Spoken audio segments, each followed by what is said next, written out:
Welcome to Fridays with LukeJ62895. On this live stream show, we are going to be talking about our topics, playing video games, and many more. And now, here's your host, Luke Shepard, Billy Mooney, Remix Plum, and Damon 2000.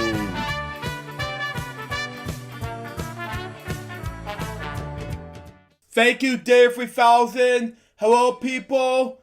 This is LukeJ62895 speaking. Welcome to another brand new episode of Fridays with LukeJ62895.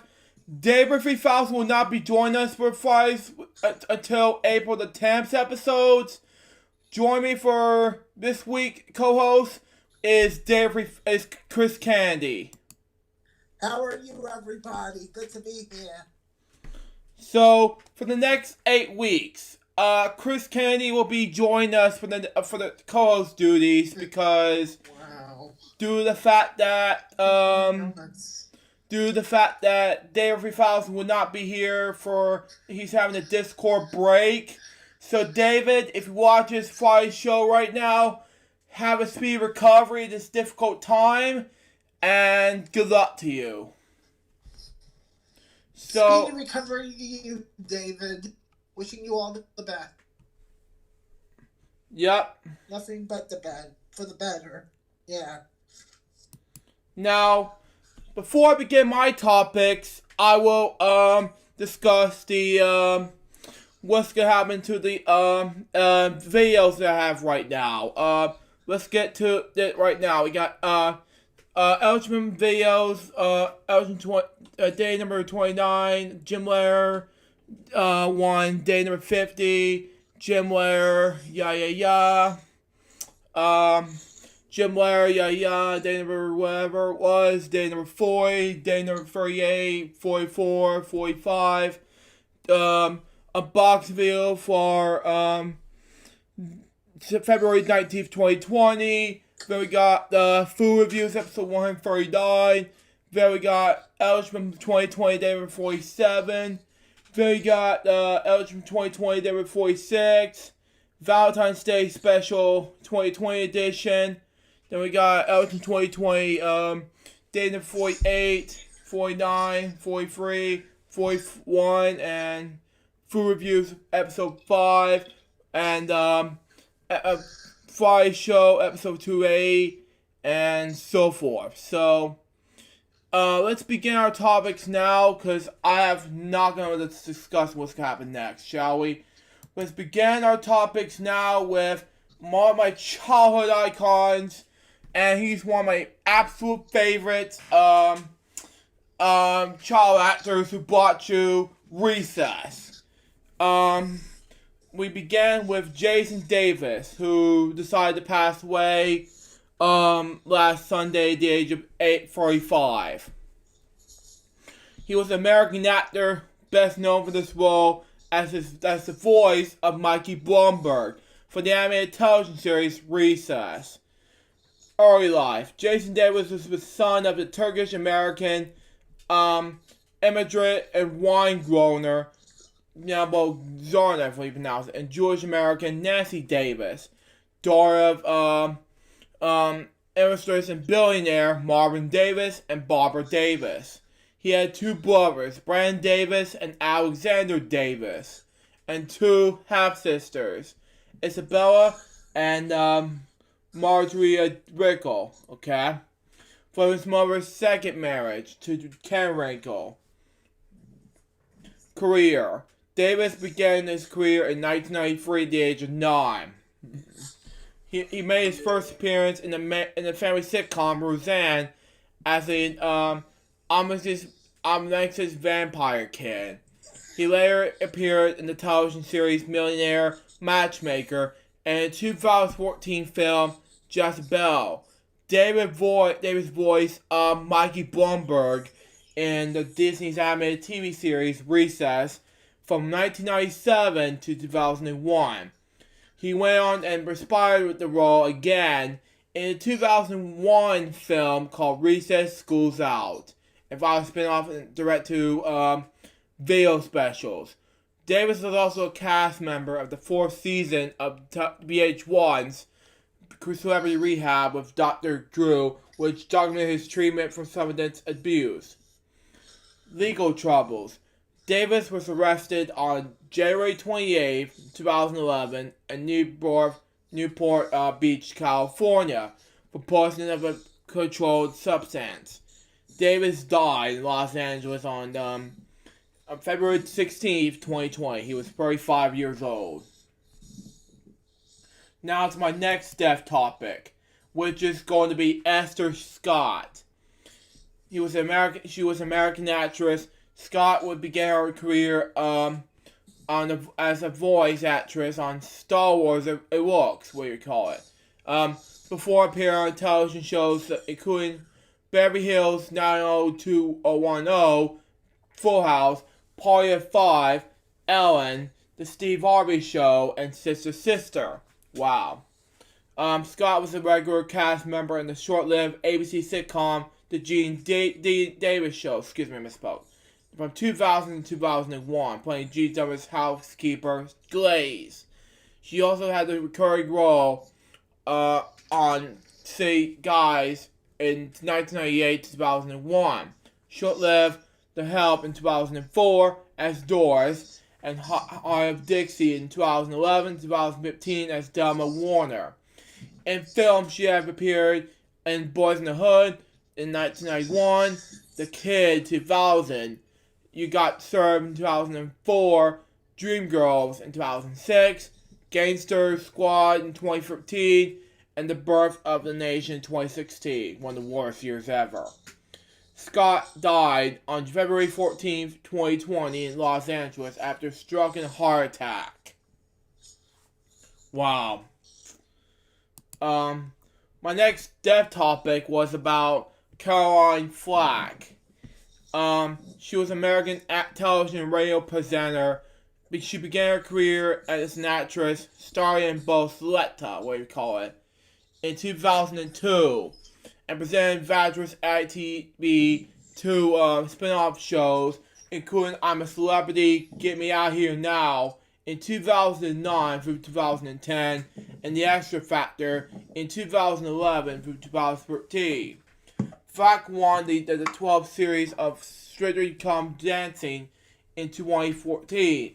The following year, she became presenting The X Factor in 2015, replacing the long-standing presenter Dermot O'Leary, and Love Island in 2015-2019. She left Long Island until December 2019 after being arrested and regularly assaulting her boyfriend, the tennis player Lewis Burton. Wow, this is sad. On February 15, 2020, Flack died from their home in northeast London. The media reported her death as a suicide. Wow. Wow, oh my God. She was born. Sad. It is sad. She was born in the Enfield area in London on November 9th, 1979, the youngest of the 4 children of Coca-Cola sales representative in Flack and his wife, Kristen Callis. Shortly after her birth, her father was promoted to the company's management, and the company moved to Norfolk. When Flack was 7, they moved again to the nearby East Wareham. The Flack and their twin sister Joey were born when their sister Elizabeth was 10, and their brother Paul was 8. Wow. Jodie, and their elder twin, missed by 6 minutes, was originally supposed to be called Caroline, but her mother decided the name did not suit her. Flack attended Great Hoffman Primary School and Wayham Comedy High School in Wayham, Norfolk. She developed an interest in dancing and performing in the villages, part comedies while in school. Between 1996 and 1999, she studied dancing and musical theater at the Bodywork and Company in Cambridge. Wow. Career.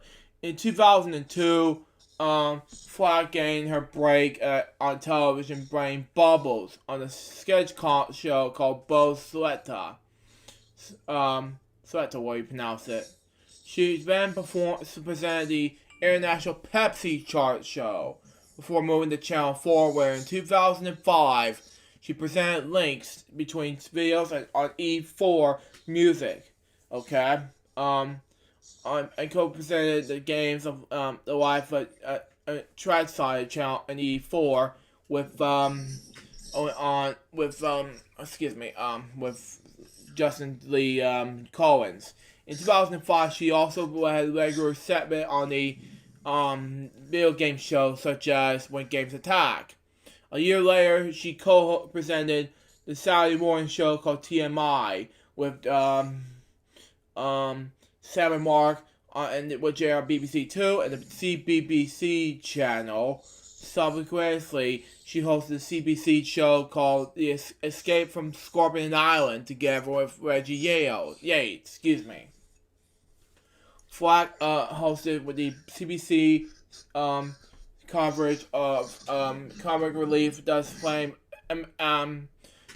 Academy in March 2007. Okay, commenting on the semifinals of the Eurovision Song Contestant 2008 with Patty O'Connell. She also co-hosted Big Brother Big Mouth during week 5 of the 2008 series with the Daily Mirror journalist Rob Lee commented that her sharp delivery marks her the best presenter they've had in the series. However, this was not the first time that Flag was like the Big Brother. Before the series began, it had been reported that she was Dermot O'Reilly's replacement on Big Brother's Little Brother. Okay, in 2009, Flag replaced Christy Glouder as co-host of Glouders with In White for the second series of Sky One. Okay, in July 2009, she was a substitute presenter on the BBC's Sunday show called Something for the Weekend, while Amanda Hamilton was on a military leave, which is cool enough, which is bits and pieces. But anyway, yeah, I have a fake call to someone. But anyway, in the same year, Flack began hosting the ITV2 reality show, I'm a Celebrity, Get Me Out Here Now. Scheduling clashes with I'm a Celebrity meant that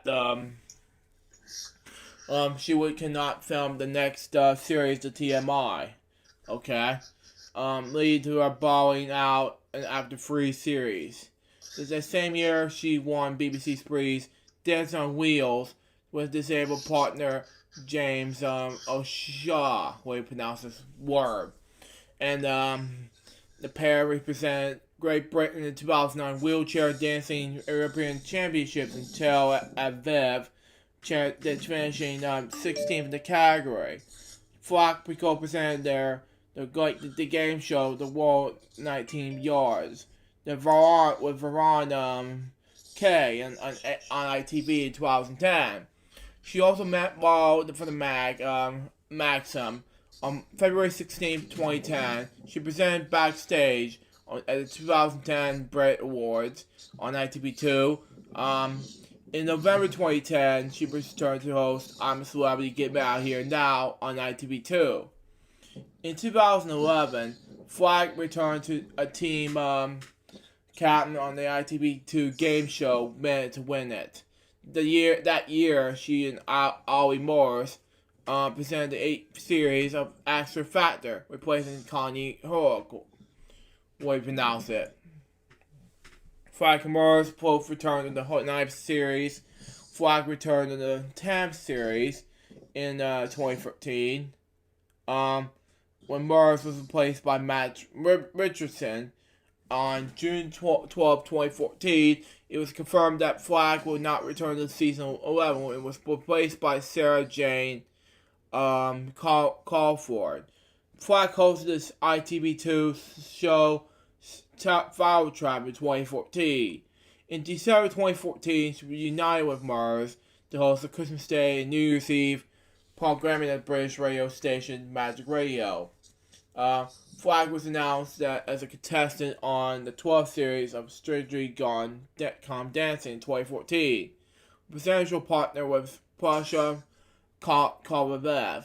The couple earned the first perfect foray to the series for the salsa in the semifinals, followed by additional 3 in the finals, giving them the personal total of 120 points.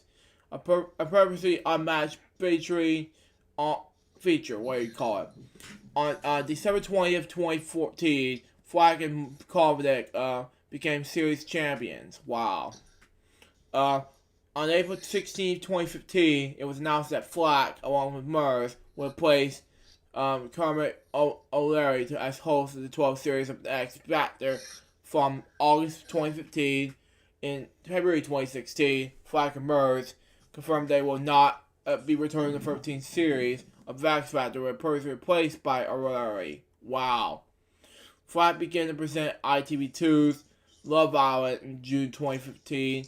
And a spin-off show Love Island's After Sun, when its first series broadcast from June 2017. On December 2019, she announced that she would be extended down as host of the 6th series, following the legend that she had fallen as far as a boyfriend. God help me. Flack's autobiography, Storm in the Sea Cup, was published in 2015. In December that year, she was part of the presenting team of ITV's Christmas Telethon, Text Santa. In May 2016, she began presenting Sunday morning breakfast from 9 a.m. to noon over the summer with Catherine Jones over across the Heart Network. Flack has been due to present the reality series about cosmetic surgeries called The Surgery on Channel 4 because it was canceled following her death in February 2020. It was just shocking to me. Flack dated Prince Harry in 2009, but the relationship ended quickly after the media began reporting on it. According to biography, in 2011, at the age of 31, she had a brief relationship with 17-year-old One Direction member Harry Styles. Around 2014 to 2015, she was in a relationship with Smith's manager, Jack Street. She was briefly engaged to the reality TV producer Andrew Berry in 2018 and dated the rugby player Danny Corruptia in 2019.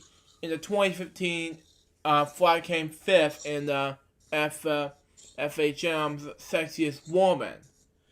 On December 13th, 2019, Flack was charged with assaulting her boyfriend, the tennis player Lewis Burton. After the incident of exhaustion Flack the previous morning, on December 17th, she stood down from hosting Love Island in order to not distract attention from the upcoming series. Flack pleaded not guilty to the charges at Highbury Corners Magistrates Court on December 23rd. Her social told that the court was that Burton did not support the positions and that he is not a victim. He would say he was a witness. She was released at the ball in the court's condition that she would not contact Burton and due to stand trial on March 4th, 2020. Burton posted an unfinished Valentine's Day message on Instagram the day before she died. Flack's management criticized the CBS for pressing ahead for what her management terms as a show trial, even after her boyfriend considered he did not support the procession.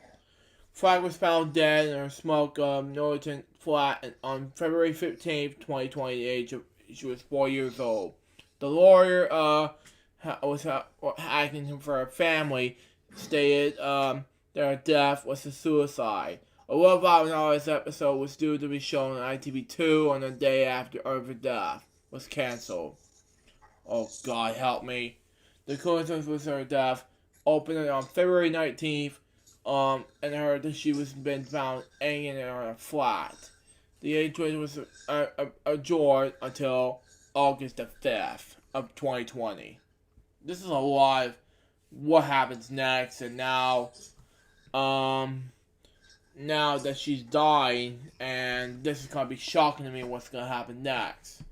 Anyways, my next topic is gonna be about Kelly Nakarara. Now, I'm not sure what year she's born in until she died same day, February 16th, 2020. Was an American actress, best known for playing Nurse Kelly in 165 episodes on the television comedy called MASH. Nakarara, we pronounce it, was born in Honolulu, Hawaii. Before becoming an actress, Nakarara moved to San Francisco and pursued her career in art. In 1967, she married David Wallet, and moved to Los Angeles, where she began a career as an actress. Halfway through the first season of MASH, she landed the part of the nurse Kelly, in which she appeared in more than 450 episodes of the long-running series. Following the series finale of MASH, Nakarara appeared in television commercials and the spokeswoman for IBM. Additionally, she appeared in several other television shows and a small part in the films such as Clue 1985 and as Mr. Ho, The Demon's Cook, and 1996 Black Blue Night. She also played a labor and delivery nurse in the 1988 John Hughes film She's Having a Baby. Outside of her acting career, Nakarara was a watercolor artist. Who painted and exhibited her on her married name, Kelly Wallet. Nakarara died from cancer in her home in Pasadena, California on February 16th, 2020. She was, I don't know how she is, but anyway. She survived with a partner, 2 children, and 4 grandchildren. My next one is going to be about Janet Dudobas. Now, I'm not sure how she is, but what year she was born, things like that. But besides from that, it was known personally as Janet Dudobas. She was an American actress, singer, songwriter, and dancer. Dudobas was known for a portrayal of Warren Woods, the neighborhood gossip maven, and a friend of the Evans family on the sitcom called Good Times, which originally aired from 1974 to 1979. Dudobas eventually co-wrote and sang the theme song of Moving It Up for the Jeffersons, which originally aired from 1975 to 1985. Born in Brooklyn, bought in New York City, or Philadelphia, Pennsylvania, serves differs, what you call it. The daughter of Lillian and Gordon Dudobas. Dudobas was raised in New York or Long Island, Pennsylvania, or what we call it, New York. Dudobas began her acting career in the theater during the early 1960s, appearing in Broadway's Golden Boy with Sammy Davis Jr. and Louis Gossett Jr. in 1964.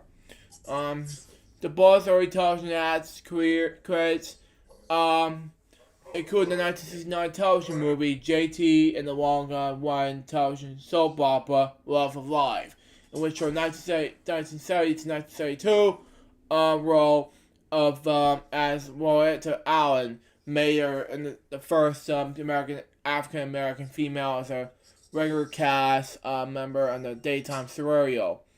In 1970, Dudobas appeared in her first film, playing Vera on Diary of the Mad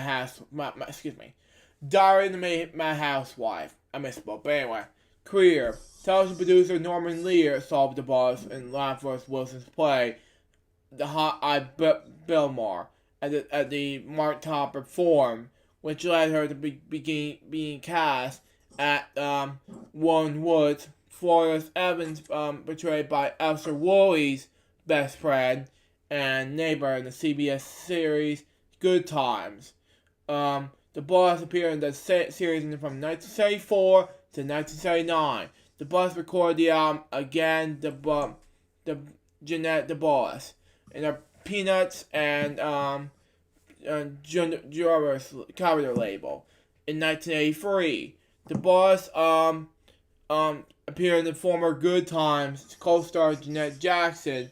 1987 Control music video as a mother. In 1992, she co-starred with Clifton Davis and I'm Still Rise. It's a play written and directed by Maya Angelou. Wow.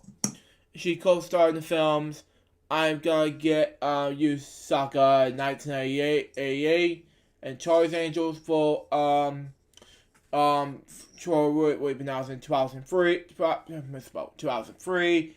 Television is Militia, The Steve Harvey Show, A Different World, and The Wayne Brothers. During the 1980s, the Boss offered the Jeanette the Boss Academy of Television Art and Science.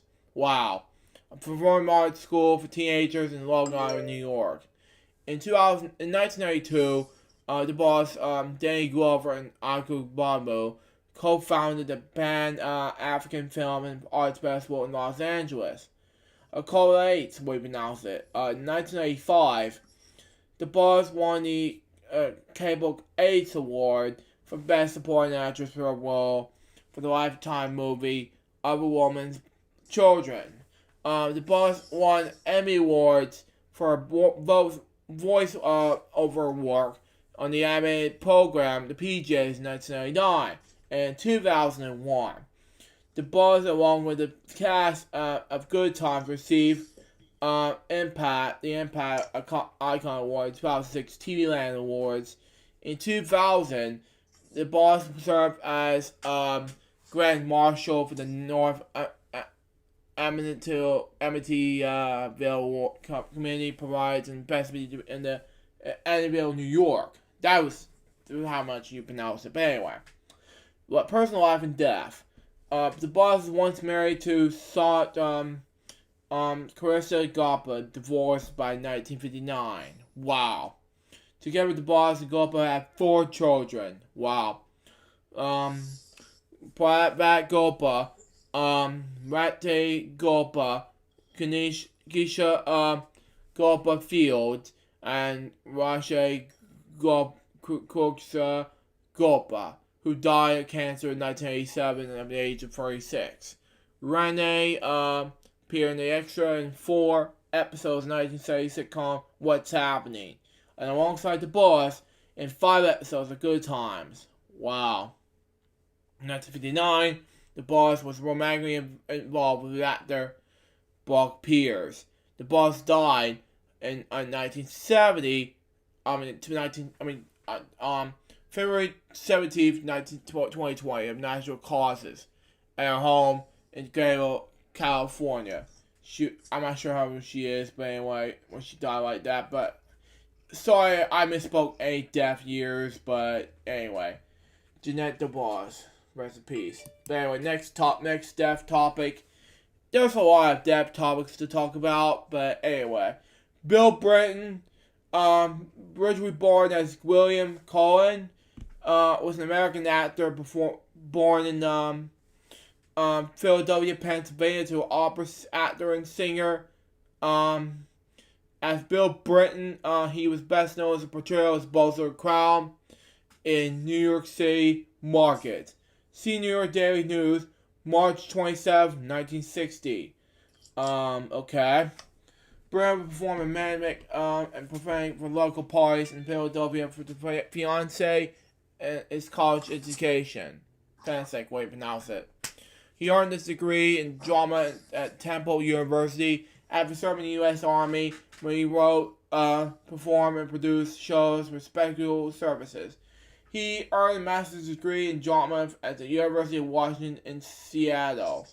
He taught speech and drama at the Seattle High School, performed on local television, appeared as a clown for a local gas station. Wow. Franchise and trained for two puppet fears funded by the University of Washington. Followed his college education, Britton studied puppetry with Franz Paris, who created was a puppeteer for the Rachel Howdy Doody marionette, and that appeared in the Puppet Playhouse Presents Spain. Britton later was employed as a resort in New England, either New Hampshire or Vermont. According to the television's children's programming historian Kevin Butler, Britton criticized Butler during the 1980s interview that he had worked for Wata Shanta's Lounge on Gorgeous Lake Wine Minstrels. Neither have been documented as this could have been a Britton joke. As a tumler, what you would call it. A Yiddish word explained as someone who takes the ultimate, what you call it, to make things happen. It was during that time, according to Britton, that he was assigned by the Lodge management to perform comedy skits and to create many games and activities for the benefit of the guests. Working with the staff, Britton, along with his fellow tumors, created Top This Night. Friendly commissions along guests, allowing guests and Britons to attempt to tell the funniest jokes. Britton also played guitar and likely included his musical talent as part of the entertainment. This experience, along with the read books and magazines that features ideas, games, craft making, and hobbies, aided Britton and developing the activities that he was tried later on television shows such as Time for Fun, Wonder Emma, Bozo the Clown, and Bozo's Big Top Circus Show. Britton's sources for creating and performing comic ideas also include old movies, comics that he was watched in Sevier in Pennsylvania, and years later as a film history Scotty run by his film historian, author, and lecturer William K. Everson. Britton also listed two popular radio comedy series from the 1930s to 1940s. He became a fan of Eddie Kettler, borrowing much said would be now portrayed by Jack Pearl, Ed Wynn, and many other well-known comedy performers. He watched the shows. He was inspired by comedy skits and characters created by Sid Kasier. Career in New York City television. Britton moved to New York City to work in nightclubs. At about this time, he met ventriloquist Doris Bay and then formed Britton Fay Productions. One of the joint creatures was Britton's Crown character proof, Professor Okie Dokie, as a tramp clown. Okay, that's cool enough. Britton entered and won the funniest newest clown of the year. About 400 candidates at the audition with the Ringling Brothers and the Bummer and the Bailey Circus. He received national publicly, and the school teacher could turn clown and performing a pantomime routine in which he attempted to sit in the collapsing chair. Britton performed with the circus at Madison Square Garden during the spring of 1954. He remained in the city when the circus moved to its next destination and its nursery, what pronounce it. Britton was was made his first television appearance during 1955. Several searches gave it in the year was 1954 on WJZ-TV, later WABC-TV, for the Jolly Gene and the Spawn Machine show. On the program, Britain provided puppetry and voice characterizations for the show's puppets, Dacus, Jolly G, Yoho the Cuckoo, and Wally the Dodo. He also drew cartoons in the show's magic screen. Britain remained on the show until 1956. Britain appeared in several top-rated national shows, such as Name That Tune, and also he became the third host of Time for Fun on weekday afternoons on WABC TV from December 31st, 1956 through August 1st, 1958. On the show, he portrayed Johnny Jellybean, associated by Faye and their puppets. Britain entertained millions of children at noon each day with her Jellybeaner salute and Jellybeaner song. One of the skits that Britain performed as Johnny Jellybean, was his unsuccessful effort to obtain a drink of water from a malfunctioning water fountain. This skit was based on the summer routines of the poor soul. Jackie Gleason's character performed the Congregate of Stars television variety show of the Dumont Television Network during 1951. Wow. The information about Gleason's performance in the water fountain skit in this dirt vase from a recently discovered kidney film print of that show, okay? That was featured in on the television documentary Jackie Gleason's load of characters. Wow. Britain succeeded her show on August 10th, 1958. This has become the host of WABD's, later WNU's, TVs, and now NYW's TV's Wonder Mania's program. It was the first television show to be taped before a live studio audience. Britain was intentionally hosted the show as first pre-gun Willie the Kid. He was accomplished by Doris Faye's Princess Ticklefeather character. Britain's character, however, proved unpopular, was dropped from the show. Britain also hosted the Looney Tunes show on Saturday nights. From August 9th, 1958 until August 30th of 1958, the weekday evenings Bugs Bunny Presents and Funny Tunes shows on the same station until its December 20, 1958 departure. On Monday, September 14th, 1959, Britain moved to WPIX-TV in New York City and began to portray the character Bosie the Crow from Bosie's show that aired on until March the 1st, 1963. On March the 4th, the series changed time slots and was renamed Bosie's Big Top Circus. The show lasted until June the 2nd, 1963. During this period, Britain also hosted a Saturday morning cartoon show, The Cartoon Express, from October 13th to November 3rd of 1962. Faye joined him on these shows as Princess Ticklefeather. Britain's last show was Bonzo's Cartoon Circus Lunchtime Show. The program was broadcast from June 24th, 1963 until August 14th, 1964, marking the end of its development of children's television. A few years earlier, a parent from Westchester County, New York, in a letter published by the New York Daily News, accused Britain of teaching their children to love the plays. Shut up.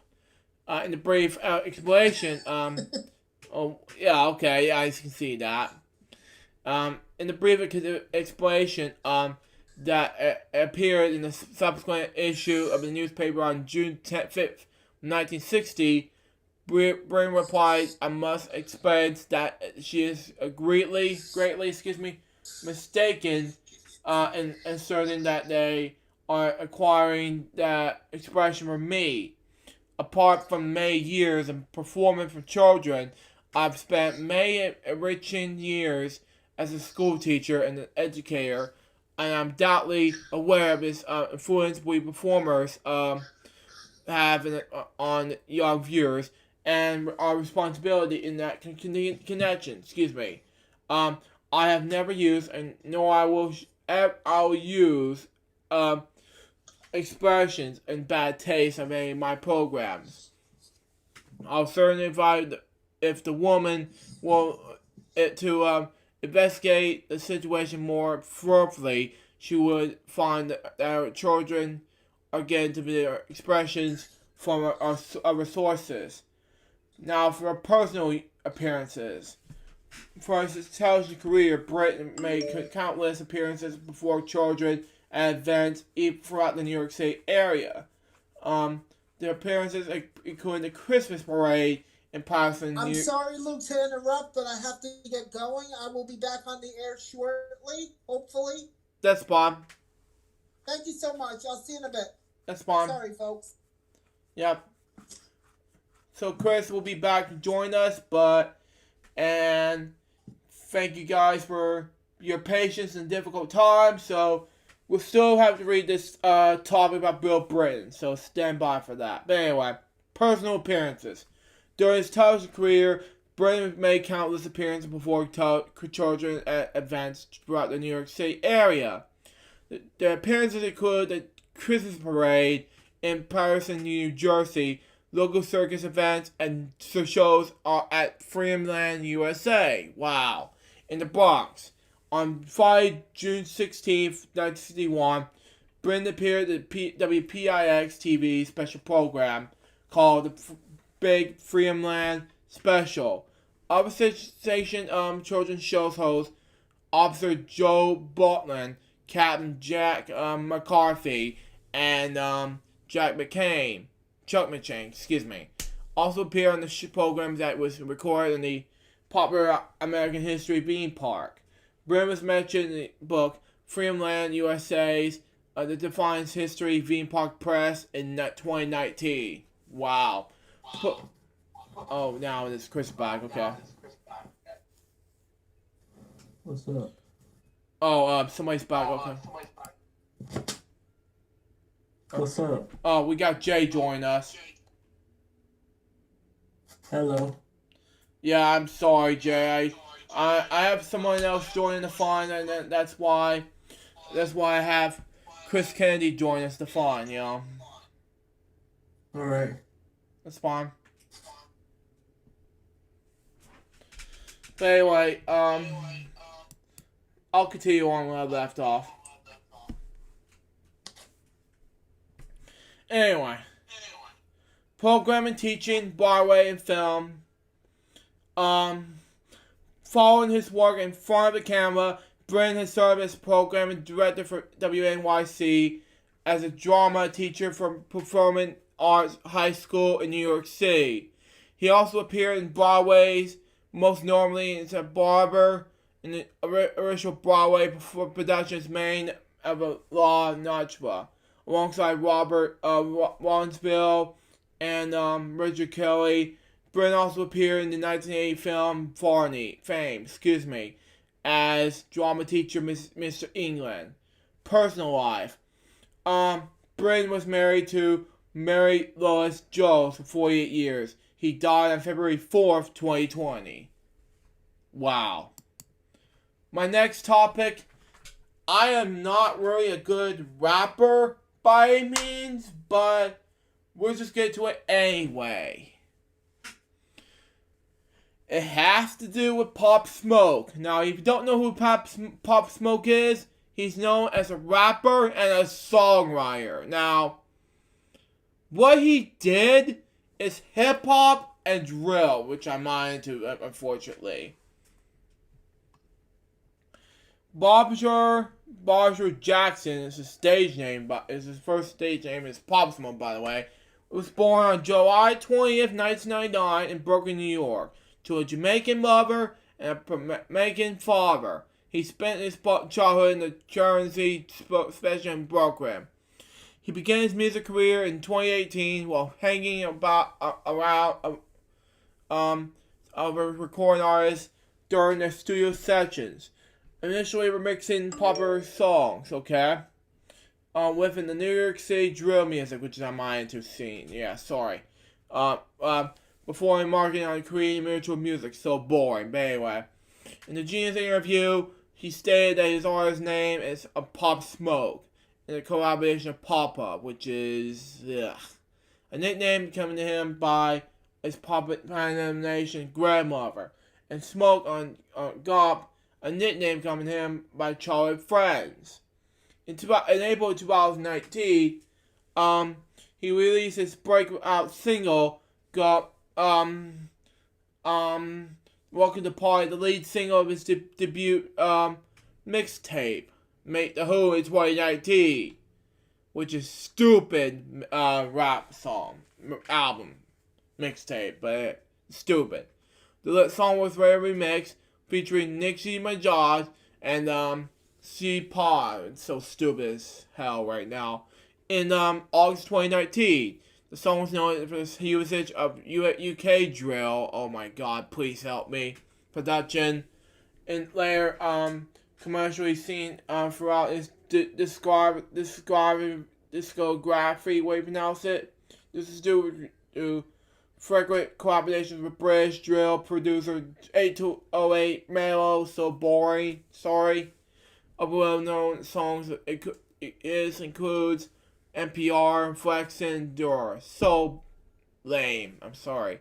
Following the rise of popularity of Welcome to Party, he collaborated with other popular artists of singles such as War, features Lil TJ, yeah, so lame. 200K in the Coldplay, featuring Cowboy, yeah, another lame song.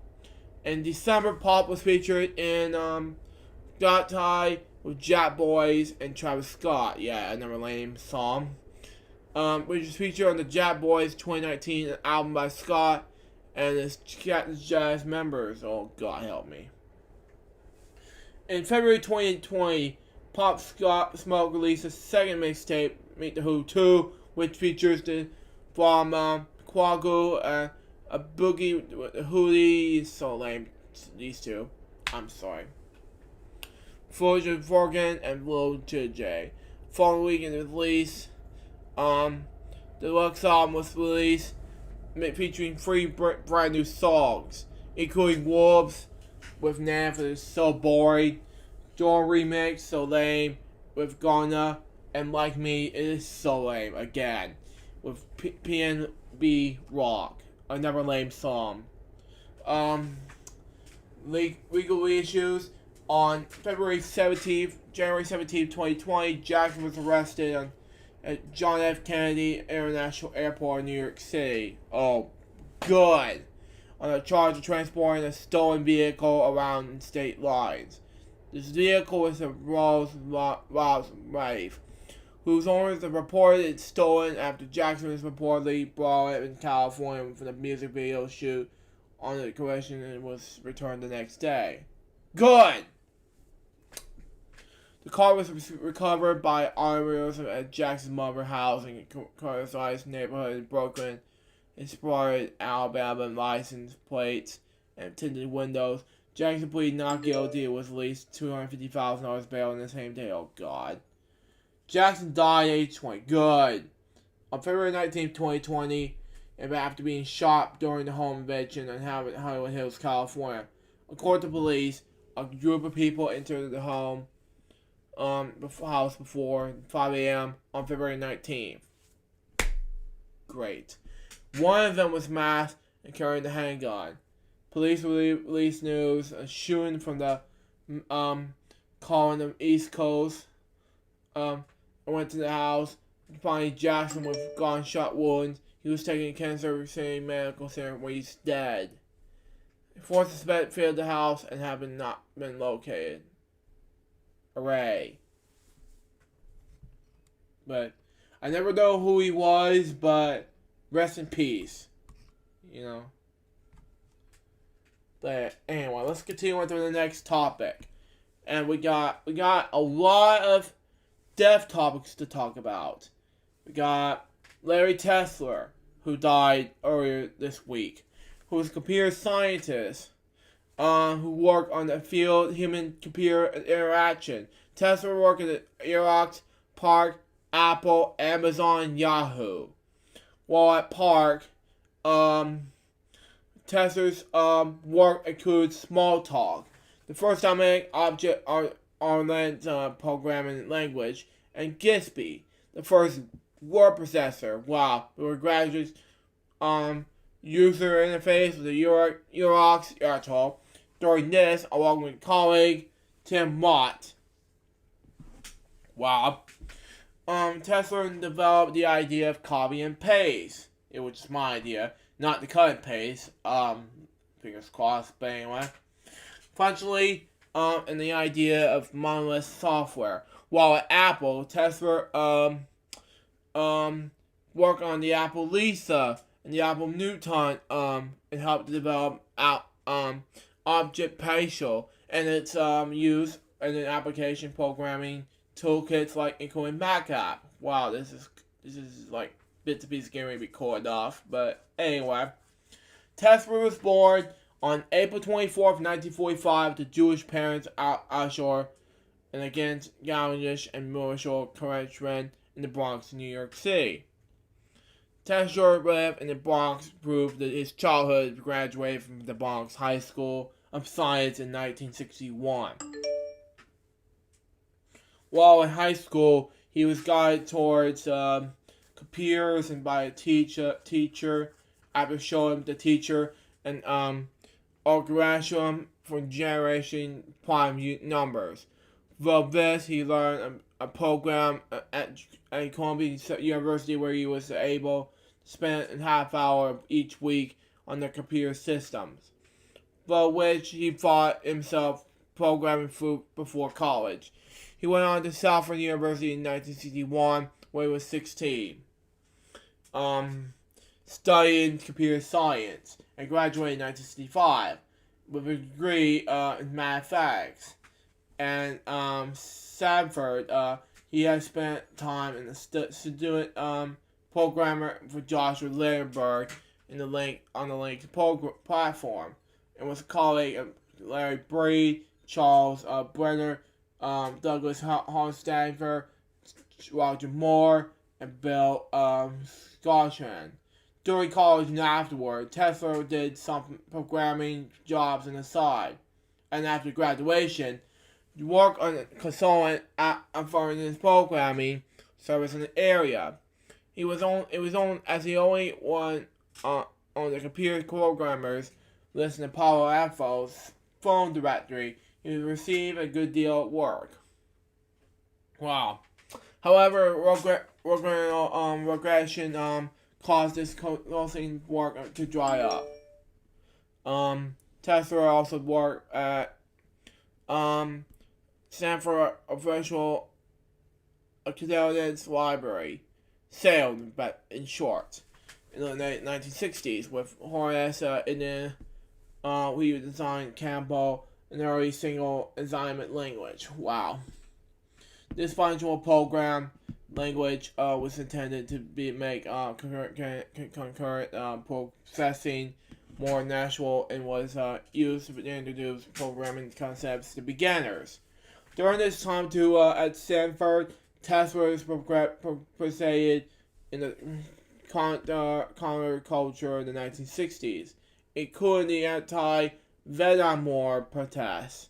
In the late 1960s, Tesla became involved in the Pennsylvania's Free University, part of the free speech movement, who had fought up topics such as how to end the IBM monopoly, computers now, and procrastination.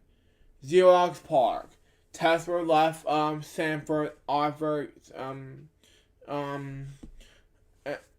site sale for short due to the number of factors in the early 1970s.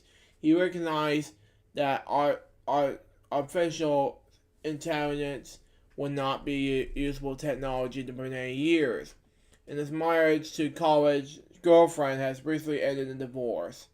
He took his daughter and moved to Oregon with a number of Vietnam War veterans who were not returned to their built homes.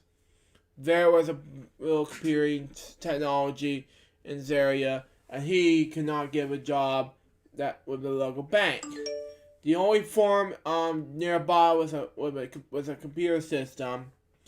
He would call Sanford to see if they have anything, and learn that Alan Kay, whom Tesla has worked with this while in sale, and then member of Eurox Power Outdoor Research Center, POC for short, has been actively looking for him shortly after his departure.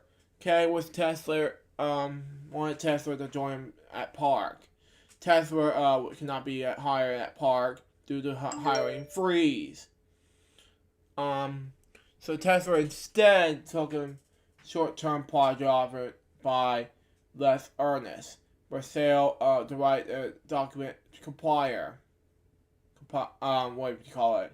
A means to easily reproduce printable manuals from sendable tests and files. For this, Tesla wrote Pub, recognized as one of the first use of markup language.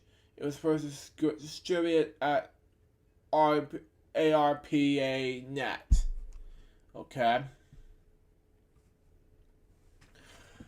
PARC approached Tesla with the offer in 1971, but wanted to place Tesla in the online office system groups. Tesla has been more interested in Eurox's work with personal computers, so he turned down the offer. By early 1973, PARC had established and developed the Eurox Auto, the first computer system designed around the graphical user interface, GUI for short. And Tesla accepted an offer for proposing splitting its time between the office system group and the learning research group, which Kay was heading. Some of Tesla's main projects at PARC were the Gatsby word processor in the office system group and Smalltalk, the first dominant object originating what we pronounce a programming language, with the learning research group. While working on Gatsby, Tesla and his colleague Tim Mott started writing ideas down and visiting the feature of the interactive computer use. Considering current text-based user interfaces, while move to GUIs and with icons representing documents, and to develop ease of use from there. To develop the basic copy and paste function. This is cool.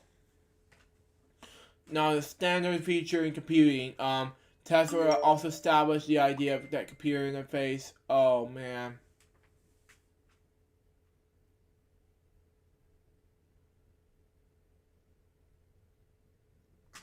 Hang on. Yeah, I was going to say something to David, but well, let's just continue on. Tesla also established the idea that computer interfaces should be monoliths, where all actions are available to the user at all times, rather than model, requiring the user the aesthetic mode to perform them. Gypsy was programmed to include both their concepts. Tesla also was part of the team with Joe Skogberg, Douglas Brownbarn that worked on the Xerox note taker, okay? A portable computer system Alan Kay had envisioned. Tesla Advanced Notice had to hardware programming and design work with Farburn Design, which includes the first functioning Ethernet Pro Tool written in software rather than on hardware. Let me just check on David real quick before we get to continue on, because I have no idea what to do here. Looks like Chris is back.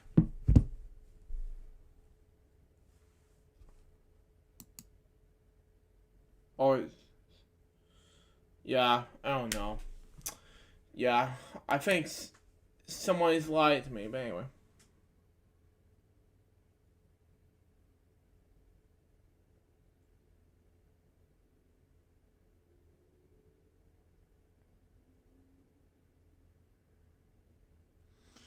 Okay.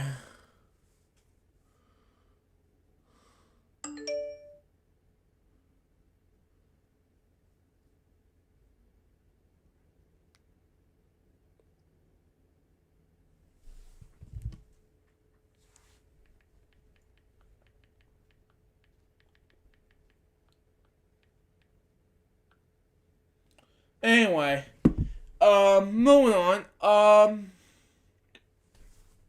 From there, they developed the basic copy and paste function. Now standard featuring computing.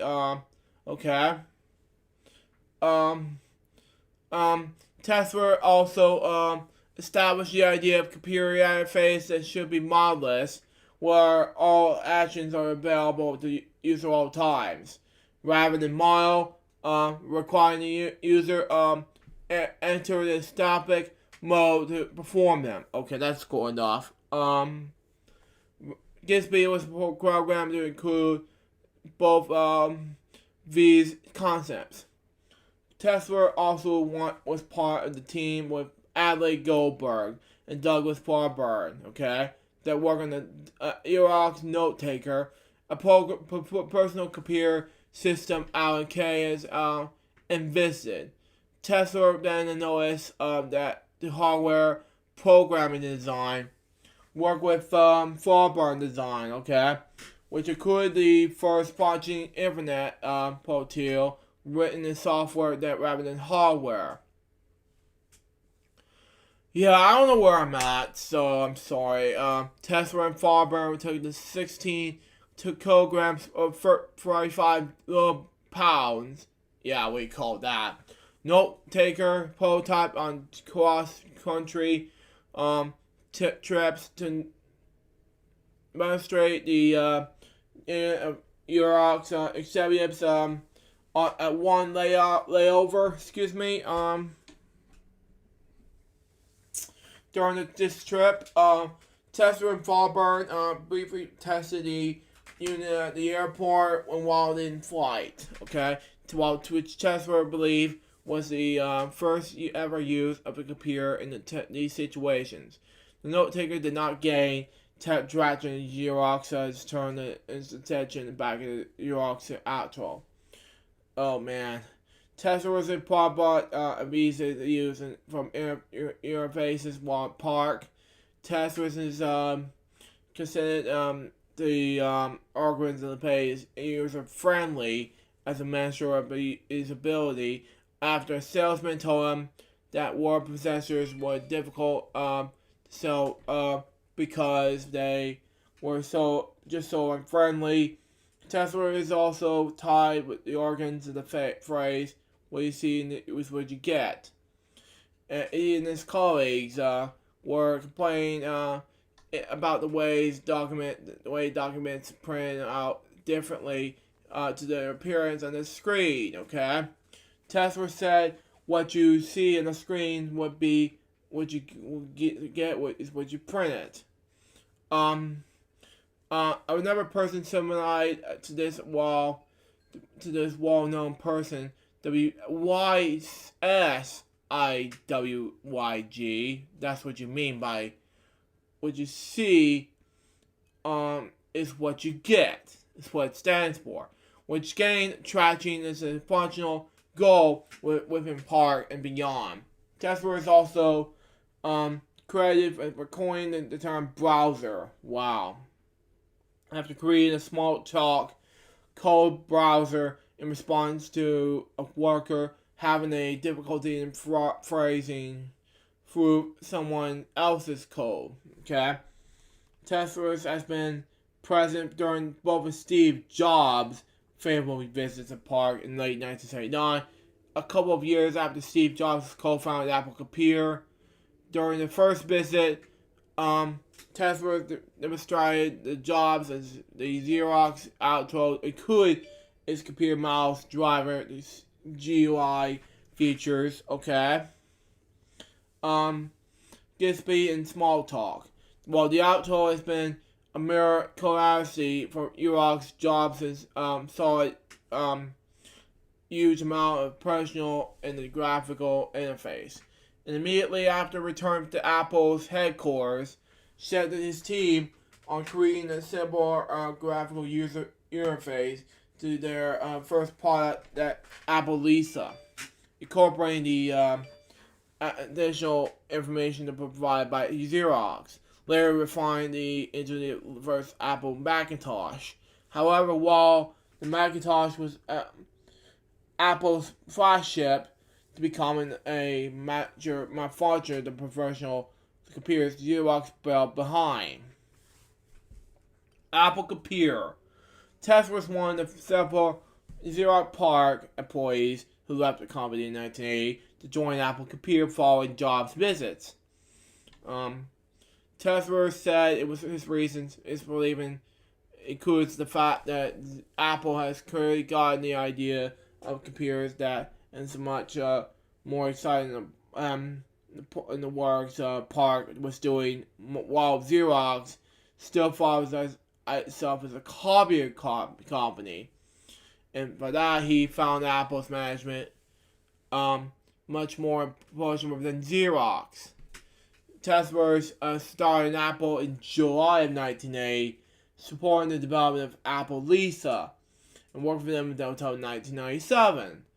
Open various positions until Vice President of Apple Net, Vice President of Advanced Technology Group, Chief Scientist. Part of Tesla's work with Lisa was developing Apple alternative language, attention to Pascal for programming language, allowing easier applications of a GUI.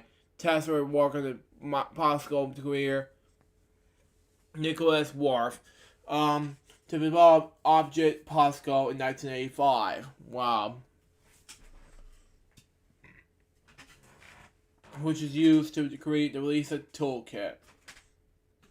When Apple moved onto the Macintosh platform, the same concept was brought forward to create Backup, a similar Object Pascal-based class library for the Macintosh's GUI's functions released in 1985.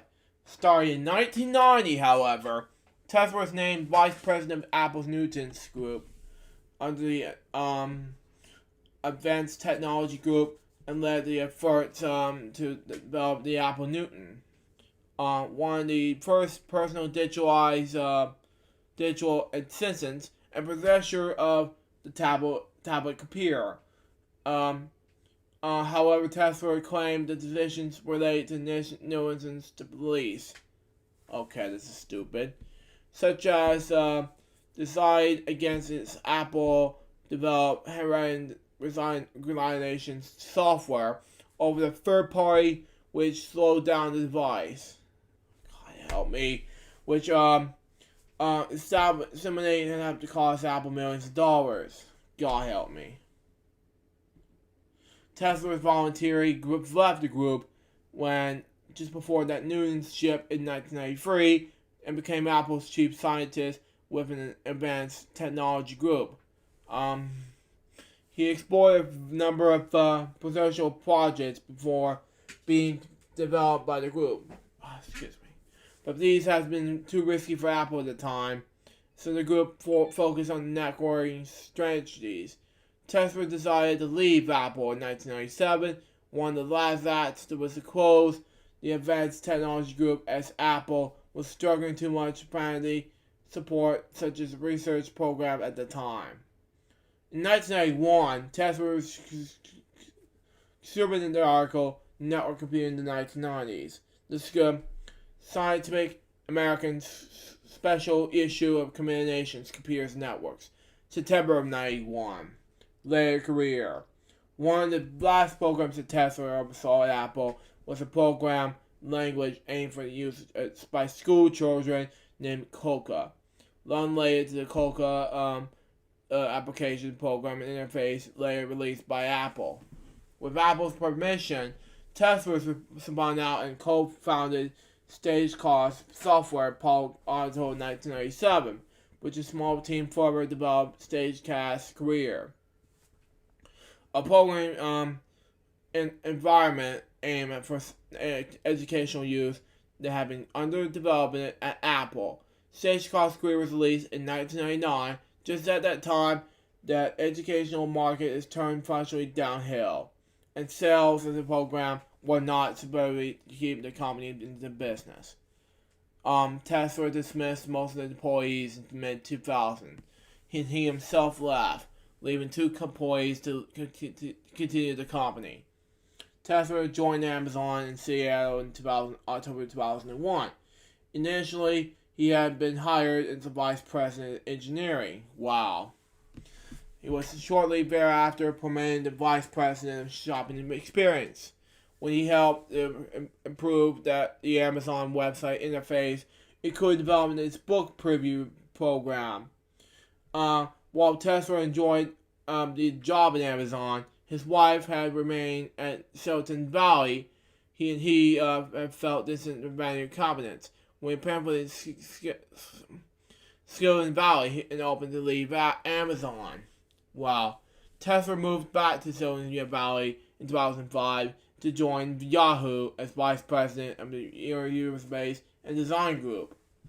After 3 years, he found that Yahoo was meant to make combination product lines to Micro Focus and left in 2008. He worked for a year as a professional guidance and finishing company called 23andMe as a product fellow before Seven showed up as an independent consultant in 2009 December to help Silicon Valley and port companies with designing their user interfaces and experiences. Personal life. After his first divorce around 1970, Tesla married Colin Barton and John Rodriguez, way to pronounce it. Tesla has kept his culture attitudes behind his early career, which is known as his other promotions. He also maintained an attitude that being successful in Silicon Valley was a rite of passage, and those in the seed should try to help find new ventures and to educate others. The Computer History Museum and Tesla's death describe Tesla as having combined computer science trained with a current culture vision that computers should be for everyone. Tesla maintained his strong performance for modern software beyond his time at Park. To promote his performance as of 2010, Tesla equipped his automobile with a personalized California license plate with the license number, no modes. Along with others, he have also been using the phrase "Don't mow me in" for years as a rally cry for to automate and reduce modes. His personal website is located as nomodes.com and on Twitter as used as a handle no modes at no modes. What do you call it? Tesla died on Persian Valley, California on February 16th, 2020. He was 74 years old. Now to the I have to read Zoe Caldwell. I have to read Francis. Yeah, I will read Francis Coca, and I will say these 5 some other time, but I can't do it. But yeah, that's just me. Francis Coca was born in London, England. The daughter of Lisa, Alice, Annie Taylor, and Joseph Coca. A process at Venture, the family successfully moved to Hove As a child, she appeared in BBC's radio broadcast as a part of Children's Hour. Wow. She trained as a Guard Hill School of Music and Drama. Wow. Oh, wow. Fear arose. After Go Hall, she joined Fear Workshop, where she performed in Macbeth, and then in 1958, created the role of Jo in Sheila's Destiny's Delaney as a play in The Taste of Honey. Continuing the role which the play moved to West End and Broadway's. Between runs of Taste of the Honey, she appeared in several plays in the Royal Court Fear, and including Egg Game and Life Like Pigs. In 1963, she played Becky Sharp in the musical Fantasy Fair alongside George Baker and Zimbo Thorndike. Television. Chicago then moved to television. Her subsequent television... That scared the crap out of me, but anyway.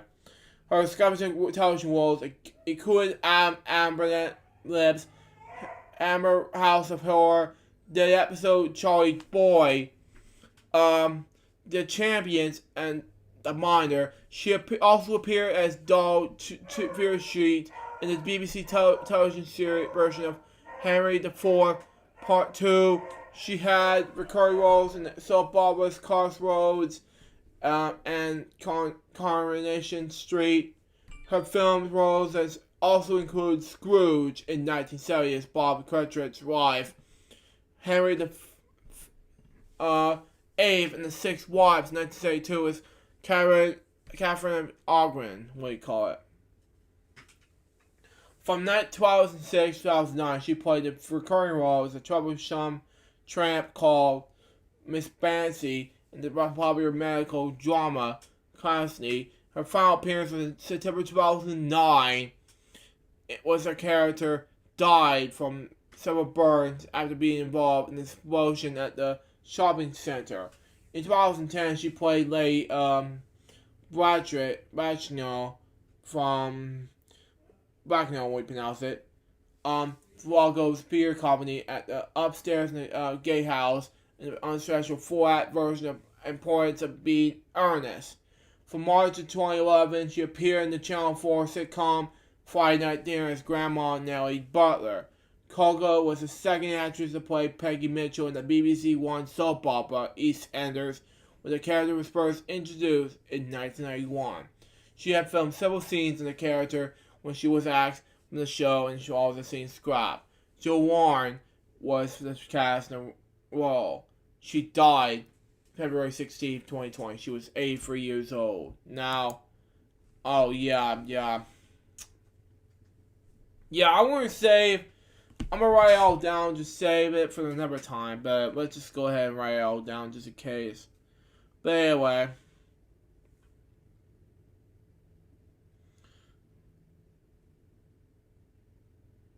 It's a long topic to talk about in case.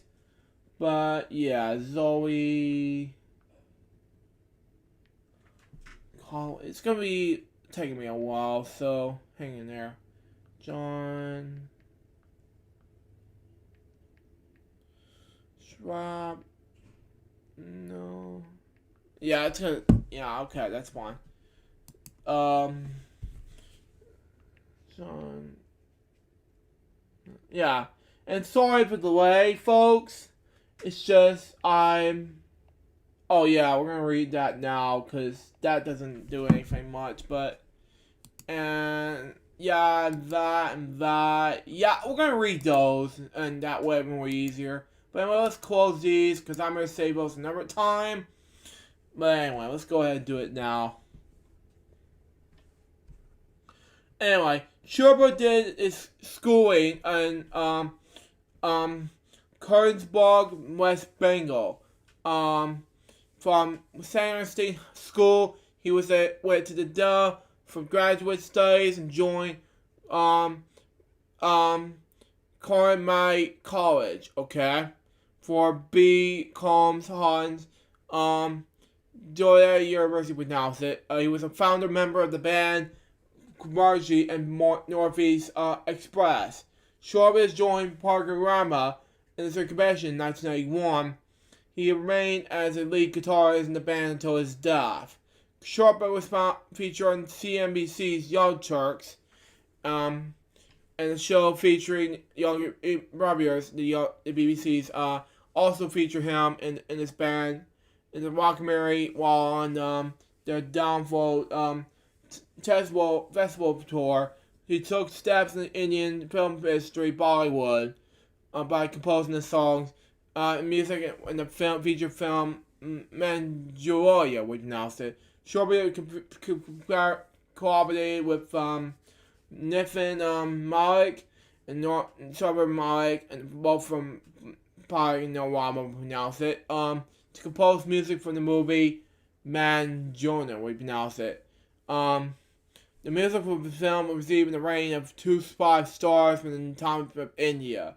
Sharpa owned and ran Paragramma school based in Hans Village, New Delhi. He died of cardiac arrest on February 14, 2020. He was 48 years old. Rest in peace. Rock and blues. But anyway, I'm not a blues type of guy. Sorry. But anyway, let's move on to the next topic. Next death topic. And then we'll move on to the last. Because wasn't interested to read more topics than just all of them. But anyway. Lynn Coffin was born as Lynn Harriet Kay in Kansas City, Missouri. It was Jewish.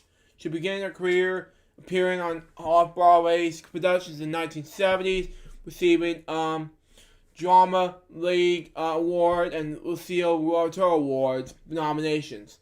Coffin's first nominal films were such as the 1993 comedy Manhattan Murder Mystery from 1993 to 2006. She played Judge Elizabeth Miser in the NBC drama series Law and Order, appearing in a total of 12 episodes, okay? She also guest starred on NYPD Blue, Law and Order SVU, and Law and Order CI, and had a recurring role on Damages from 2000 to 2004, calling the recurring role as Magna in the HBO comedy series Sex and the City. She responded a role in the 2008 film the same name, and as well as the 2010 sequel. Cohen has also appeared in movies Munich in 2005, playing Gardner Miller, Batman at 42nd Street, Scarlet Deluge, and New York Eagle Eye, and Hunger Games Catching Fire. According to her manager, Josh Buzz, Coffin died on Valentine's Day of 2020 in New York City. The cause wasn't given. She was 86 years old. Now for the last death topic, and I'm just gonna not read any more of these death topics until next week, so that's gonna happen next. But anyway.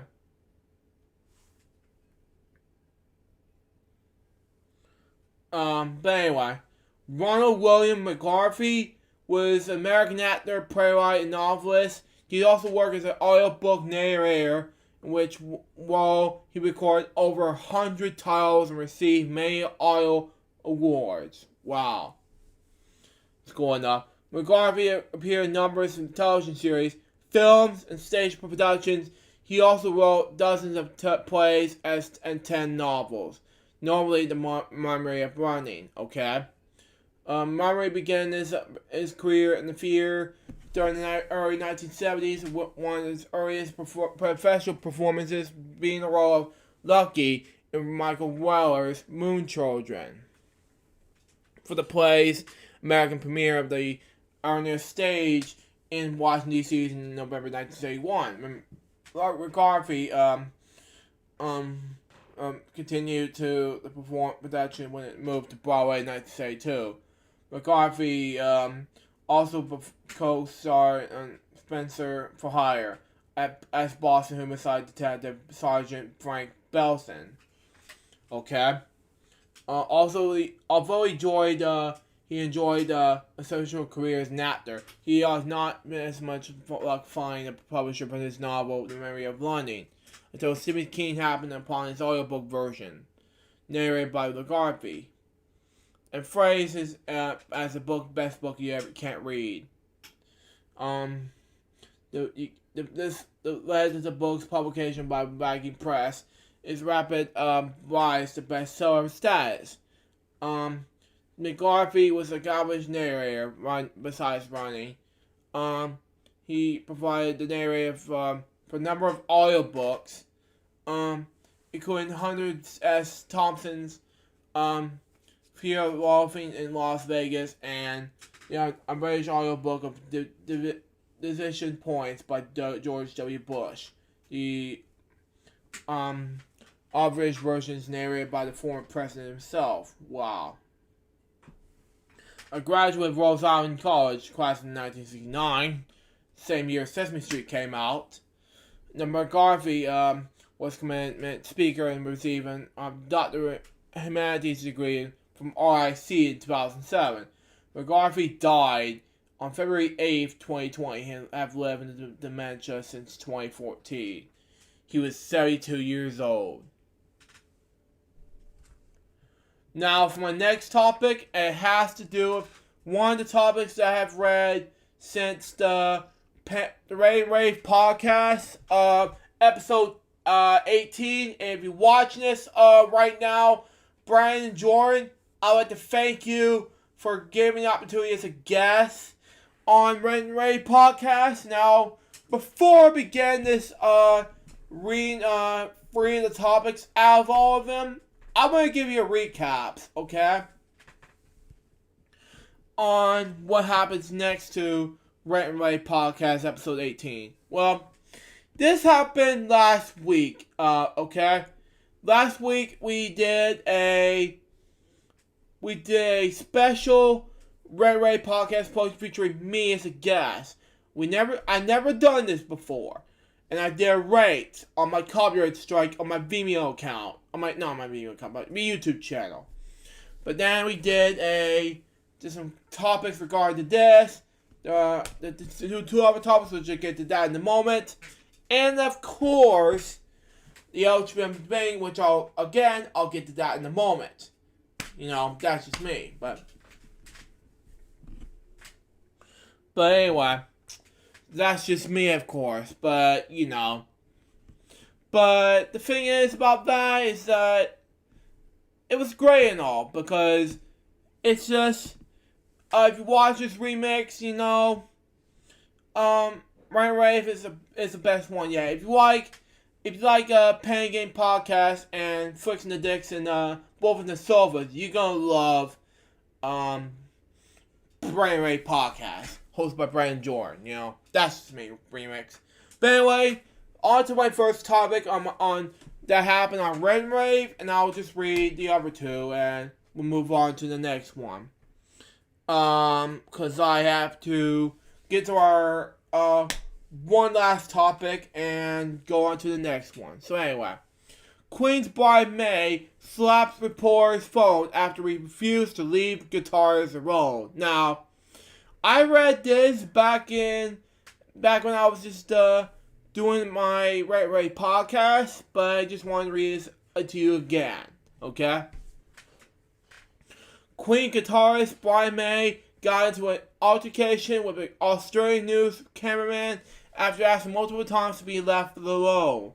After the cameraman continued filming May, the guitarist screamed at the reporter and slapped the phone it was recording with. Queen are currently touring Australia and will highlight the Firefight Australia benefit the Amazonic wildfires, which have claimed the lives of over 1 billion animals. A small group of fans welcomed May when she landed, and when the Channel 7 crew began filming their interactions, May said, "Yeah, you gotta stop that, because I ain't doing this."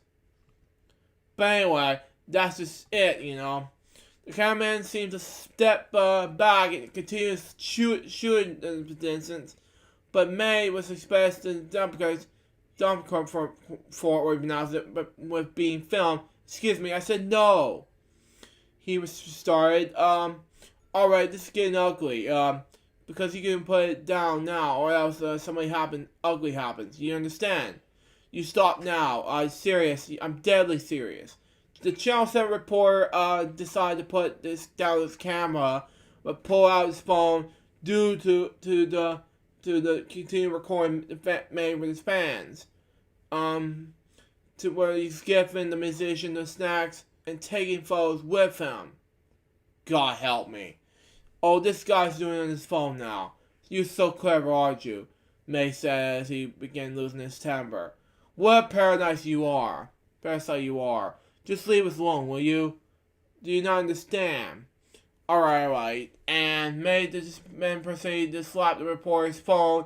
You go away now, the Queen legend apologized to his fans right after. I'm sorry this made ugly by this guy. So sorry, BA Ultimate Classic Rock. Brian May has posted about this incident on Instagram, stating that, "My welcome to Bridesman. First of all, thanks to so many of you folks who managed to find a way to send me supportive messages while I was so quietly trying to work my way through the feelings generated by the incident that happened at the Brisbane airport. Just moments after I landed in Australia, no, I was not right, but I will be. It's currently ruined my day, and if that's what you wanted, Channel 7, then you got it. That's bottom line. Being anger and depression. And I've been struggling with all that since I've been emotioned by harassed by the TV News team. Oh, God help me. Fresh off the plane from New Zealand. Now, unfortunately, I'm not a novice at this. I've interacted with literally thousands of news reporters, photographers, and cameramen over the last 50 years. Oh, stop it. Wow.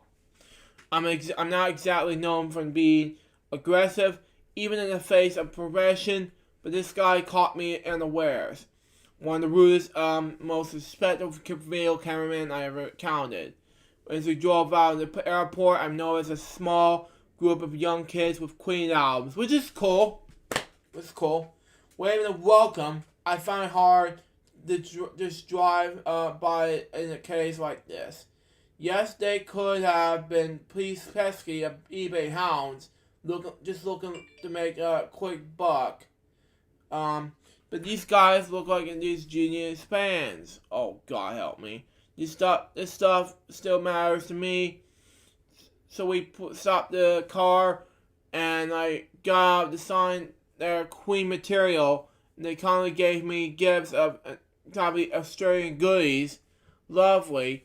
Press up against the kids with the guy with the huge TV camera. Oh, God help me. I noticed him, obviously, but I have no idea who he was. Whether he was a part of the party of kids or a third party. I just let him film it for a few moments. I was signing the albums. These kids were clearly very, very moved by me. And I felt that deserved to have a few moments not to be filmed for the public sharing. I exactly feel that way. So in the nicest possible way, I turned to the cameraman and asked if he stopped filming. Yeah, exactly. Now he's got his story and gave us some private moments. Yeah, my thoughts exactly. He refused. He kept on filming and aggressively turned the camera close up to my face. Are you joking me? That to me, that to like describable invasion of my space. And that way I'm Oh, God help me. In that moment, everything changed. I asked the cameraman at least 2 more times to put the camera down so did the kids. Yeah, my thoughts exactly. One of them said, I waited half of my life to meet Brian. And I don't want it to be spoiled to you. By you. Yeah, exactly. You gotta carry on filming. And then I told him firmly to put the camera away. or else this will turn into an ugly incident. Finally point the camera upwards. It was very upwards and it still turned on. The recording sound. Now it takes quite a lot to get me rattled. But I began to boil. Everything's tipping point. I think I carried on talking to kids, trying to ignore the invasive presence, but he then pulled out his iPhone and began to film us with that. God help me. This was a final straw for me. I heard towards him the intention to separate him with his phone and naturally put a hand on it before my security guard guy Jimmy disgusted me. And then I realized I had to walk straight up to the trap. The guy now had what he wanted. He began cooking this up into a story in which I was portrayed as an attacker on calling it victim and a newsman. He presented the only footage of the incident, so he and our bosses could edit in the way they wanted to make me look like I lost my leg for no reason. And for that, potentially, is exactly what Channel 7 wanted. Exactly. They could have run this story about how he could over preparing to do a bit and firefight Australia next week, or about coming mastery sold out show at Brisbane, or even how we have a nice welcome to some fans in the airport. But no. They ran the story with smug introduction about Brian May attacking a cameraman, followed by a conditionally edited version of the footage he shot, in which I come across as an anxious, or what you pronounce it. I regret getting angry, but angry I was under what I regard as served probation. And to me, the behavior of the camera guy of the Channel 7 news team is shabby and shameful. I like an apology from them all, but of course the chances of that are small. I don't know, whoever it was as a setup from the beginning, maybe so, or whether he was deliberately act like an Oz to create a story. But either way, I have struggled not to feel abused or unwelcome. I'm cynical enough to know the vast majority of folks here are not any of like this. I spent the afternoon today with my cousins, naturally LCs for the last 45 years, and felt massive bored. Lots of you figure how shitty I must be feeling and reach out to me. I'm initially grateful, and I always loved Queensland, and that was never changed. I had some of the best times of my life in British Relief. Acquired buckets and seeing the tragedy of the koalas and kangaroos in the recent fires. Tonight I feel bruised, what you call it. But finally being able to write this in a kind of tragedy. I have to make my side a kind of story known. Being disrespected so publicly takes a little while to get over. But now it's over. Tomorrow morning I will get up and do my preparations, what you call it, with intent to give one of the best performances of my life. For the new performance, learned and determination to make the best of all of this. And determination, to all the wonderful fans in Burnside, the best night of our lives. See you there, bye. P.S. I'm in touch with Copper Simpson, the youngest lad you see in the photo. Both he and his parents has been very supportive and how he's critical of Channel 7 behavior. But I haven't been able to trace the other fans. send me a message if you read this, guys. Now, Channel 7's behavior has caused difficulties. Now, it's caused a lot of problems with that. Now, speaking of Mel, Ozzy Osbourne's Ormy Man is available now. So, with Elton John and Dolphin Slash and things like that. So, go check it out now. There you go on that. But anyway, my next topic has to do with Rick Moranis is saving our childhoods with a new Honey and Shrunk the Kids movie. Which is good enough, but there you go. Yeah. Our latest dreams are coming true. Rick Moranis has reportedly signed a deal that we see him return in the new Honey and Shrunk the Kids movie. There has been rumors of a remake of a comic science fiction film where Moranis plays a goofball scientist. And it seems like a done deal. Deadline reports on a deal is already confirmed for a new movie in the series, which also includes Honey, I Blew Up the Kid and the direct-to-video release of Honey, We Shrunk Ourselves. The title of the new movie is set to be called Shrunk.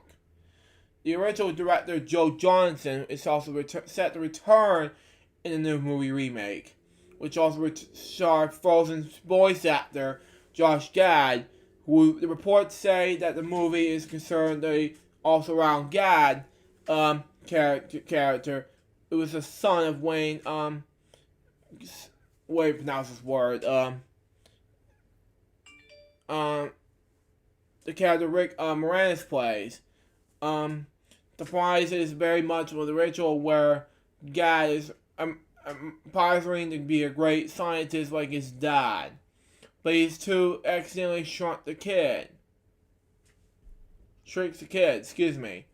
The original movie is iconic, with Deadline reporting in the first two movies in the series, making $281 million at the global box office. Because its mix of humor and science fiction, you could even argue the movie was slightly ahead of its time with its use of the movie's magic tricks and props. Who can all forget the giant ant into a shark's kid's robe? And with the remake of the new technology, Shrunk is going to be able to push those boundaries a lot further. Wow. The movie's reportedly being made for the direct release, not the remake that be launched on Disney Plus. It'll be one of the first times to see Moranis on the screen since appearing from the spotlight in 1997 following the death of his wife, Anne. According to the interview he gave in the Hollywood Reporter in 2015 during discussing why he didn't appear in the new Ghostbusters remake, he was surprised that Disney hadn't done Honey, I Shrunk the Grandkids. And perhaps the executives caught the wind of the statement that granted us permanently to see what happens next. Now, this is good news for all of you Honey, I Shrunk the Kids fans out there. But anyway, let's move on to the next topic. And it's like me, of course, but Honey, I Shrunk the Kids. But anyway. Now, for Def Leppard, they're announcing the 2020 Vision Tour with ZZ Top. Now, Def Leppard has announced they're heading out to the world later this year with special guest ZZ Top. The 2020 Vision Tour will set both bands play a total of 16 shows across the U.S., kicking off the September 21st in the Albany Times Union Center, wrapping up at the Spokane area on October 18th. Def Leppard frontman Joey says that what a year this is going to be. First sold out stadiums, then we go on tour with the mighty ZZ Top. Having been an admirer of the sub band for the lifetime, it's been going to be a real pleasure to finally do some shows together. Maybe some of us will get to go for a spin with Billy Gibbons, is one of those fancy cars. Tickets for the tour will go on general sales from 10 a.m. local time, February 21st, which is today. With members of Def Leppard's Rock Bridge fan clubs get calls to tickets from 10 a.m. on February 17th, which has already been passed. By the newly announced shows, Def Leppard would out on the road across the U.S. with Mighty Crew, Poison, Joan Jett, and Join the Blackhearts. Excuse me, I misspoke. But anyway, Def Leppard are posing to release the new box set titled The Early Years on March 20th through UMC and Bergen.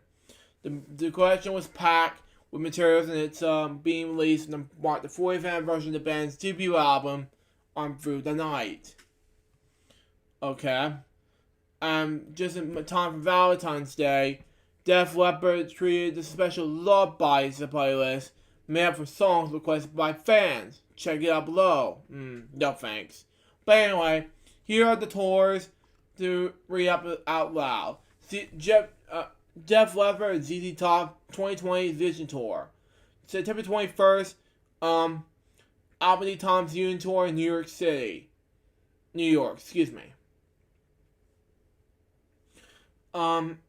September 23rd, Virginia Beach versions, Night Home, both Albany High here in Virginia. September 25th, Knoxville, Thompson, Bowling area in Tennessee. September 26th, Brandon, Albany High here, we call it, in Mississippi. September 28th, Orange Beach, the Wharf Amplifier in Alabama. September 30th, Buzzer City Silver Lake Center in LA, we call it. I can't say Louisiana, excuse me. October 2nd, Little Rock Verizon area in Arkansas. October 30th, in Tulsa Bulk Center, Oklahoma. October 5th, Wichita, also Bank area in Kansas. October 7th, Lincoln, Pinnacle, Bank area in Nebraska. October 9th, Grand Rapids, Van Annal area in Miami. October 10th,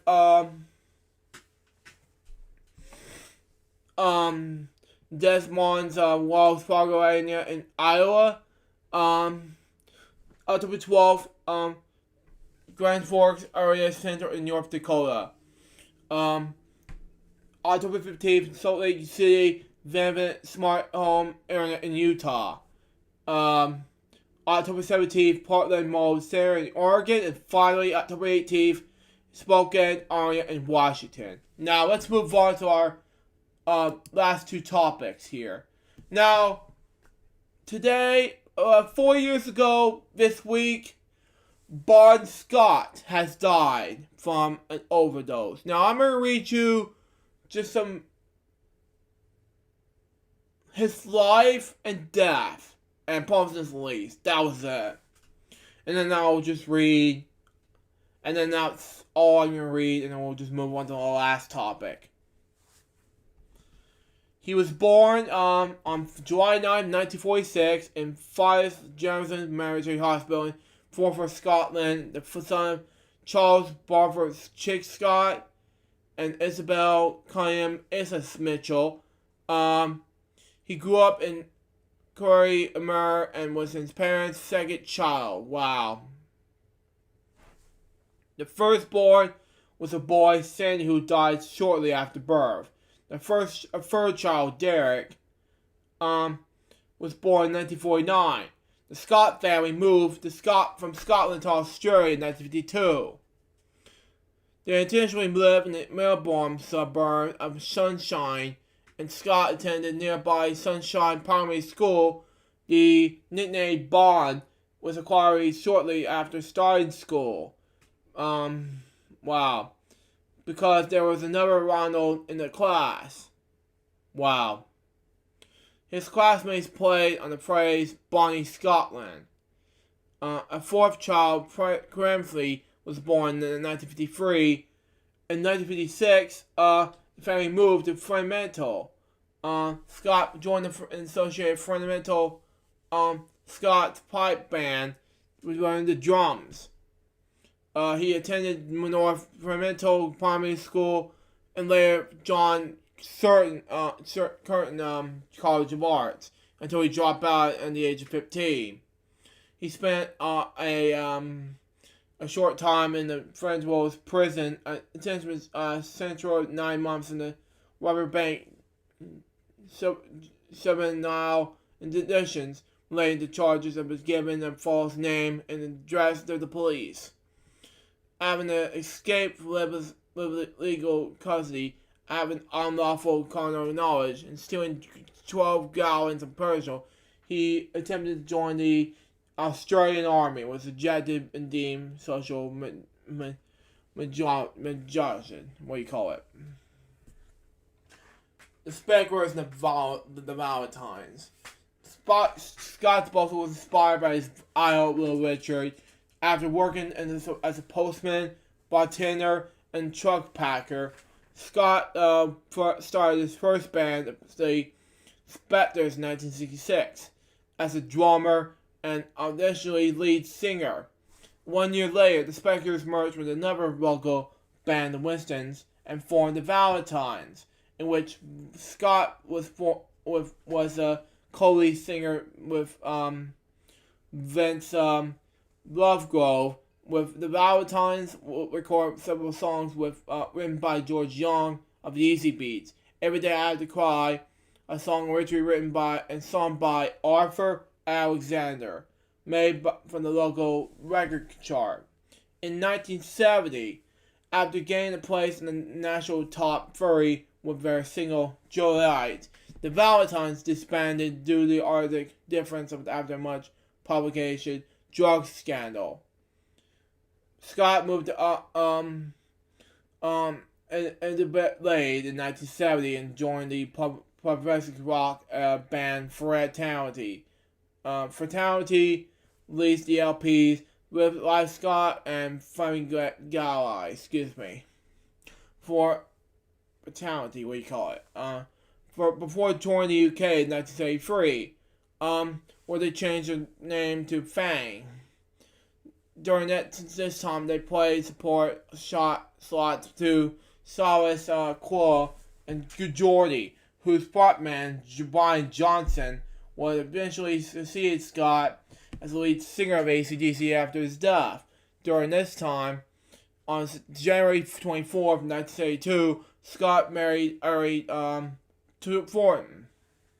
In 1973, just after returning to Australia from the tours of the UK, finally went on hiatus. Scott took a day job at the railroad plant and began singing in the Mount Laughley Rangers, and blues creative musicians helmed by Peter Head, basically from the Headband, who explained Headband and Fatality with the same management stable, and we both split after about the same time and the local thing to take members of the both bands and create a new one. The purpose of the band was the songwriters to relate to each other and experiment with songs. It was a hotbed of creativity.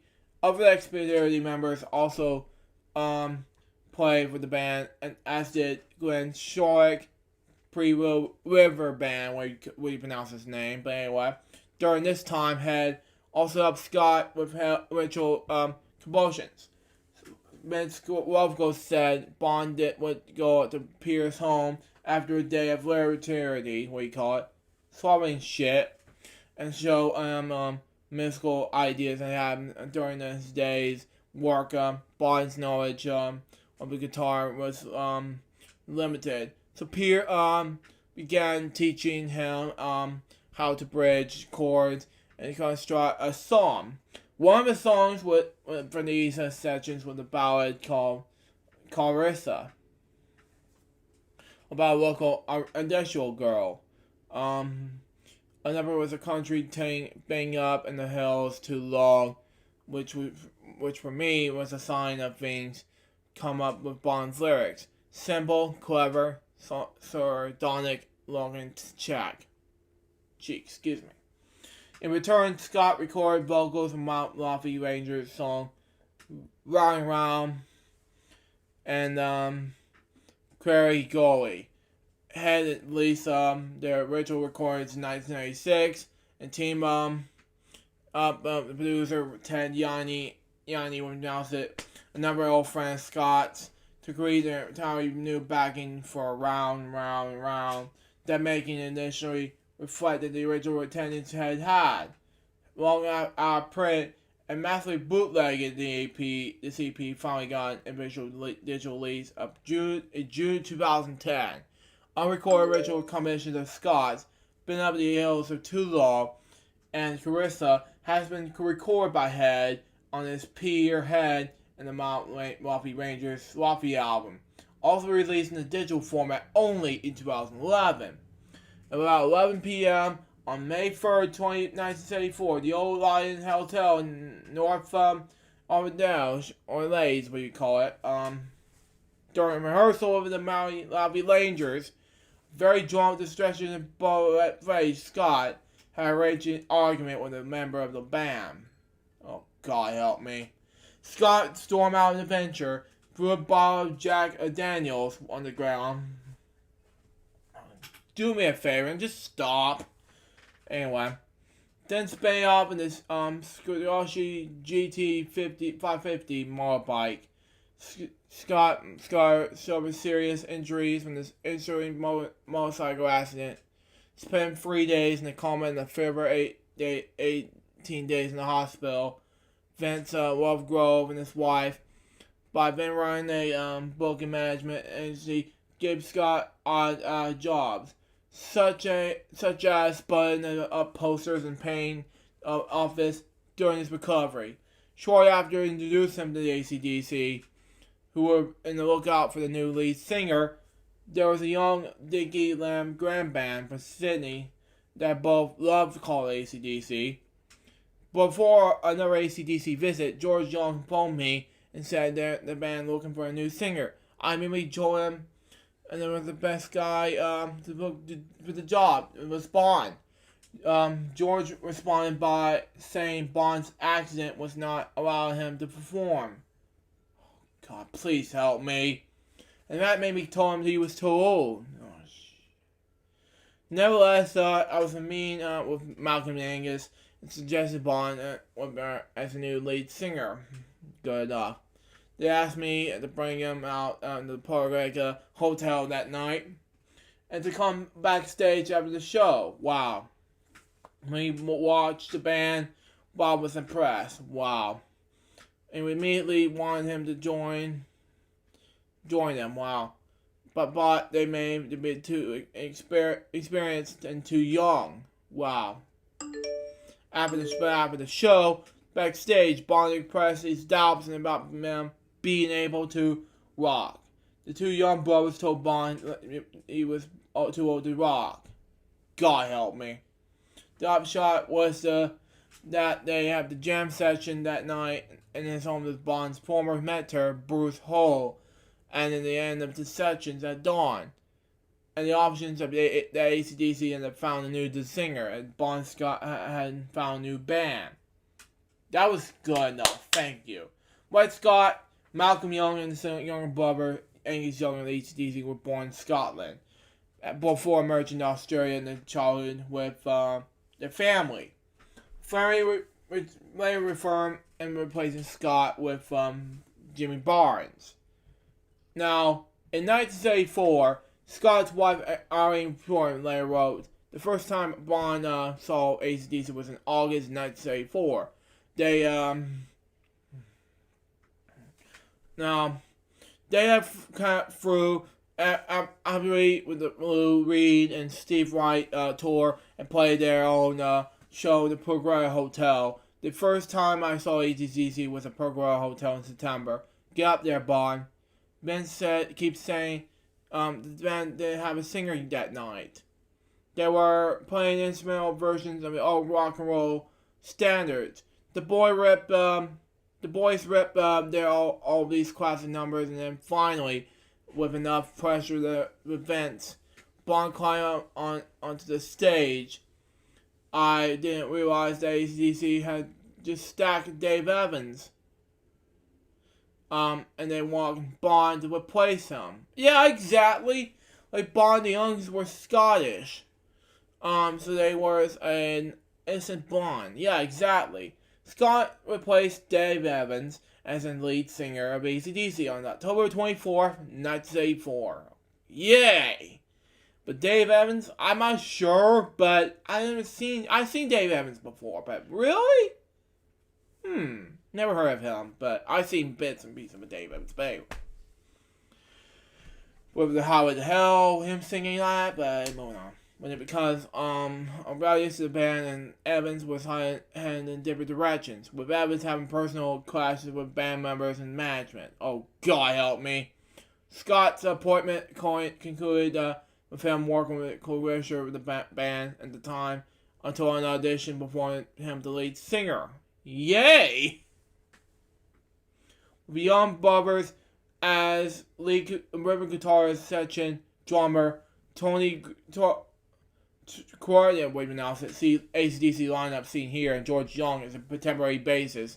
AC/DC released High Voltage, their first LP in Australia in February 1975. Within a few months, Correnti was replaced by Phil Rudd, and Mark Evans was hired as a permanent bassist. And AC/DC began recording their second album, TNT. Which was released in Australia in December 1975. The first AC/DC album to gain international distribution, however, was the compilation of tracks within two albums, also entitled High Voltage, which was released in May 1976. Also, the studio album 30 Days Down Dirt Cheap was released in the same year, but also in Australia. The international version was both single. The album was released in November 1976, but only in the UK. But then in March 1981 in the US, with a different track listening. Okay. In the following years, AC/DC gained further success, and the albums led to be Rock and Power Age. The 1978 release of Power Age marking the debut of bassist Cliff Williams, who had replaced Mark Evans, and with its hard riffs, the following blueprint set by Rugby Rock. Only one single was released from Power Age, Rock and Roll Dalmatian, which gave AC/DC the highest chart position at the time, reaching number 24 in the charts. An appearance that the Paul Fury Gazebo during the Power Age tour was recorded and released as If You Want Blood, You Got It. The band's sixth album, Highway to Hell, was produced by Robert Mutt Lang and was released in 1979 and became AC/DC's first LP to break in the US Top 100, initially reaching number 17 in the charts, and was propelled AC/DC's into the top ranks of hard rock acts. Cool enough.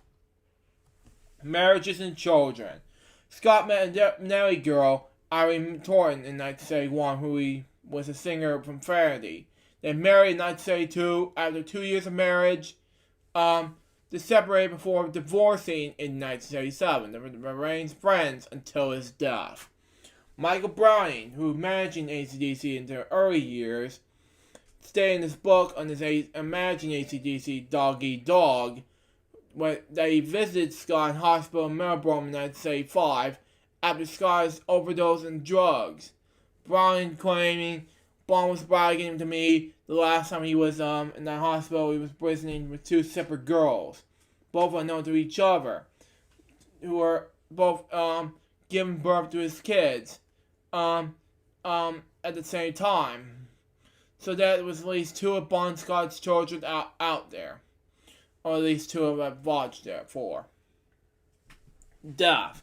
On February 15th, 1980, Scott attended a section where Malcolm and Angus Young were working on the beginnings of the two songs that later recorded on the Black and Black album, called "Have a Drink on Me" and "Let Them Put My Love on You Into You," which record probably on drums rather than singing or writing lyrics. Days earlier, Scott had gone to Mixcox to visit their friends, the French group's Trust in the Scorpio Sound Studio in London, where they recorded the album Repression. Scott was working on the English adaptation of the text by Bernie Bombitions for the English version of the album. During this visit, the musician did a jam session of Ride On. Disapproved by section bot was Scott's last recording. Sometime during the late evening of February 18th and the early morning of February 19th, Scott passed out and died at the age of 53. He had a visit at London club called the Music Machine, currently known as Coco. He left to sleep at the Resident 5 owned by Francis Scott called Alistair Carnier at 67 Overhill Road in East Dulwich.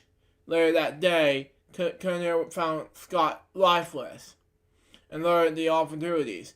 Scott was taken to King's College Hospital in Carpenter, where he was pronounced dead on arrival. The current events of February 19th was when exactly Scott was found dead. It was been challenged by Cassie's Schwenk's 2017 book, Bond, The Last Highway, which quotes UFO guitarist Paul Chapman has been informed that early morning Scott's friend Joe Furry that Scott was dead. Kindler said he found Scott in the evening. Chapman claimed Scott and Furry that were with him the previous evening of February 18th, and Scott left his apartment to buy heroin. Heroin never returned. Fink's books also reveals Scott and Kinsler were not alone, and each was Dulwich, but with a third person, Zena Colley, we pronounce it, who stayed over at Kinsler's apartment while Scott's remained in the private park. Read not, we call it. An updated edition of Fink's books released in 2018 produced new evidence that fourth initials husband, the rock musician Pierre Perlet, was also with Scott Kindler and Cardinal. Frank condensed the violations of vomit was the cause of Scott's death via the suspected heroin overdose. But the official cause that was listed and the death occurred attributed as accused of alcohol poisoning and classified as death by misadventure. Wow. As far as funeral arrangements, Scott's body was acclaimed by Desmond Ansley, who was acclaimed Judy Garland at the time, but that's just me. It was later cremated as Scott's ashes was cremated by his family at Fremantle Cemetery in Fremantle. Instant comments in media accounts of Scott's death, such as the incorrect spelling of Kinsler's first name, has been cited in conspiracy theories, which suggests that Scott was killed by assault foams, which could be directed into a car, or that Kindler did not exist. God help me. The letter has been disposed in Bond Scott Last Highway that the publication of Kindler's death certificate issued a Spanish court in 2015. Oh God. Initially, Scott was asthmatic, while it had long been believed that the temperature was below freezing the morning of his death, raising the possibility of hypothermia. Frank's book revealed that features that the Met Office National archive showing the temperature were in fact above average of the month and not freezing. Shortly after Scott's death, the remaining members of the AC/DC briefly considered quitting. Yeah. However, it's eventually decided Scott will have been with them to continue. And with Scott's family encouragement, the band hired Brian Johnson as the new vocalist. 5 months after Scott's death, AC/DC finished their work and they began with Scott and the release Back in Black as a tribute to him. The issue was wherever Scott's lyrics were used, uncredited on the album, remains an enduring topic of the debate. In Fink's Bonds the Last Highway, Scott's girlfriend, Silver Smith, now deceased, and Holy X, a portion both declaimed Scott wrote the song You Should Be All Night Long. Yeah, it's cool enough. Promotional release. AC/DC released a box set entitled Bonfire as a tribute to Scott on November 18th, 1997. It contains 4 albums, a remastered version of Back in Black, a rarities album with larger takes, outtakes, and various live cuts, votes, and 2 live albums. Live in the Atlantic Studios and live to rewatch the movie. Live in the Atlantic Studios was recorded on December 7th, 1977, and the Atlantic Studios in New York City. Live to rewatch the movie was a double album, which was recorded on the December 9th, 1979, in the Pacific de Paris in Paris, France. It was a soundtrack in the motion picture, AC/DC Let There Be Rock. Now, that's our topics for today. I just don't know what else to do and before I get to my last topic, I just want to say happy anniversary to LJPCBM/Quelp. Main reason why I'm not going to read the documentary's 13th anniversary today and save it until next week, because that was a difficult time for me to just read it. That's why. Sorry, folks, but, that's just me. That's our topics for today. But anyway, let's go ahead and, spin the wheel, and, let's go ahead and, do this now, and we'll, actually, before I get to spin the wheel, I got watch Disney Plus. Now, as of course, 2 episodes of Recess. That was it for season 2. But anyway, let's go ahead and spin the wheel. We got 4 wedges here. L4GSTV's flash control stuff. Now we're gonna start with my cards. I know this is out of control, guys, but nobody's here for the show, but, it's no show for some people, with the exception of all of them, so let's just say nobody came to the show except for Chris Kennedy and Jay, but, I'm just gonna quit this at the moment, because that's just me. But anyway, let's go ahead and let this off and move on to the next one. Say, hey, let's just do this right now, so let's do it. But anyway, let's go ahead and play the game of L4GSTV. I don't think we're going to do this week, guys, so yeah.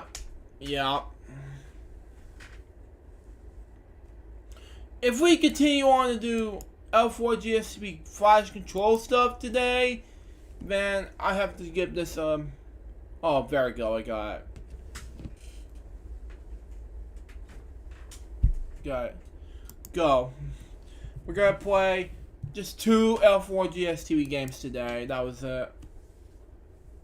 But anyway, let's go.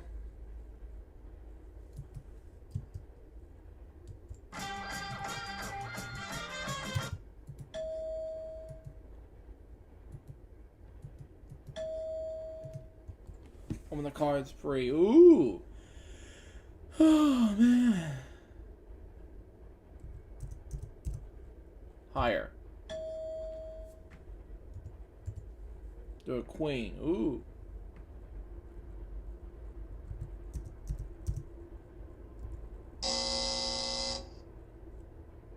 That was an ace. Not bad. Lower.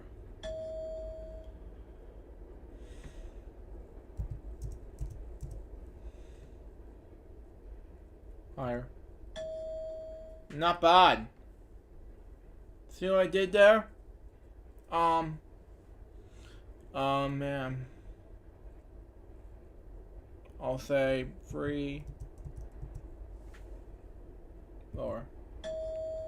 Not bad. Ace. Ooh.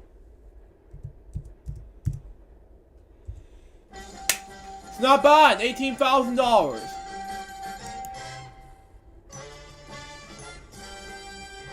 Let's do danger color because I'm not going to be able to do the rest today.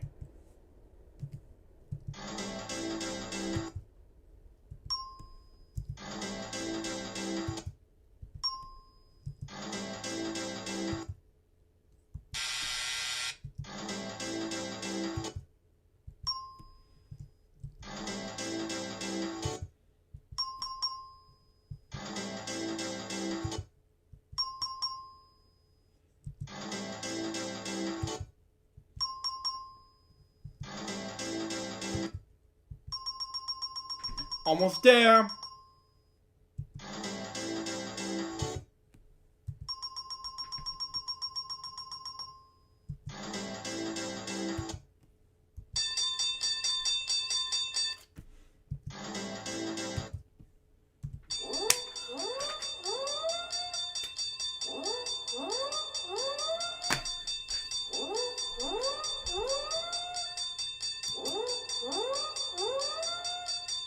Getting closer than that, but anyway, spin the wheel. I'm not gonna do any more games. We'll have to just do this, but anyway, Pat do game stuff. We're gonna do drop the bomb today, and I don't think it's necessary to do the rest for the rest of the day. So let's just do it anyway.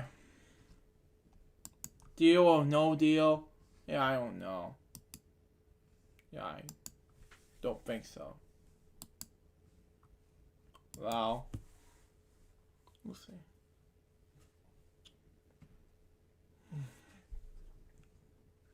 Yeah, I think we're gonna skip Pat Sage games.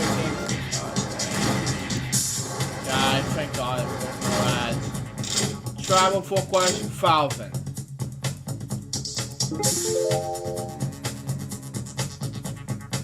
Okay.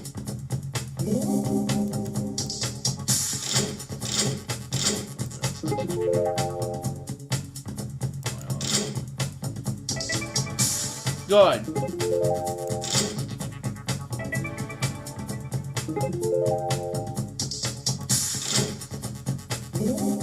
Pig, oh well. Books, 5 questions for 700.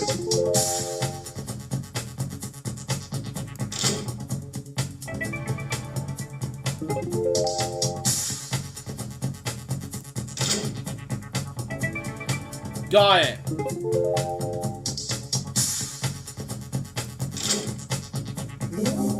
Adolf Hitler? What? Oh well, 1600 is not that bad. Spin the wheel.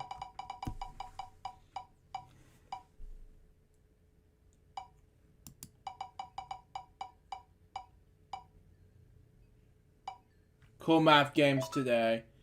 Yeah, that's gonna be it for one part of the show. So I don't think it'll be necessary to do Pat Sajak games today. So since I'm not in the mood with doing other things today, so yeah, I kept reading dev topics to you guys and all that stuff and jazz. So other than that, I don't know. We'll see what happens. Let's do 3 games in a row.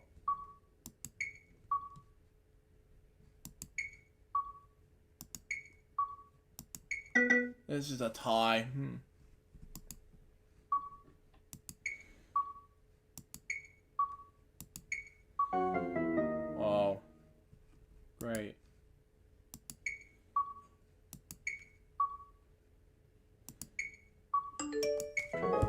Got it. One more time, and then something new in the wrap up.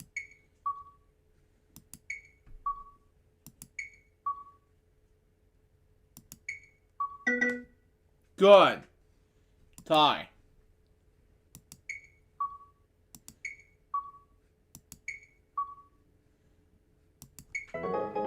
Okay, it's good.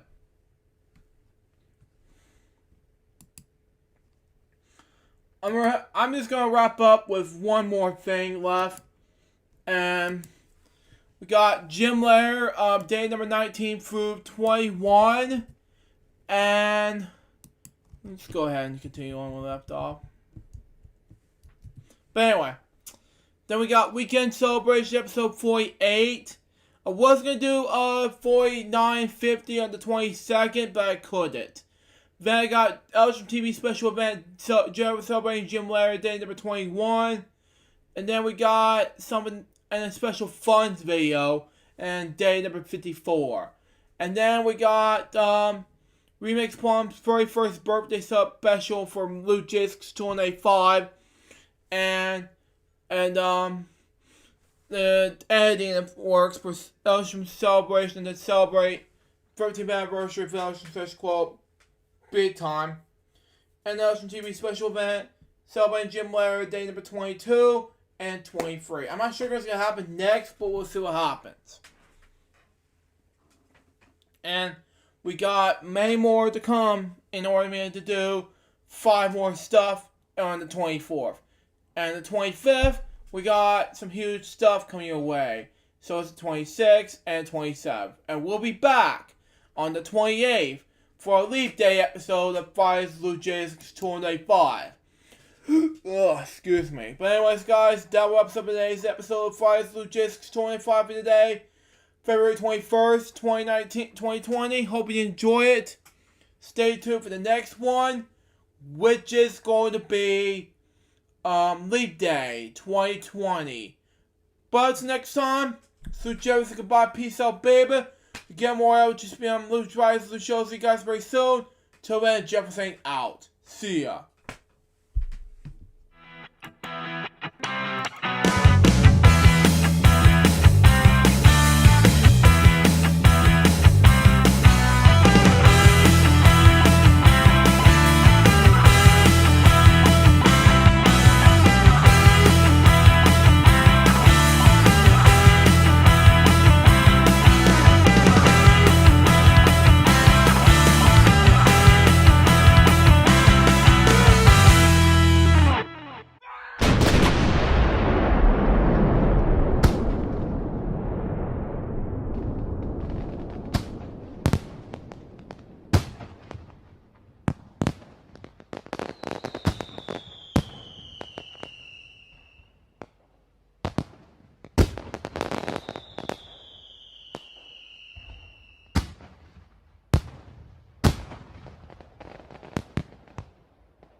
Welcome to Fridays with LukeJ62895. On this live stream show, we are going to be talking about our topics, playing video games, and many more. And now, here's your host, Luke Jeffers, Billy Mooney, Remix Plum, and David 2000.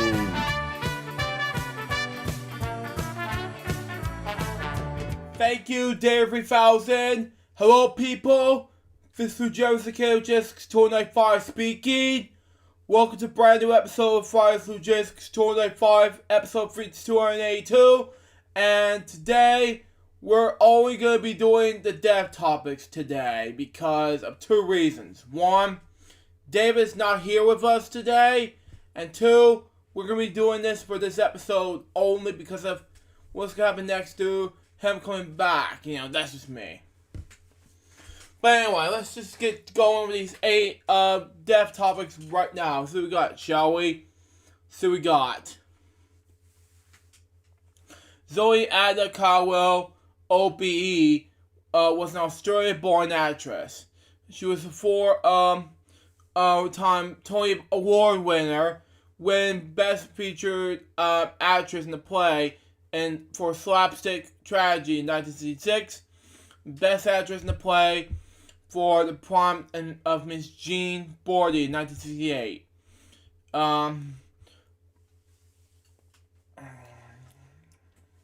Sorry about that, everyone. Medea 1982 and Masterclass 1996. Her film appearances include The Purple Rose of Cario in 1985, Birth in 2004, and Extremely Loud and Extremely Close in 2011. She was also best known for providing the voice of the Grand Councilwoman in the Lilo and Stitch franchise and in Kingdom Hearts Birth by Sleep. Caldwell was born in Meldrum, Vitra, and raised in the suburb of Berlin. Her father, Edgar, was a plumber, okay? And Caldwell's mother often took some of the neighborhood kids to the Albertson Theater in the Richmond where they could go backstage and watch rehearsals and performances, okay? Career. Caldwell began her career in Melbourne in the 1950s and early 1960s, performing the newly formed Union Theatre reportedly company, later the Melbourne Theatre Company. Okay, she emerged to England upon being invited to join the RSC at the time. When Charles Lapton, was attempting Lear, and Vicentia Rangrave, okay? Alien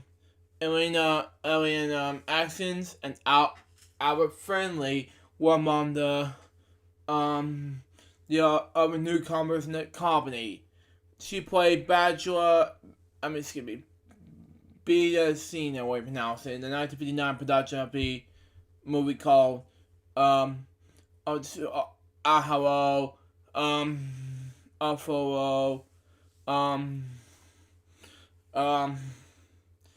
starring Paul Robertson. I can't pronounce the name like that. Later, she played the opposite disabled Helena opposite Dame Evans in the production of All's Well That Ends Well. Her career brought her to the United States, where she was one of the original company of actors under Garvin's directions at time from Godfrey Fear in Indianapolis.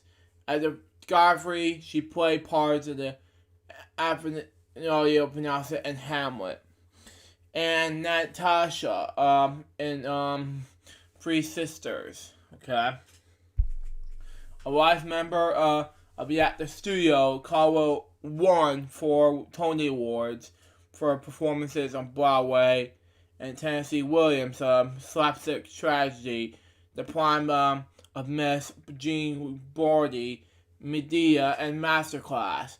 In the last she performed opera diva Maria Claris, which is cool enough. In Stratford, Ontario, she appeared often including her role as Cleopatra in Shakespeare, Anthony and Cleopatra, opposite Christopher Palmer's Mark Anthony in 1967. Her other credits on Broadway include Arthur Miller's The Creation of the World and Other Business, in which she played Eve, a one-woman play in which William Luke's based on the life of Lillian Hellman, in the production of Macbeth. Excuse me, I just got some of my throat. But anyway, with Christopher Plummer and as Macbeth, and Glenda Jackson as Lady Macbeth. Under Caldwell's direction, Caldwell directed Off-Broadway, a two-woman play created by Elliot Akins. Okay, Lita and Virginia, based on the letters between Virginia Woolf and Vita Sackville West. And play Virginia and Venetia Vita, excuse me. Caldwell directed the Broadway production at Oddfellow in the late 1970s with James Earl Jones, Christopher Plummer, and Diana West, excuse me. She helmed the American Shakespeare Theater in Stratford, Connecticut for 2 limited-run seasons as its off-field director in the mid-1980s. Caldwell also performed on film, most notably as a official Dodger in Woody Allen's The Purple Rose and Collier. In 2002, however, she starred in the film Just a Kiss. She voiced the character of the Grand Constable in Disney's Lilo and Stitch. It continued voicing the character in the franchise later films and Lilo and Stitch's series, as well as in Kingdom Hearts and Birth by Sleep. In 2011, she acted in Extremely Loud and Extremely Close. Personal life. Caldwell graduated from Mount Ladies College, Q, and much later received an honorary degree for the University of Melbourne. In 1968, she married Canadian-born Broadway producer Robert Whitehead, a cousin of actor Hugh Gagnon. She had 2 sons and were married until Whitehead's death in June 2002. In 1970, Caldwell was appointed for the honor of the British Empire. Death. Caldwell died in Palm Ridge, New York, on February 16th, 2020. She was 86 years old, of commissions for the Parkinson's disease. Now, there's a lot of films to talk about from film and television, so, Councilwoman, and direct-to-video like Stitch the Movie, Stitch Crazy Safe, never heard of that, but I'll get to that, but what's that? Okay, the Morris Park attraction based on Disney's Lilo and Stitch franchise. Oh, I see. Okay. Tomorrowland. Okay, I see where this is going. Lilo and Stitch, Councilwoman, and Finer. Okay. I see where this is going. 2003 and in July of 2006, airing 65 episodes. Well, that's cool. Experiment 226, video game. Credit only. Okay, this is getting cool. My next death topic is going to be about John Charbonneau. Now, he was an English actor, known mainly from his stage work from his RSC, however, and National Fear in the United Kingdom, for his many television appearances. Charbonneau was born in Birmingham, Warwickshire, the last son of Mary Lillian Mayfield Edwards, and juris author Norman Charbonneau. Education. Charbonneau was educated in Mount School, Stockport, where he started acting as a member of the school's drama society. Okay. And the City of London School, independent school for boys, in the City of London, where he played Hamlet in the school play, followed by St. Catherine's College, Cambridge, in England, where he played in M.A. Life and career. As a stage actor, Charbonneau was a member of Lawrence Oliver's National Theatre and Royal Shakespeare Company and appeared as Sir Oliver Service in the School for Scandal, directed by Deborah Wonder at the Barjan Center in 2011. This is cool. Charbonneau also appeared extensively on television roles in the 1960s onwards, okay? He played the Earl of Sexual and Elizabeth R. and Alexander Hardridge and Edward and Mrs. Simpson. He appeared in Z Cars Space 1999 and Inspector Moore, GABH, Coogan's Run, Foley's War, and many other dramas. He had presented an episode of the 1983 BBC television travel series, Great Little Railways. He performed in 3 of the BBC television Shakespeare plays, and as creation in the BBC's productions of the 3 Tribune plays in 1986 of Sharpicles, so you pronounce it. He also played Pompey in the second episode of Ancient Rome, The Rise and the Fall of the Empire, and then the Jail Warden in the 10th Kingdom and an Embassy Fantasy miniseries. His film career includes roles in Nicholas and Axeradia, what you pronounce it, Pope John,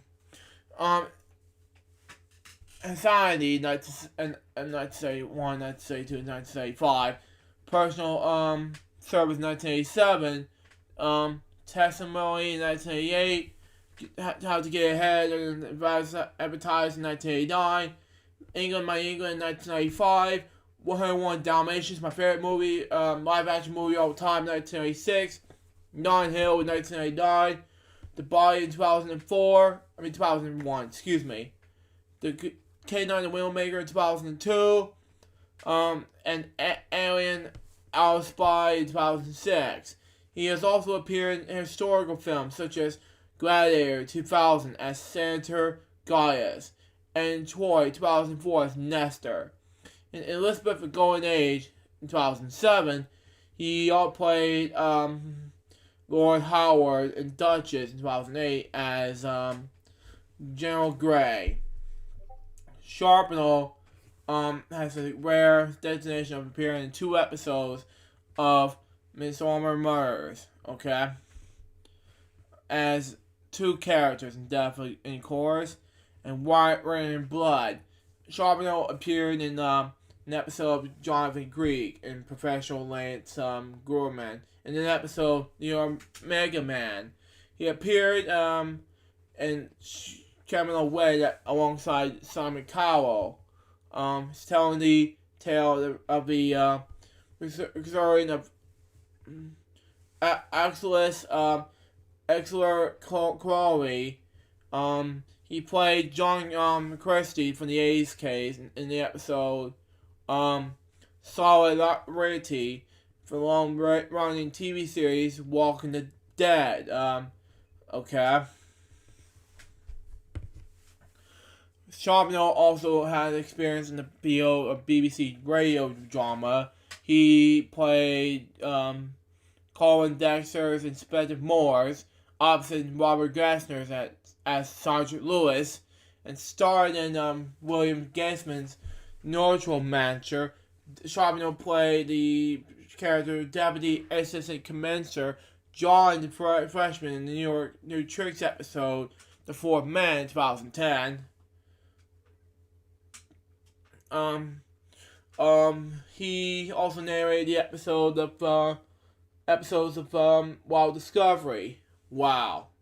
Sharper was the son-in-law of British film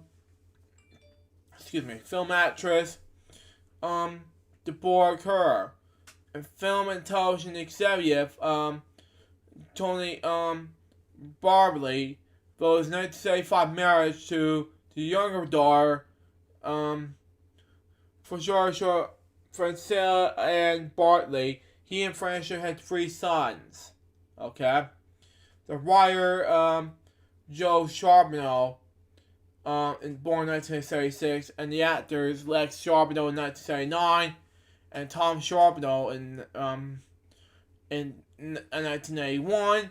Charbonneau lived for the last years of his life with his family in Highbury, North London. His Esther Harvey Charbonneau gave the name Charbonneau to the English language, which, by the way, he died at the on Valentine's Day, which is 2 weeks ago. He was 37 years old.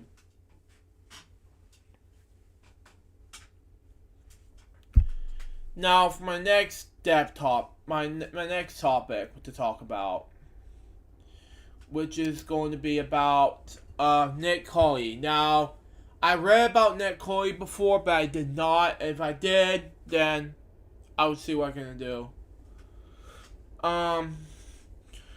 Nick Coley was an American artist and comic book writer, editor, science fiction novelist. He was a co-creator of E-Man, and was with artists Joe Staten and Moonchild, Captain Cosmos, and Star Flake and the comics Sprite.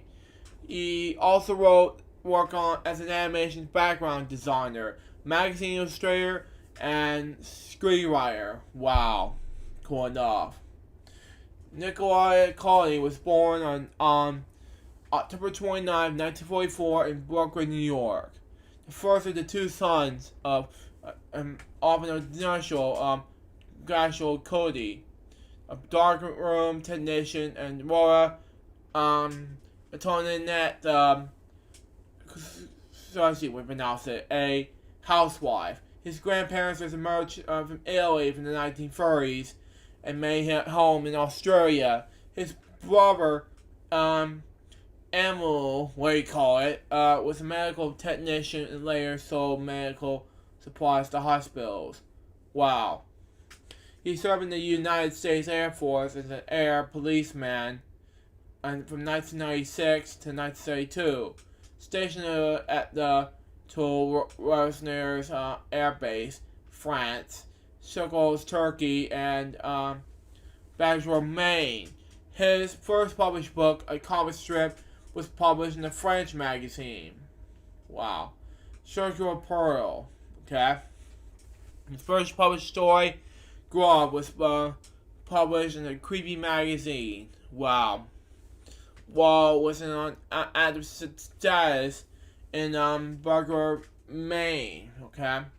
After leaving the service, his first appointment was in Crash Animated Studios in New York City, which is under the direction of the legendary filmmaker Ralph Bakshi. In 1972, while visiting his parents in Florida, he met a pretty young blonde girl on the flight, Charlene Velske, and they were married 6 months later. Together, they had a daughter, Jasmine, who worked in the journalist and the Presley and in the publicity department of Oregon Water Department. Nick and Charlene were divorced in the year I was born, 1995. Now, after Moonchild, starting in 1968, it was a self-publishing free underground comics, okay? Featuring his first original character, Moonchild, a big guy, buxom, innocent Wolf, who had an ability to live in outer space without any support systems, okay? Issue number 2 of Manchild was published in conjunction with carry on R-rated San Francisco comic book company. She was also featured in Mark Ellison's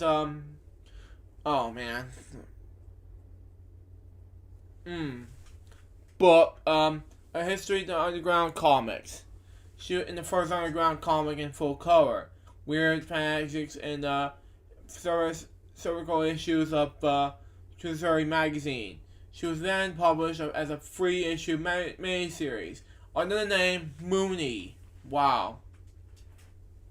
Moonchild, the Star Babe, okay, by MU Press, with covers, writing, editing, pencils, and so forth, by Cooley and Inks.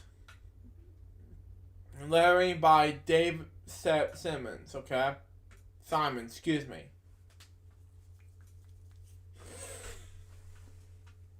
Cooley is long buried to work on a comic artist while he would, and asked if it would like this portfolio. Cooley did the single page comic strip featuring Moonchild, but it was never published in Wood's magazine, Wits was said.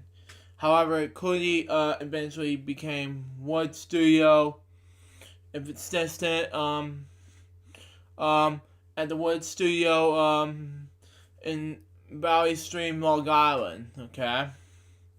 He worked on the strips Ken and Sally Forth Wood, okay? While when Karen Comics, she was seeking as an assistant editor, Cooley was interviewed by a new editor, George Wildman, never heard of him, and was hired. He worked for Charman and for 4 years, and worked as assistant editor for Louise Simonson as Warren Publishing's and then his assistant editor to Lean Wayne at DC Comics. Okay, in 1976, a friend Bill Dalbay had taken a job as art director for Marvel Films in California, and invited Cooley to work as a background artist. Excited to have a prospect of working in the animated field, Cooley moved to his wife Charlotte and daughter Jasmine Rose to California. For the next 16 years, he found employment at the freelance background designer for such studios as the Walt Disney Company, Universal Studios, Sony Pictures, Sobo Entertainment, many more, working with such projects such as Conan the Adventure, Defenders in the Earth, 101 Dalmatians. What are you talking about? Okay, the series, really? Didn't know that. Dilbert, Expo Squad, Star Strip, Troopers. I love this show. And many other TV series. Wow. Cooley moved to Florida, where he began writing and shooting indie movies for creative productions. And then with his own company, Nicola Entertainment LLC. His big dream was to produce a movie based on this character. Wow. But he knew it was only taking a fortune to do Mooney property, and so he shelved the idea. In 2012, it was announced that the company miniseries story Mooney vs. the Spider Queen would be adapted by Temple of the Cave, Temple's immersive audio, immersive audio as audio drop. Okay, a short form audio production. Okay, it was scheduled to be released in April of 2012. The production features Tom Nagel and Michael Cornega. And I'm not going to say the N-words because I'm not going to say it, but anyway. It was scripted and directed by Eric Paul Erickson, and for the original story by Cooley. Bill Black, and a friend, and fellow indie movie maker.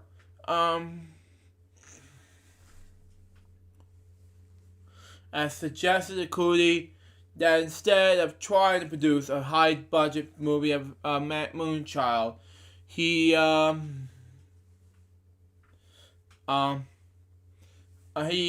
should do it in episodes and using each episode's means to finalize the next episode. On September 12, 2012, Cootie began shooting the first episode of the three-part movie, entitled Mooney and Spider Queen, Episode 1.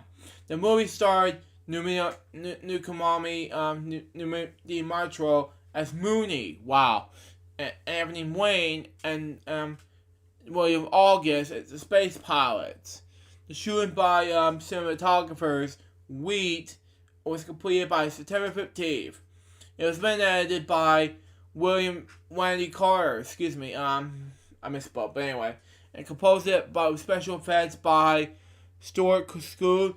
The movie premiered on August 16, 2013 at the Fetish Competition, and held in Tampa Bay, and was put on sale from Amazon.com. In 2018, Cootie sold the Moonchild franchise to Nagami Nimatro. The series is being rebooted, but no known potential release date. Cartron, 1972 to 1986. Okay. 1972, where he was hired as an assistant to George Wildman, editor of the comics in Derby, Connecticut. Charging with a low-paying outfit nonetheless produce variety of comic books genres from 1986 until its demise in 1986. Even after the most publishers has long let its turn to the steady diet of superhero titles, Cody began turning out scripts for Carson's horror and fantasy titles, working with artists such as Steve Duclo, Don Nguyen, Wayne Howard, and Ton Stoughton. He recorded with young artists such as John Byrne and Mike Zack, who began freelancing the Carmen and illustrated some Cody stories. In less than 3 years, Cody produced well as over 200 story scripts and what text features were cartoon. In 1973, he teamed up with Joel Stan, who collaborated with him in the creation of E-Man, a native alien superhero who became a cult favorite, The character applies Cody's Desmond for the monodramatic cape-wearing superheroes of other publishers. Cody Satan also co-created Michael Mazer, a grubby and Ocho's private investigator who became as an extra in E-Man. But was quickly spun off into the series of his own. Both characters survive the impulsion of Charlton and continue to the present, with Cody and Satan collaborating on one-shots and series of new E-Man and Michael Mann's monster comics and stories. Post-Carlton, Cody left Carlton in 1986 when went back to work with Warren, producing more than 100 story scripts for Warren's horror and fantasy magazines, until that company's demise in the early 1980s. At various times, he held the positions of the commission editor, assistant editor, and consulting editor. During the same period, he found himself the medium of scratchboard, investigation, and an artist, and he admired Frank Kelly Freeze, never heard of him. Cody developed a realistic scratchboard style and contrast to his cartoon style, and began selling illustrations to mainstream magazines such as Alfred Hitchcock's Mystery Magazine, Analog, Amazing Stories, and Heavy Metal. Yeah! As he left Warren, Cody began as an assistant editor and then disguised editor at DC Comics, handling various superhero and children's titles and scripting his own 6-part space opera, Spanner's Galaxy, illustrated by Tom Mandrake. He also scripted the final 2 Creeper backup stories that appear in The Flash. Okay. Chloe moved to California in 1986 and began work for an animated TV series, producing background and prop designs with a dozen different studios, including Disney, Sony Pictures, and Universal Studios. At the same time, he continued to write comic book scripts and create magazines and book art in the scratchboard paint. Captain Cosmos. Cooley's home manager of the TV space operas of his childhood. Appeared in a series of comic books, created in collaboration with Poseidon, as also in Cooley's novel, Space in the Web, Spin a Web of Death. 3 radio dramas and 3 short TV shows such as and then Man-Child returned to the print in the 3-part comic book series in 1982 as Mooney, Moonchild the Star Babe, and as novels in 2003. At the convention, his friend, partner, and actress for Mooney, Michael DeBarnhill, suggested he write a series for young girls since there wasn't much out there for them in the science fiction field. And Starflake, the cosmic sprite, was born. Like Mooney, she could live in outer space without any life support. Films. In 2003, Colt moved to Florida, where he scripted for the independent films that some anime adapted from the Carson Warren scripts, and consolidated his Captain Cosmos TV series in a full-length feature-length film, Captain Cosmos and the Great Ghost. Films produced and written by Cody, including Grub, Sockhouse, Tag, Lay Without Substance, and Mooney and the Spider Queen. Are cool enough, I guess. Novels. Cody wrote and illustrated text novels with his character Mooney and her reign. Mooney and the Spider Queen 2009, inked by Dave Simons. Mooney and the Slave Market and Opera in 2010, inked by Mark Schreiber. Mooney in the Two Main Rooms in 2010, inked by the same person. And Mooney Goes to War, a 5th novel. Mooney and the Space Pirates was written by a friend of Cody's, Vic Stoney Collier is what you call it. Eventually, Cody decided he had done all that he could with Mooney, the Star Babe, and sold the series to the Metro, and or to compose his own new creation, Starflake, the Cosmic Sprite. A contest was illustrated to find a model for Starflake, and in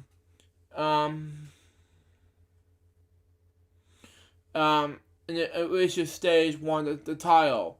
He wrote 7 Starflake novels, including Starflake Rides the Galactic Bikers, Starflake Huts the Power Beast, and Starflake Picks the Junkyard Planet. A Starflake comic series was also created and published by his good friend Kevin Glover. He was working on a young adult series of Starflake titled Sleepyard Lake Deep Space Ranger. Awards. Cody was twice awarded Warren's Blake Ray Baldwin Award for writing.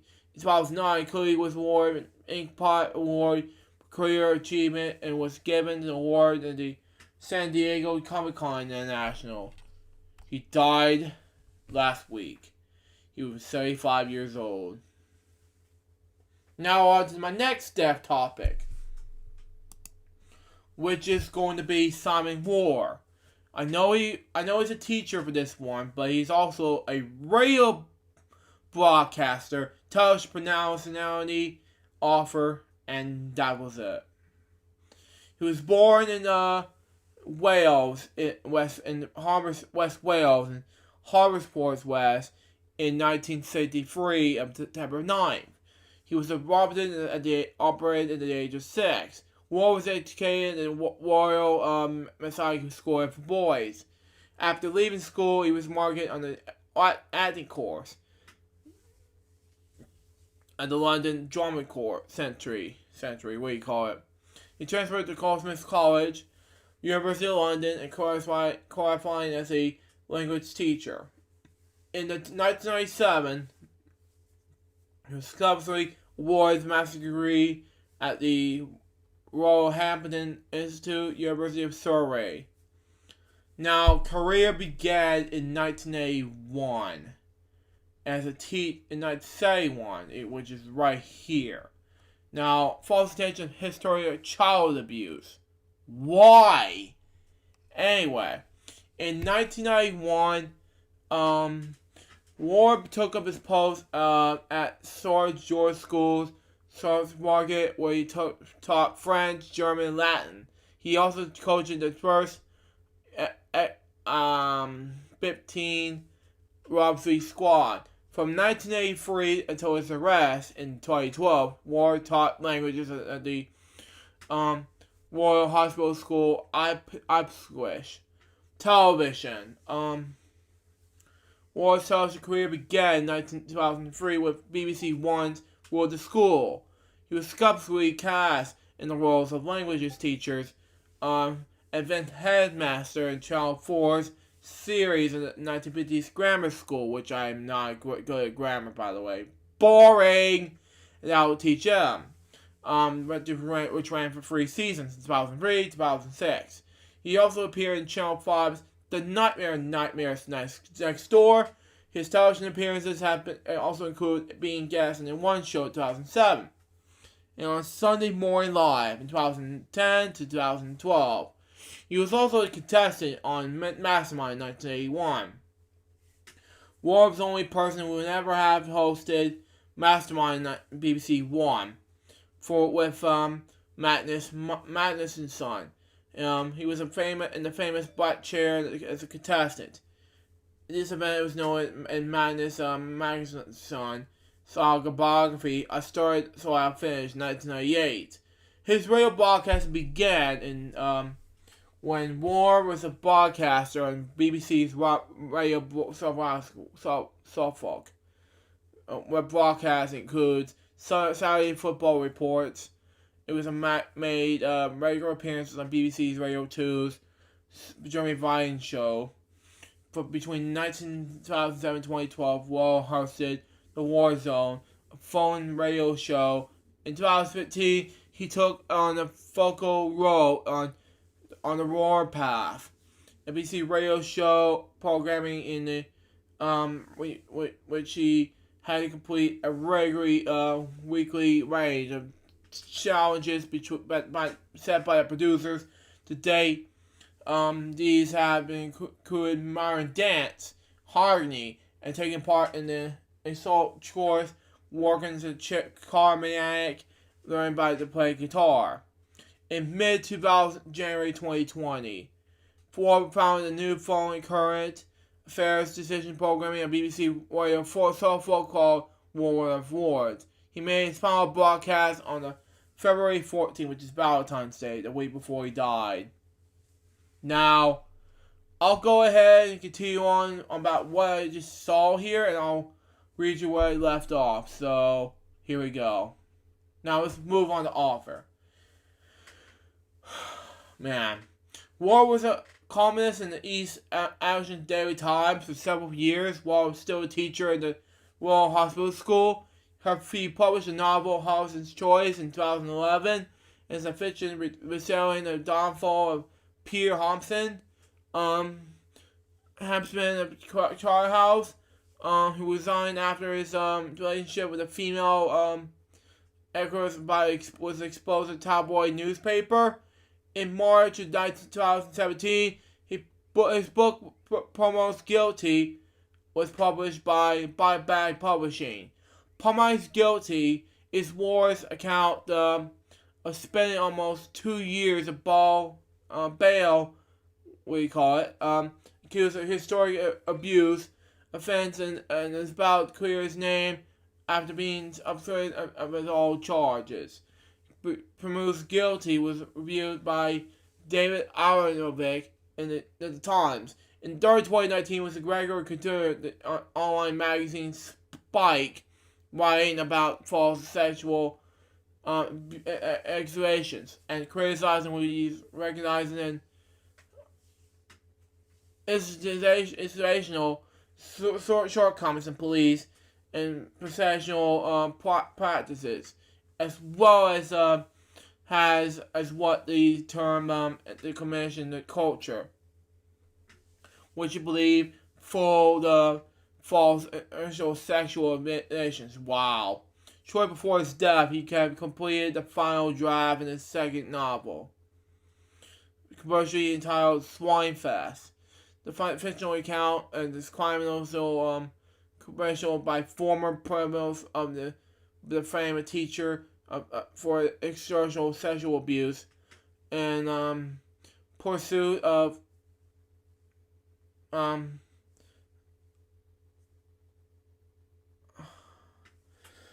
commissions by the school administrator. False addition of historical child abuse. Now, this is sad. Anyway, 2012, Ward was arrested and questioned by police following by a complaint of historical child sexual abuse made by a man who was been pupil at the St. George School's show market, where Moore had fought. The school is already to come under security in 1982 by investigative journalist Roger Cook over headmaster Derek Schlade's use of corporal punishment. In 2010 trial, which led to jailing of Slade from sexual he's abusing boys. Wow, this is sad.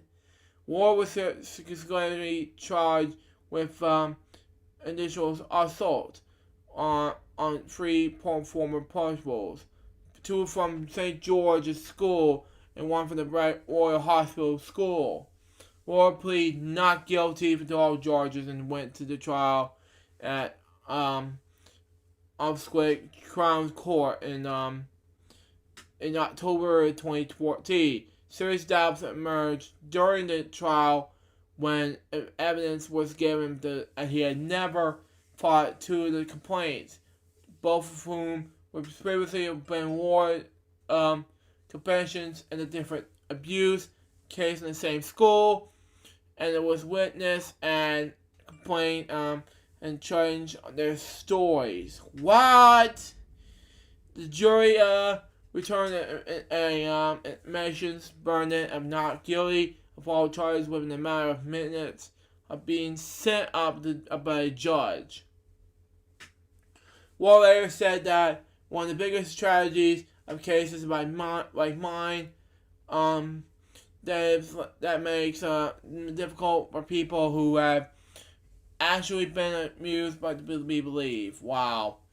Stupid idea, I know. A spokesman for the Crown Prevention Service just by the procession saying we were satisfied there was solvent evidence for the realistic prospect of combination, and it was in public interest to proceed.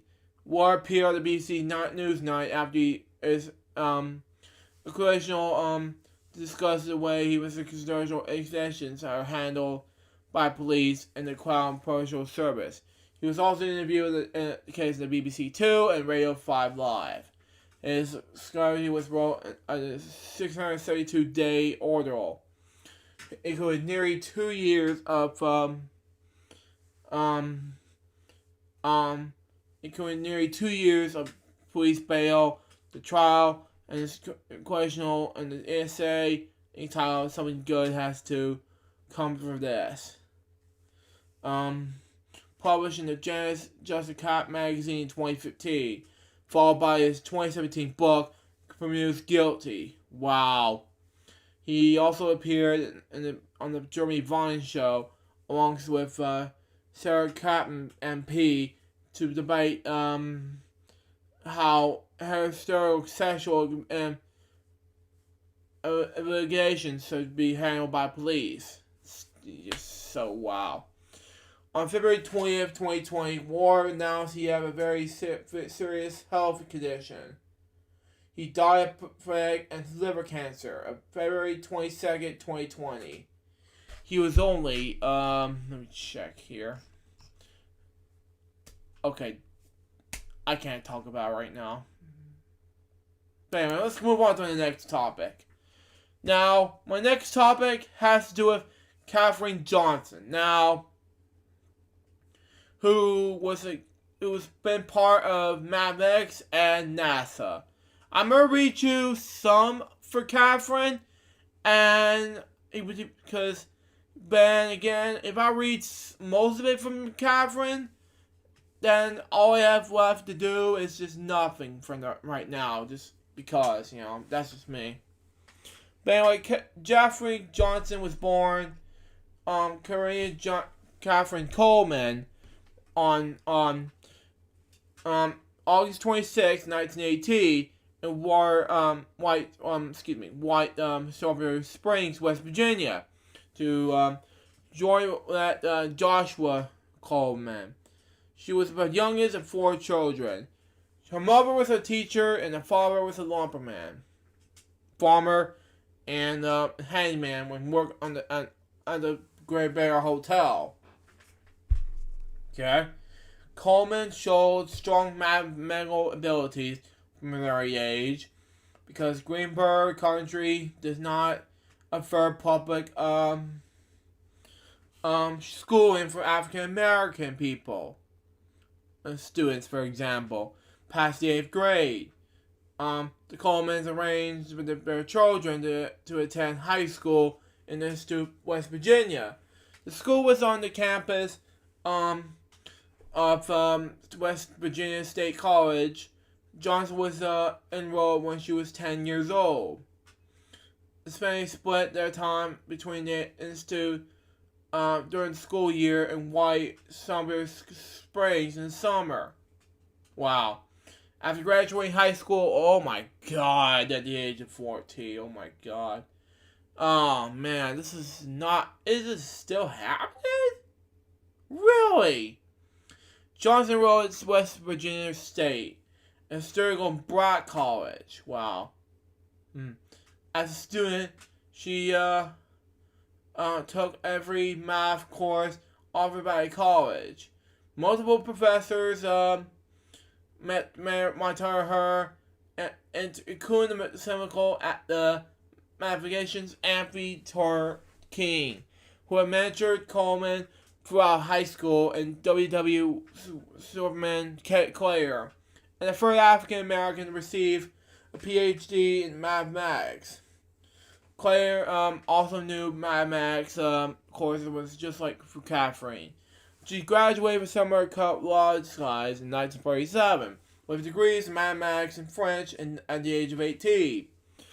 Katherine Johnson was a member of the Alpha Kappa Alpha. Wow. She took on teaching jobs at the Black Public School in Maryland, Virginia. In 1949, after marrying her first husband, James Gobble, she left her teaching job and enrolled in the graduate math program. She quit after 1 year of becoming pregnant and chosen to focus on her family. She was the first African American woman to attend graduate school at West Virginia University in Morgan, West Virginia. Through WB South SC's president, Dr. John W. Davis, she became one of the 3 African American students. Wow, this is cool. The only woman selected to integrate the graduate school after the 1938 United States Supreme Court ruling Missouri expirately gains in Canada. God help me. The court ruled the states that provide public higher education to white students and also had to provide it to black students to be satisfied either by establishing black colleges and universities or by managing black students previously white only universities. Oh my god. So is she black or something? I don't know. Career. Johnson decided a career in research mathematician, something like that. I can't remember. Although this was a difficult field for African Americans, a woman to enter. The first job she found was in teaching. And the family gathering in 1952. Wow. A relative mentioned that the National Administrative Committee for Accommodations, NACA, was hiring mathematicians. Mathematics. What do you call it? And the Library Memorial at a National Laboratory based in Haven, Virginia, near Magnetville. NACA hired African American mathematics, something like that, as well as white for the great guidance in the National Department. Johnson accepted his job, offered for the agency in June 1953. And I'm not going to read this like this, for example, but I'm going to read something that will give it out in mind. But anyway, from 1953, from 1953 to 1958, Johnson worked as a computer, analyzing topics such as guts, evaluation for aircraft. Originally assigned for the West Area Computer Section, supervised by mathematician Dorothy Vaughan. Wow. Johnson resigned to the Guidance and Control Division of Blatney's Flight Research Division. It was staffed by white male engineers. It came with state regulation laws and federal workplace regulations introduced under President Woodrow Wilson in the early 20th century. Wow. Johnson was another African American woman in the computing pool were required to work, eat, or use the restrooms that were separated from those of their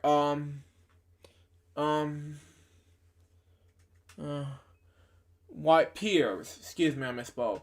The office was labeled called computers in the interview of WHRO-TV. Johnson stated that she didn't feel the situation at NASA, something like that.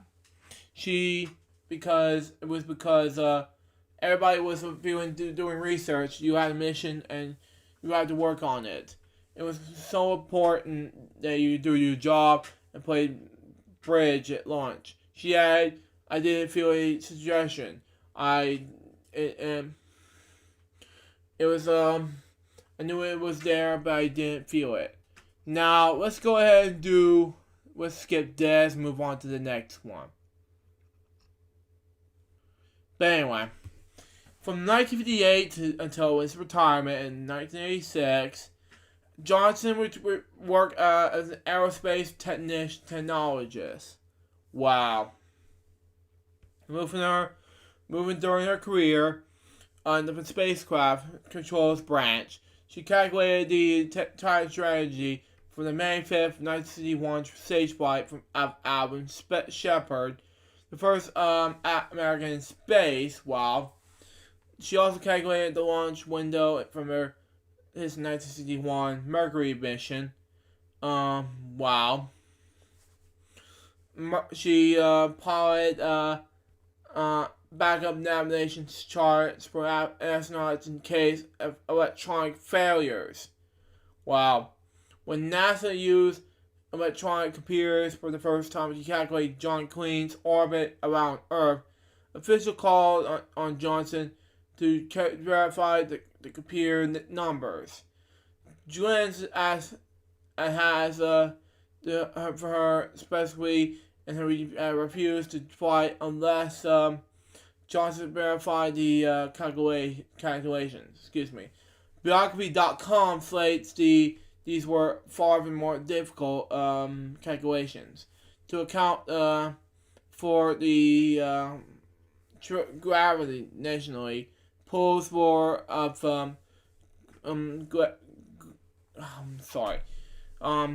gravitational bodies. Often markedly scary stated.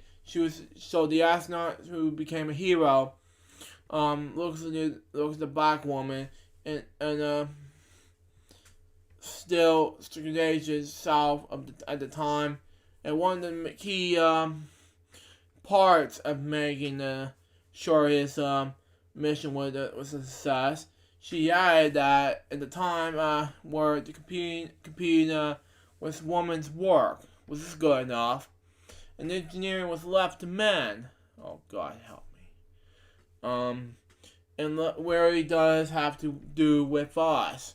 Over the course of time, short of not valuing of that work wasn't that done with by women, excuse me. However, necessary as much as we might, it has also taken history to get the perspective on that. Johnson worked directly with digital computers. Her ability and invention and for industry help to establish convince in the new technology. In 1961, her work helped to ensure that Alan Shepard's Freedom 7 Mercury capital shore will be quickly found after landing, using a commercial strategy that had been established. She also helped to calculate the strategy for the 1969 Apollo 11 flight in the moon. Cool. During the moon landing, Johnson was in the presidential mountains. Cool enough. She and a few others crowded around a small television screen watching the first steps in the moon. In 1970, Johnson worked on the Apollo 13 moon mission. When the mission was aborted, her work on backup producers and charts helped to stay safe path for the crew's return to Earth, creating a one-star version system that would allow astronauts to the missions on their location, astronomy, excuse me. In 2010 interview, Johnson recalled, everybody wants to be concerned about them going there. We were concerned about them going back. Later in their career, Johnson worked on the Space Shuttle program, the Earth source with satellites, and on plans, for the mission to Mars. Yeah. Johnson spent her later years encouraging students to the fields of science, technology, engineering, and mathematics. Personal life and death. I'm not going to read the rest because I'm not going to read personal life and death. That was it. In 1939, Kathleen and Coleman married James Francis Goebel. They have 3 daughters. Constance, we call it, Joylette, and Catherine. Really? In 1953, she and James moved their family to Newport News, Virginia, to pose a new job opportunity. In 1956, James Goebel died in an ocular brain tumor. In 1959, James Goebel married James A. Jim Johnson, a United States Army officer and veteran of the Korean War. The pair were married for 60 years until Jim's death in March of 1990. I mean, not 2019, excuse me. He was at the age of 93. I misspoke, but anyway. Johnson had 6 grandchildren, 11 great-grandchildren, live in Hampton, Virginia. She had children, grandchildren, and students to pursue careers in science and technology. Okay? She was a member of Carver Memorial Preparations Church for 50 years. Johnson died at a retirement home in the Newport News on the same day as Eltham's 14th anniversary, and she was 101 years old. Following her death, Jim Bernstein, NASA's administrator, described her as an American hero, and said that her firing legacy will never be forgotten. Now, these are the things I had to read for this thing, so let's move on to my next depth topic, and I have to read 2 more, and then I'm doing the game segment, so there you go. Ben Cooper was an American actor of film and television who won a Golden Globe Award in 2005 for his work in westerns. If you watch this, Dad. Cooper appeared on Broadway Flying Father in 1939, the same year as Wizard of Oz came out.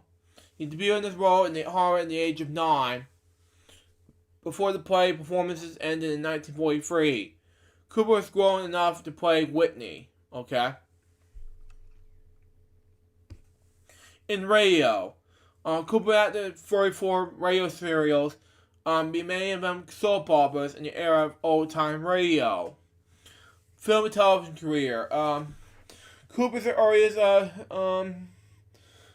credited screen appearance was an 18-year-old in 1952 to 1953 in the Armstrong Circle of Fear, and then on NBC.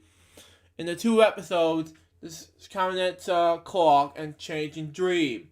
Thereafter, he appeared in numerous films with Republic Pictures such as Thunderbirds, Johnny Guitar, The Last Command, Deal of the Apache Walls, 1956, and the other films such as Tattoo. Cooper began appearing on dozens of television westerns. He was cast as Clint Harding, a young man interested in murdering his father. What? In the 1956 episode, The Vantage Canyon, and Dick Powell's Zam's Great Fear, Walter Barron and Sam Bowie played outlaws Joe and Brock, respectively, whom Clint entered in the trial. Joe tries to convince Clint that Vantage is unproductive. He appeared in Tales of Wells Fargo, Wagon Train, Bazania, and Rawhide. He was successfully tested in 1962 for the role of Steve Hill on NBC's 19-minute Western television series, The Virginian. He played the character in Murder Frank Wells in the 1961 Perry Mason episodes, such as The Case of Independent Patient Partner, and James Grove in the 1962 episode The Case of Polka Dot Pony. He played the character in Murderer Clyde Jasper, and in the 1965 Perry Mason episode The Case of the Mischievous Doll.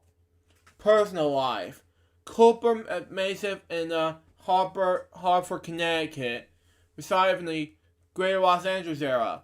After he was diagnosed with dementia in 1995, the year I was born, he moved to memory care factory in Memphis, Tennessee in 2017.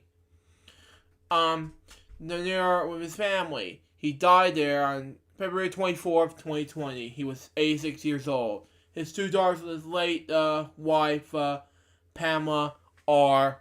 Cooper. Now, on to my next death topic. This is a huge thing to talk about. Now, I want to give Dinosaur Carey. She then died today, last Monday, at the age of 101. But we're going to talk about it anyway. But it's just most of the time that she's a cute one in 1922, but then this happened. But anyway, I'm not going to read this, but move on to the thing, early life. She was born on October 29th, 1918, in San Diego, California, as Peggy Jean Margrami, okay? Second daughter of Martin D. Baxter and Jack Margrami, okay?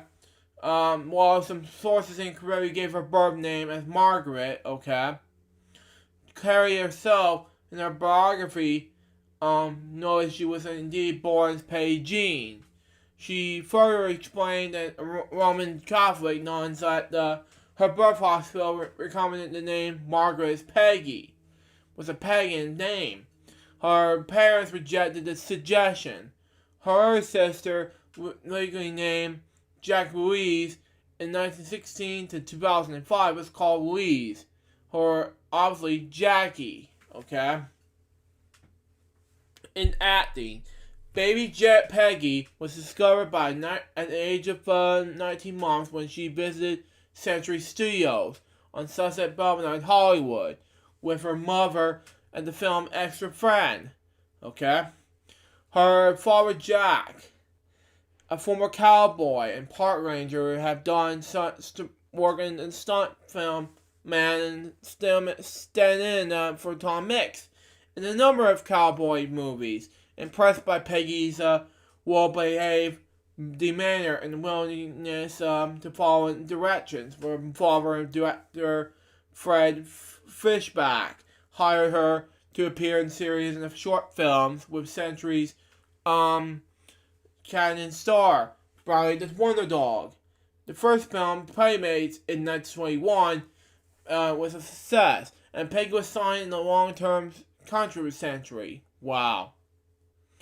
Between 1971 and 1924, Peggy was made close to 150 short comedy films for Century.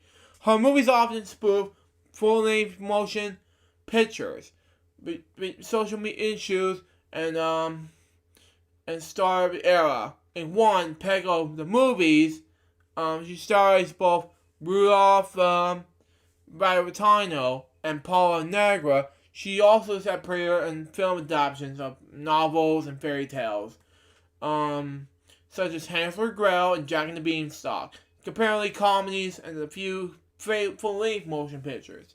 In 1923, Peggy began working for Universal Studios, appearing in full-length dramatic films. Oh, God. Among her works from the era were The Dawn of New York, directed by King Baggett, never heard of him. And the first screen adaptation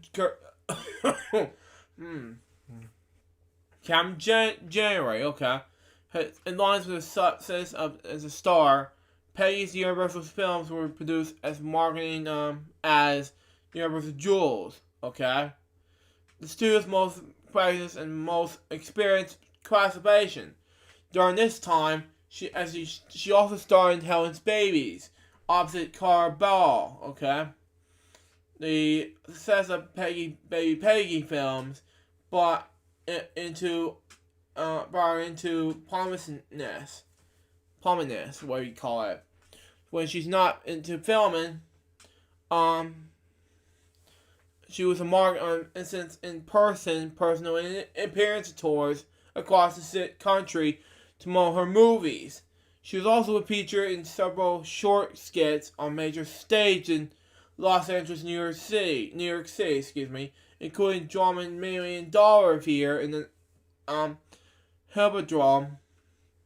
Her likeness appeared on magazine covers and was used in advertisements for various business and chart table campaigns. She was also named for official mascot of the 1924 Democratic Situation in New York City. It showed outstage waving the United States flag next to Franklin Delano Roosevelt. by the age of 5. She has also have an online virus involves items including dolls, likeness, sheet music, jewelry, and even milk. As a child, Frances Gum, later known as Judy Garland, owned a lease of Baby Peggy dolls. Carrie was later befriended John Garland, okay? And well, in her autobiography, they believe Garland's mother had purse payment of her children based on Baby Peggy's success. Okay? While under contract with Century Universal, Peggy commanded an impressive salary. By 1923, she was signed to the $1.5 million a year contract at Universal, equivalent to $20.6 million in 2014 dollars, and her vaudeville tours she made $300 per day. Okay. Her parents handled all the vanities, and money was spent on expensive cars, homes, and clothing. Nothing is set aside for the welfare and or education of Peggy's or her sister. Okay. Peggy herself was paid a 1 nickel for every vaudeville performance. She proved reckless spending and corrupt business partners with her father. Her entire fortune was gone before she hit popularity. When fellow child actor Jackie McCool sued her parents in 1938. Oh man. Peggy's parents asked her if she was going to do the same, believing it was no good. Oh, God help me. Peggy was not prepared legal action. Coogan's case. Oh, God help me. Please don't. And a case like Baby Peggy's, eventually inspired by Coogan's Act to protect child actors' earnings. Well, that didn't help out too well. Working conditions. Peggy's working conditions, as described in later interviews in our biography, was harsh. Oh God. As a toddler, she worked at 8 hours a day, 6 days a week. She was generally required to perform her own stunts. She could be held on the wire. This is not good. In the ocean, until she fainted. She shore shapes. Escaping alone from the burning room, the dawn of New York. And right underneath, a train car, miles of swallows. While in Century, she also witnessed several instances of animal cruelty. Oh God! And saw a traitor crushed to death by an elephant. God! Schooling for both Peggy and her sister Louise was celebrated about the best. Neither attended school until the end of the vaudeville era. Oh, God help me. For their secondary education, they worked with tradition at the vaudeville school, professional school, which offered flexible schedules and allowed them to continue performing in films. Baby Peggy's career was controlled by her father, who accompanied her to the studio every day and made every decision about her contracts. Mr. Gregory often claimed that Peggy's success was based not on her own talent, but her untimely default orders unquestionably. Why? But anyway, moving on to the next one. Baby Peggy's film career especially ended in 1925 when her father had fallen out with the producer Saul Lesser over his salary, which canceled her contract. She found herself initially blacklisted due to the actions of her father. Oh, God help me. With his studio boss. And was able to land only one more part in silent films. A major role in the 1926 picture, April Fool.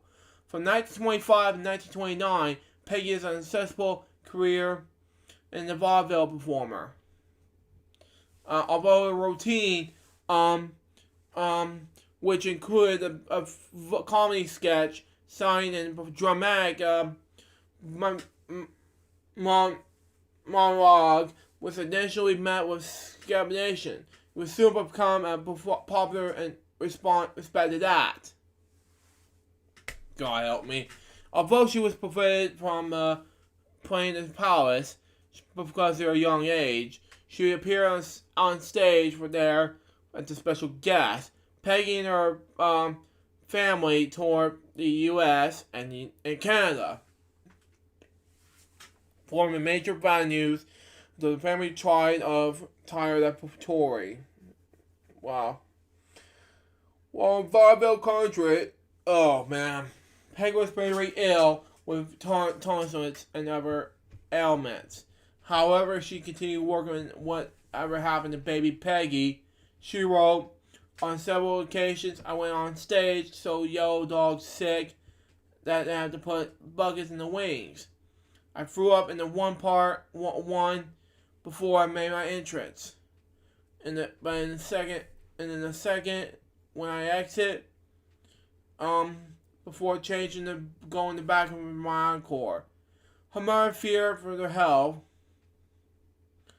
and another reason for leaving for the lifetime of touring. Peggy's parents continued to spend initially after she had been pushed out of films, watching unnecessary luxuries, much as the $2 million she had made. Peggy's father planned to buy a ranch and convert it into a high-end getaway. However, the stock market crashed in 1929, put an initial halt to put the plan, so God help me. The Marguerites had their sale to Beverly Hills home, and the remaining of $35,000 deposited in the lands of exiting property. Excuse me, I farted. But anyway, moved to the Royal Romney, which I believe near the Jewel Mountains. Leave him alone, seriously. Peggy found a change the pace, refreshing, and hope her stage days were over. God, no. Please. However, the family struggled in making and leaving. And as a last dish ever, returned to Hollywood in the early 1930s. Much as teenage Peggy's charging, she stated in a 2012 interview that she was paid $3 a day. Oh God. And many of the other extras was over solid actor stars that she grew up with.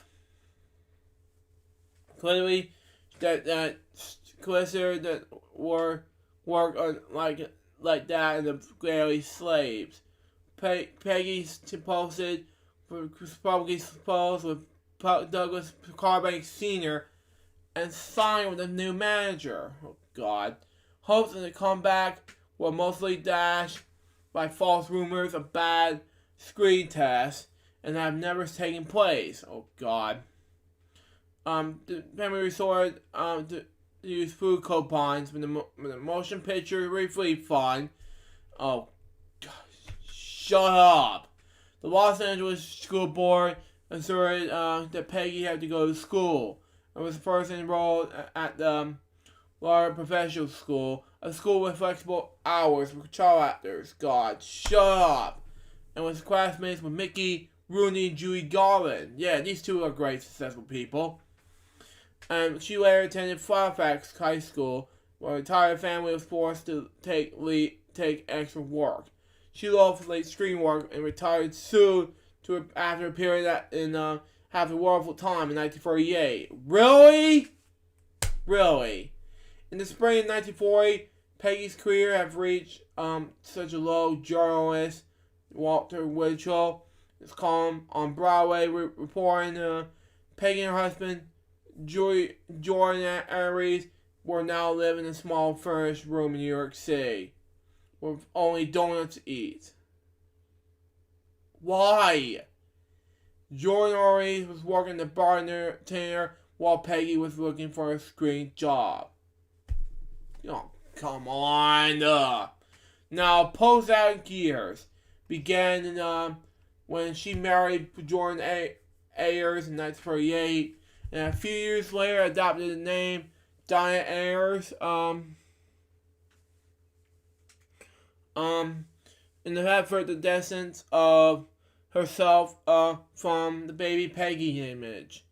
Working in at the time as a writer for radio shows, she founded people who figured no identity were more interested in her Peggy personnel, what do you call it, their writing abilities. She later changed her name to Diana Sawyer Carey.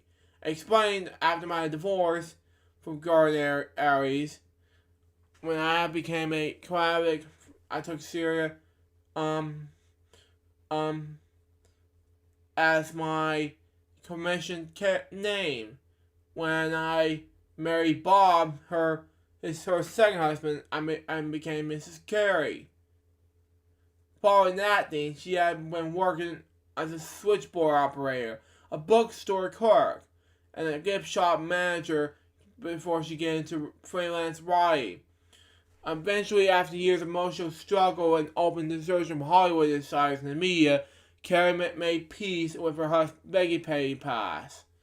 She has successfully career as a publisher, historian, and author of Hollywood subjects, writing, and among other works. An autobiography of her life as a child star, Whatever Happened to Betty Peggy, the autobiography of Hollywood's pioneer child star. An autobiography of her commercial rival, Jackie Cocoon, with the Wolf Boy King, a biography of Hollywood's legendary child star. As an adult, Carey would work in numerous books about his early film industry, Hollywood cowboys, and harsh working conditions for the child stars in Hollywood. At the end of the autobiography, she recounts the fates of numerous child stars, including Judy Garland and Shirley Temple. She also advanced for the reform and child performance protection laws as a member of the organization's minor commemorations. Carey appeared in numerous television documentaries and interviews about her work, and made guest appearances in silent film festivals. At the age of 99, Carey self-published her first novel, The Drawing of the Moon. Personal life and death. At the age of 17, trying to escape the film industry and her parents' plans for her life, Carey ran away from home and rented an apartment with her sister Louise. She married actor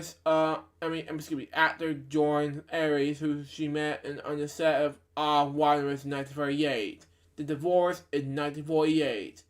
In 1954, she married artist Robert Bob Carey, sometimes listed as Bob Carey. They have one son, Mark. They lived married until Carey's death in 2001. She lives in Gustine, California, near Moundsville for many years. Carey died in her home in Gustine on February 24th, 2020, he was 101 years old. Now, I'm not going to read many of her films, but that's just it on Carey's life. So, the only thing I knew about her is she had a long life besides this historian life, but that's just me.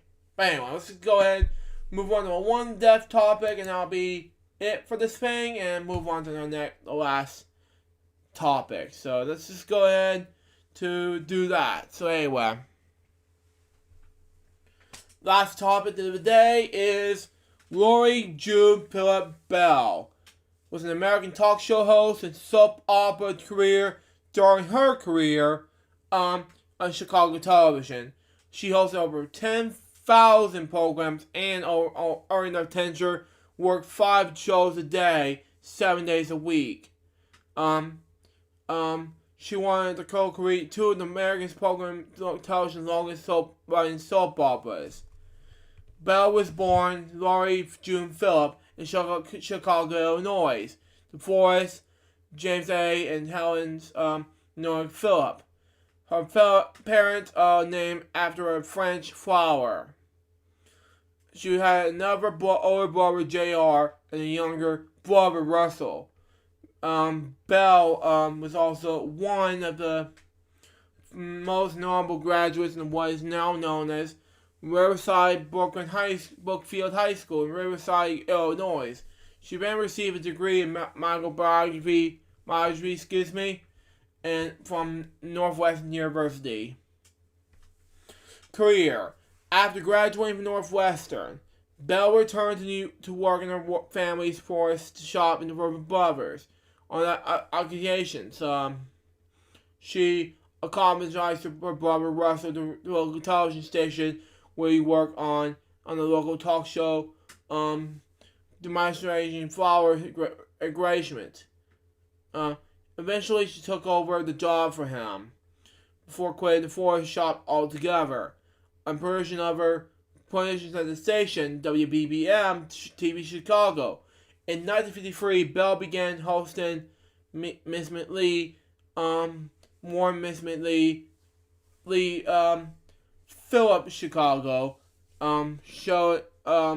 shopping with Miss Lee, and later the Lee Phillips Show, which became New Break. For more than 30 years in Chicago, the Lee Phillips Show tackled Larry third Chicago problems. She investigated the lives of the prisoners, the struggles of runaways, and the dangers of breast cancer. One of the first televised self-exams of the dramatized of her show. The show quickly became a fixture in Chicago daytime television, drawn by many celebrity guests. She interviewed Presidents Richard Nixon and Jimmy Carter respectively in their entire family, extended family, as well as actors John Wayne, Lucille Ball, and Judy Garland. The Lee Phillips Show was also shown in other cities in the early 1960s by CBS network affiliates and received 16 local Emmy Awards. She also hosted other programs, including a Saturday morning children's program on WBBM TV titled The Lee Phillips Friendship Show from 1955 to 1965. She was a co-host of WBBM Radio weekly afternoon show called with Paul Gibson called The Lady and the Tiger. While working at the talk show, Bell met the advertising agent William J. Bell, later marrying him in 1954. The marriage lasted until his death in 2005. During the early days of their marriage, he left advertising and began writing soap operas, like Going Light, As the World Turns, and Another World with Erna Phillips. Lee Bell would learn about important issues about her TV show and pass them along with her husband, who in turn would weave into their storylines. After leaving her TV show, Bell joined her husband to create the popular CBS soap opera The Young and the Restless in 1973, and his sister show The Ball of the Beautiful in 1987. She also served as executive producer of The Ball of the Beautiful in the 1980s. She also won the Daytime Emmy Award in 1975 for Outstanding Daytime Drama Series for Young and the Restless.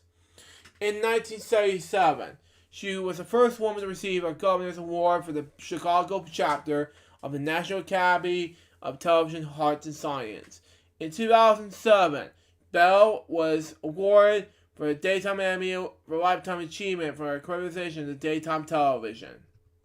Her personal life was she and her husband lived in Beverly Hills in a house formerly owned by the Ashland Module,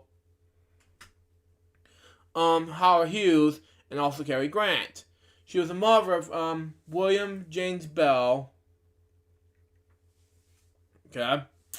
Warren's Bell Martin, and Bradley Philip Bell, and mother-in-law of Maria Emilia Bell, and Colin Bradley Bell. All of the Bell family members are involved in so many ways with the production of the comedy soap operas. She also had 8 grandchildren. On February 25th, 2020, she was 91 years old. The announcement was made by her children.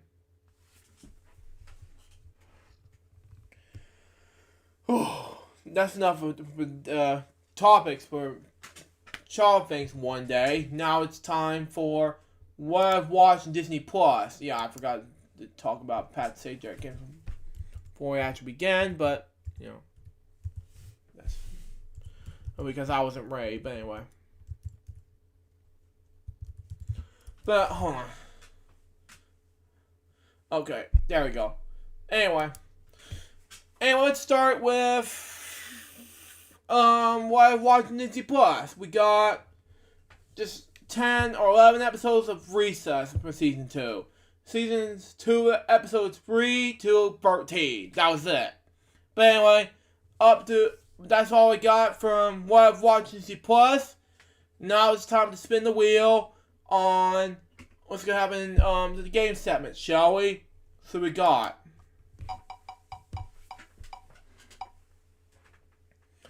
L4GS TV's flash control stuff. Okay?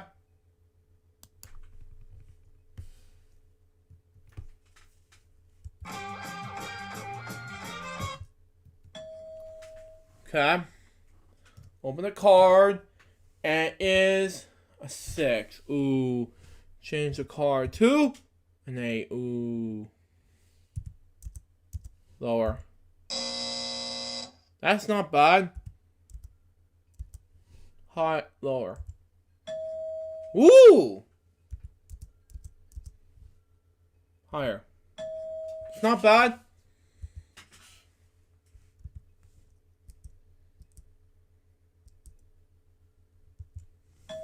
It's not bad. $8,000. Oh, man.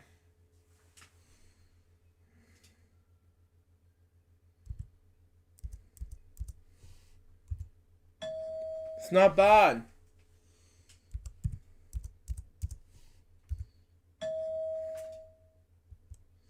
Change it. Card to a 7. Ooh. I'm gonna go half of it. Let's see what happens.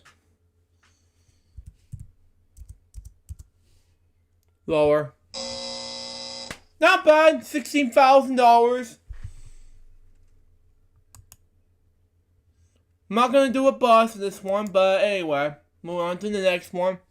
But hey, not bad at all. 15. 15.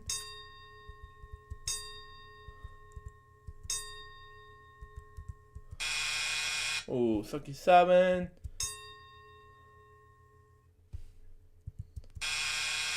9, okay. 8, come on.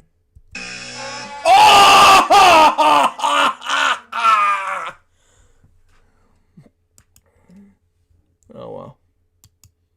Danger color. Oh.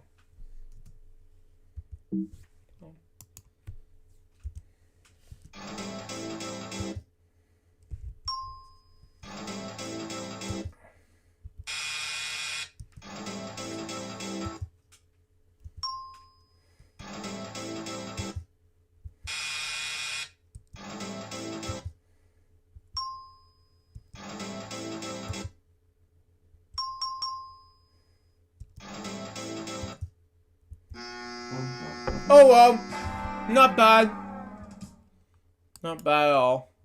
You got home stretch left, and it's a 2. Not bad.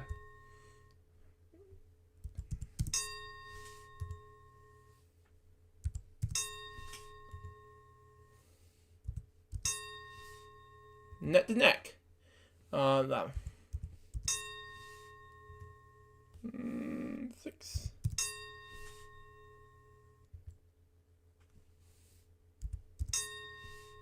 Ooh!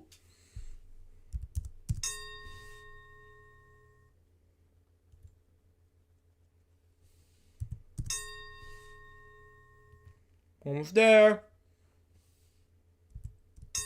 Oh! I knew it! $50,000, man. Not bad at all. But anyway. Let's spin the wheel now and move on to the next one. This coolmathgames.com stuff. Tic-tac-toe. Let's do it now. We're gonna load this thing and we're gonna skip some ads. Yeah. Come on. Really? Really? You gotta be freaking kidding me, man. No way! I'm not gonna let you show that, man.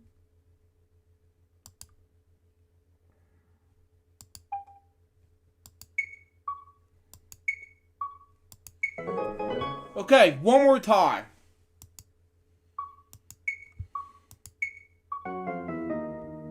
Okay.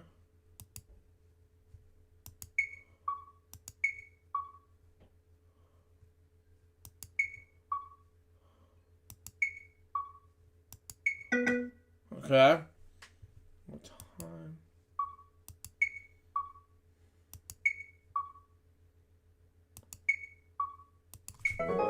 Got it!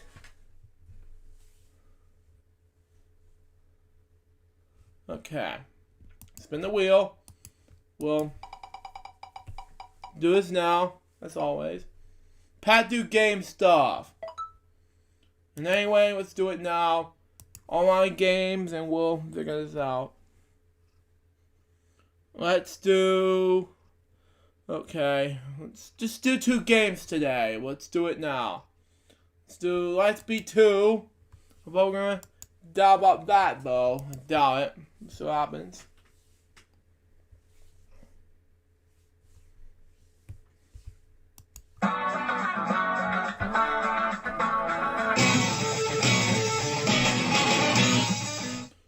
That was loud.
$50's not bad.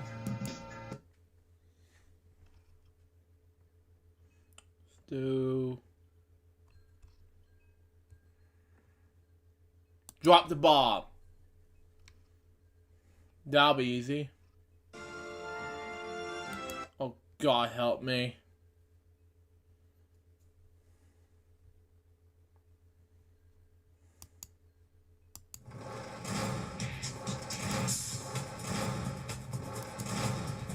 Sports, 1 question, $400.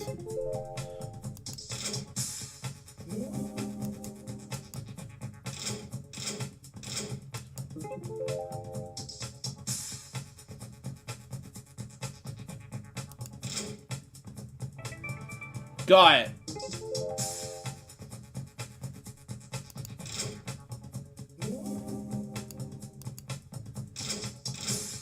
Game 3 questions, 1 question, 1 $300. Okay.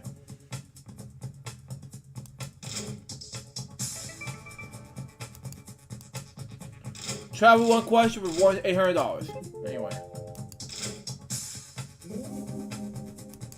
I don't know. $900. It's not bad.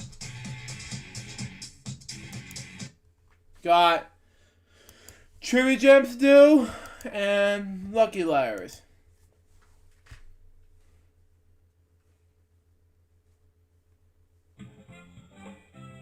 Let me turn up my TV so we can hear this.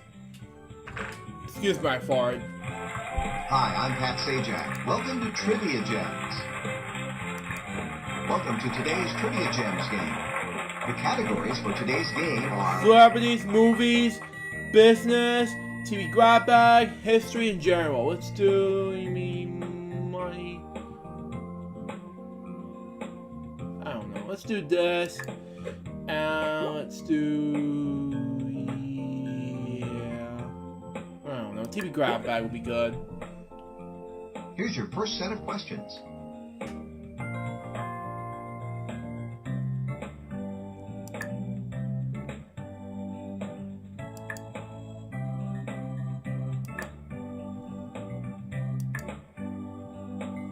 Okay, here's how you did.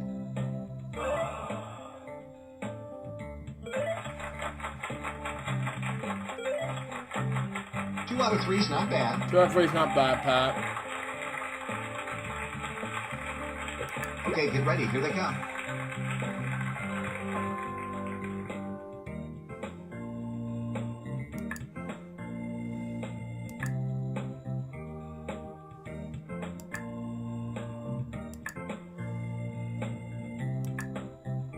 Now, let's see the answers.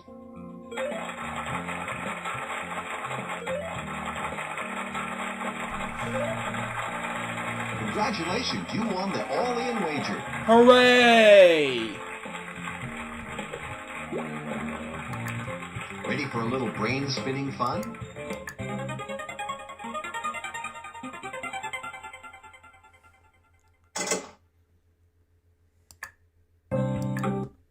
Congratulations! Well, there goes my company's Christmas party. Pat, come on!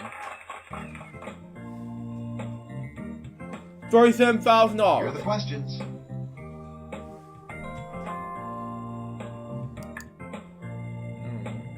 Free, I know what this is.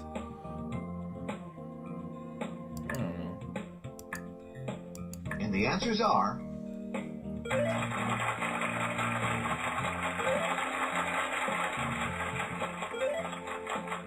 Hey, you're all in wager. Hooray! Got it. Here's a gem of a question. Now you have an opportunity to double your money. Nope, sorry, that's not it. You lost your wager. I don't know.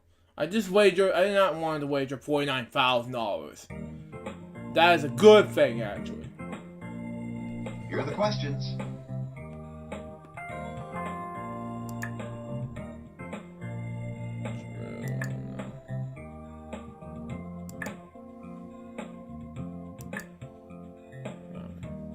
Well, no turning back now. Let's see how you did.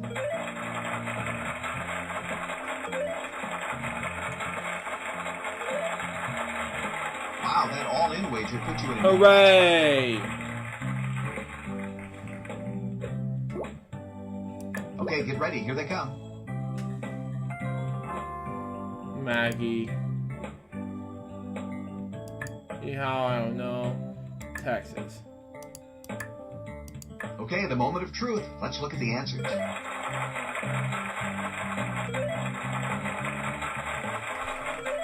Got it! Congratulations, you won the Hooray! $60,750. Congratulations, you climbed to the top. Your longest streak bonus is... $75,750. Your trivia IQ bonus is... $102,150. And your IQ ranking for this game is... Egghead. Egghead. It's not bad. It's not bad. Welcome to the Power Gem bonus round.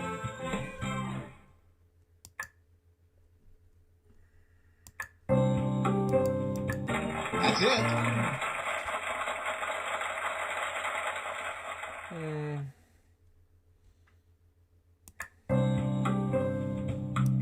That's 2 in a row. Mm. 3 in a row. Let's keep it going.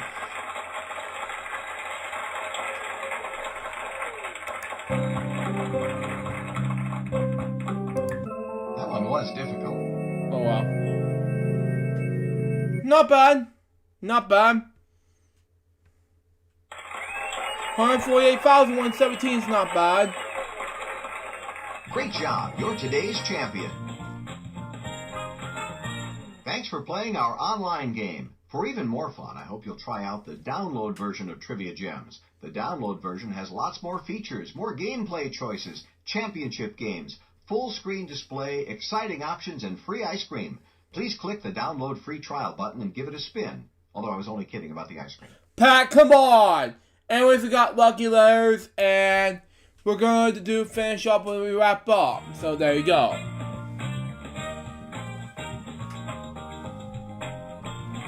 Welcome to Lucky Letters.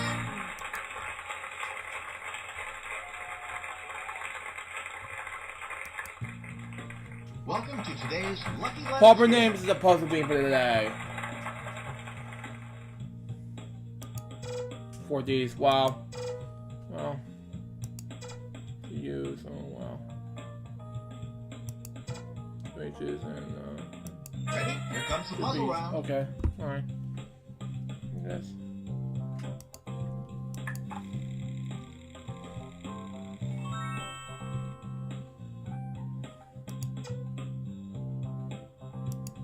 Oops, that wasn't one of the correct letters.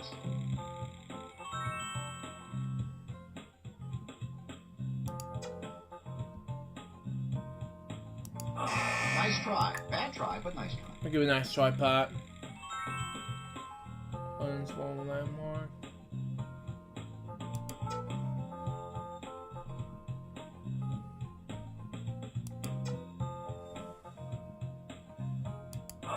Sorry, that letter isn't in the answer.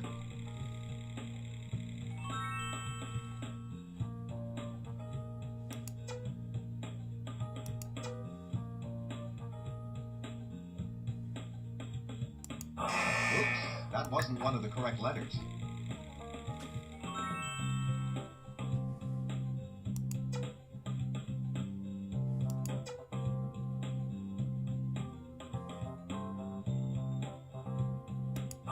Nice try. Bad try, but nice try. Give it a nice shot, Pat.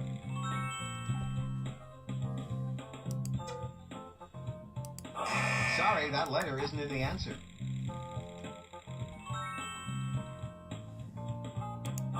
Oops, that wasn't one of the correct letters.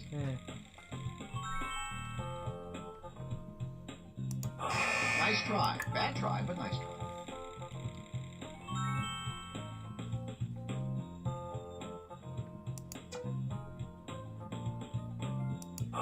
Sorry, that letter isn't in the answer.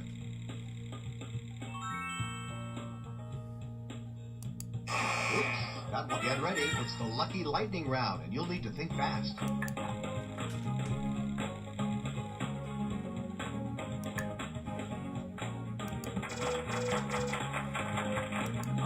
Nice try. Bad try, but nice try. Sorry, that letter isn't in the answer. Oops, that wasn't one of the correct letters. Nice try. Bad try, but nice try. Sorry, that letter isn't in the... Oops, that wasn't one of the correct letters.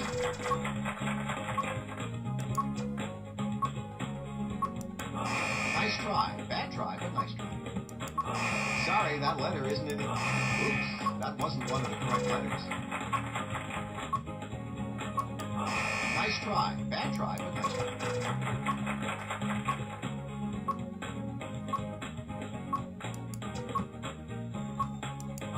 Sorry, that letter isn't in... Oops, that wasn't one of the correct letters. Nice try. Bad try, but nice try. You got the answer. Sorry, that letter isn't in the answer. Oops, that wasn't one of the correct letters. Nice try. Bad try, but nice try. Sorry, that letter isn't in the answer. Oops, that wasn't one of the... Nice try. Bad try, but nice try. Sorry, that letter isn't in the answer. Oops, that wasn't one of the correct letters. Nice try. Bad try, but nice try. Sorry, that letter isn't in the answer. Oops, that wasn't one of the correct letters. Nice try. Bad try, but sorry, that letter isn't in the answer. Hey, you're good.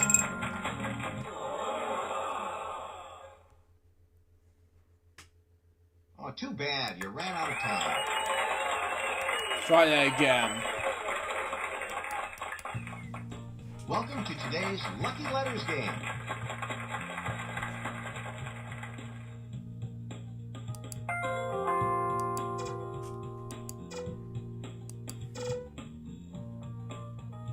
Ready? Here comes the puzzle round.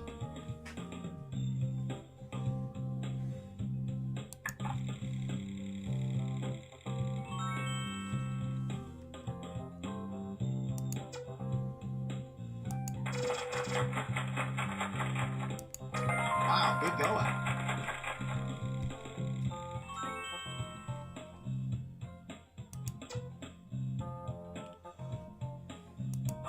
Oops, that wasn't one of the correct letters.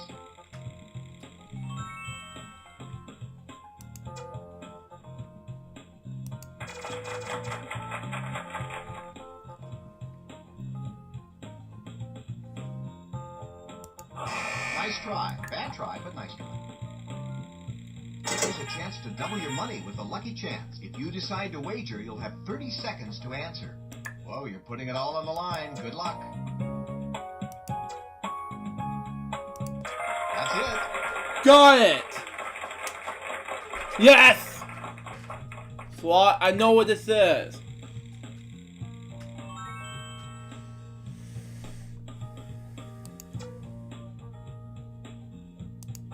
Sorry, that letter isn't in the answer.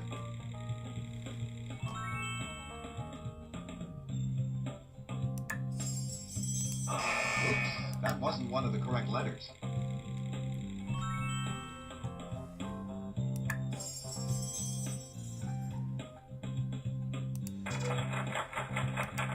Nice job.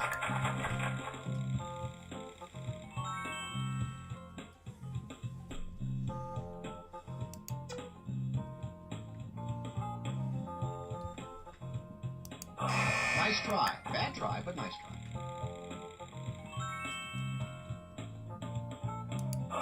Sorry, that letter isn't in the answer.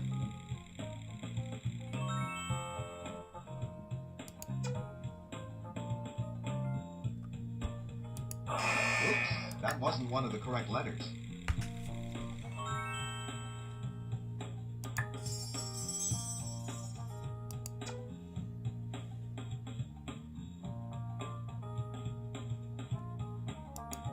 Nice try. Get ready. It's the lucky lightning round, and you'll need to think fast.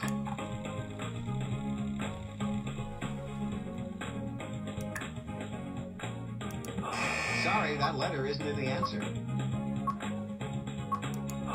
Oops, that wasn't one of the correct letters. Nice try. Bad try, but nice try. Sorry, that letter isn't in the answer. Oops, that wasn't one of the correct letters.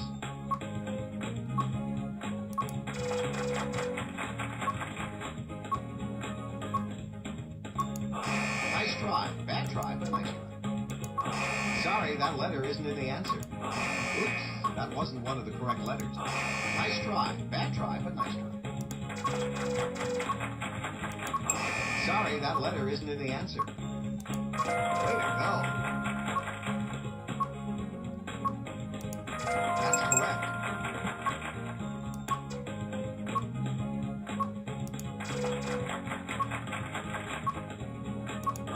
Oops, that wasn't one of the correct. You got the answer. Nice try. Bad try, but nice try. Sorry, that letter isn't in the answer. Hey, you're good. Oops, that wasn't one of the correct letters.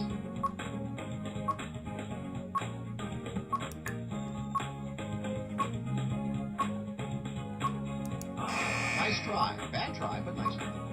Wow, good going. That's it.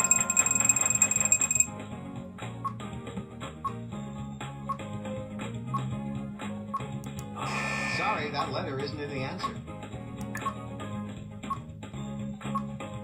Nice job.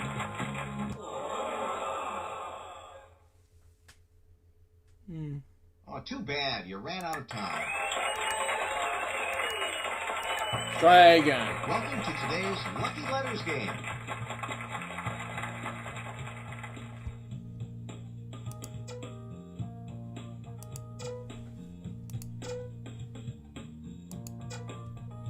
Ready? Here comes the puzzle round.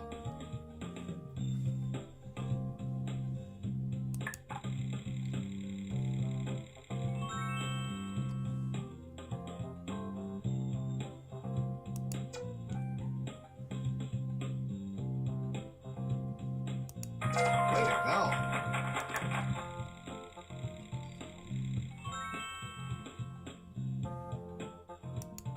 Oops, that wasn't one of the correct letters.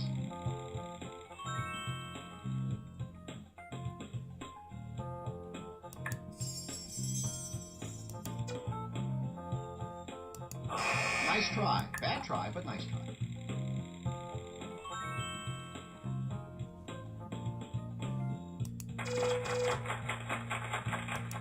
That's correct.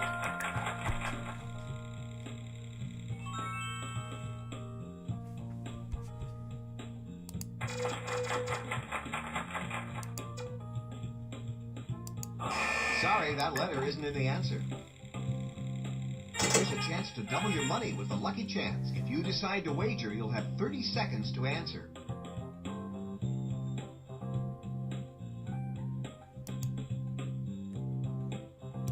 Being a little... Oops, that wasn't one of the correct letters.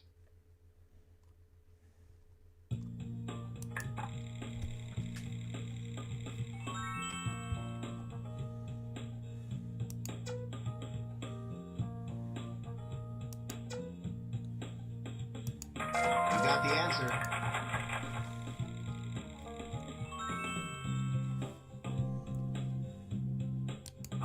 Nice try. Bad try, but nice try.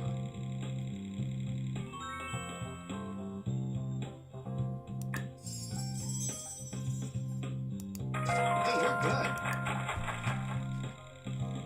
Here's a chance to double your money with a lucky chance. If you decide to wager, you'll have 30 seconds to answer. Being a little caught. Sorry, that letter isn't in the answer.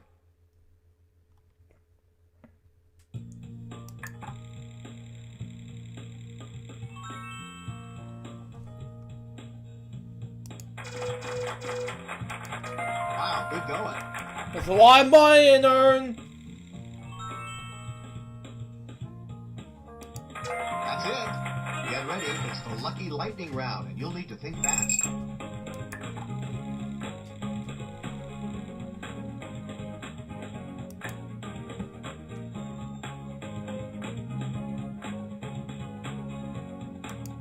Oops, that wasn't one of the correct letters. Nice job. Way to go. Nice try. Bad try, but nice try. That's correct.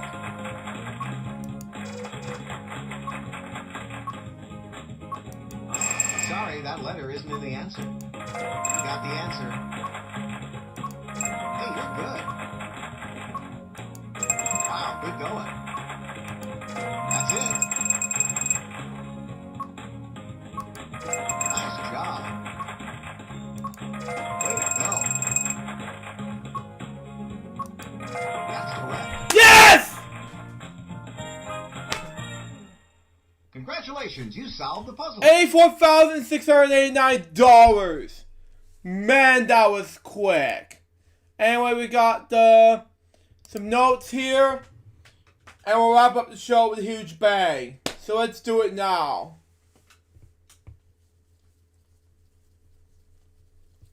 First, a charm. So that was easy. So let's do it anyway. We did finish Elgin 2020 Day in the 60s. So let's leave it like that. First, we got Weekend Celebration episode 48 and 49. Then we got episode on Leap Day. And then March the 1st, we got Weekend Celebration episode 50 and 51. And Elgin Reacts episode 420. I don't know about something we're going to do from March the 1st through the 7th. But we'll see what happens. But we'll be back March the 6th for a brand new episode of Fridays LukeJ62895 episode 283. On Nintendo Switch is celebrating its 3rd birthday. But until then, that will episode of today's episode of Fridays LukeJ625 today, February 28th, 2020. Hope you enjoy it. Stay tuned for the next one, which is going to be, Nintendo Switch is going to be turning free. But until next time, this is LukeJ. Goodbye, peace out, baby. Get more, FWL episodes to guys very soon. Till then, jump saying out. See ya.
Welcome to Fridays with LukeJ62895.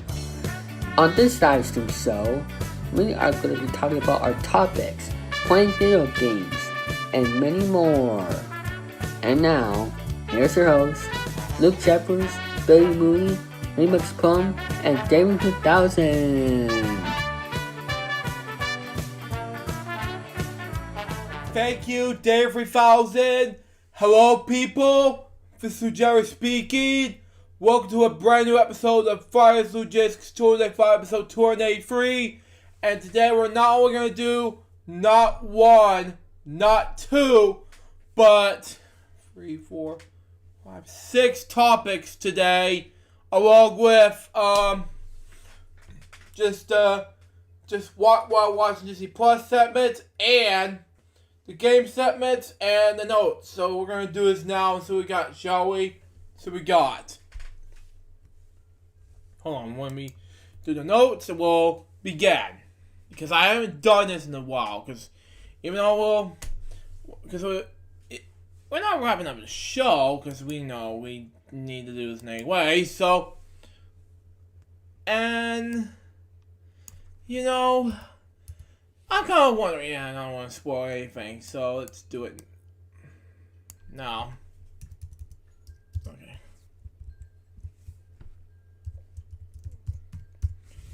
Okay. Let's begin. Okay. Joyce Gordon was born on March 25th, 1929. It was an American actress.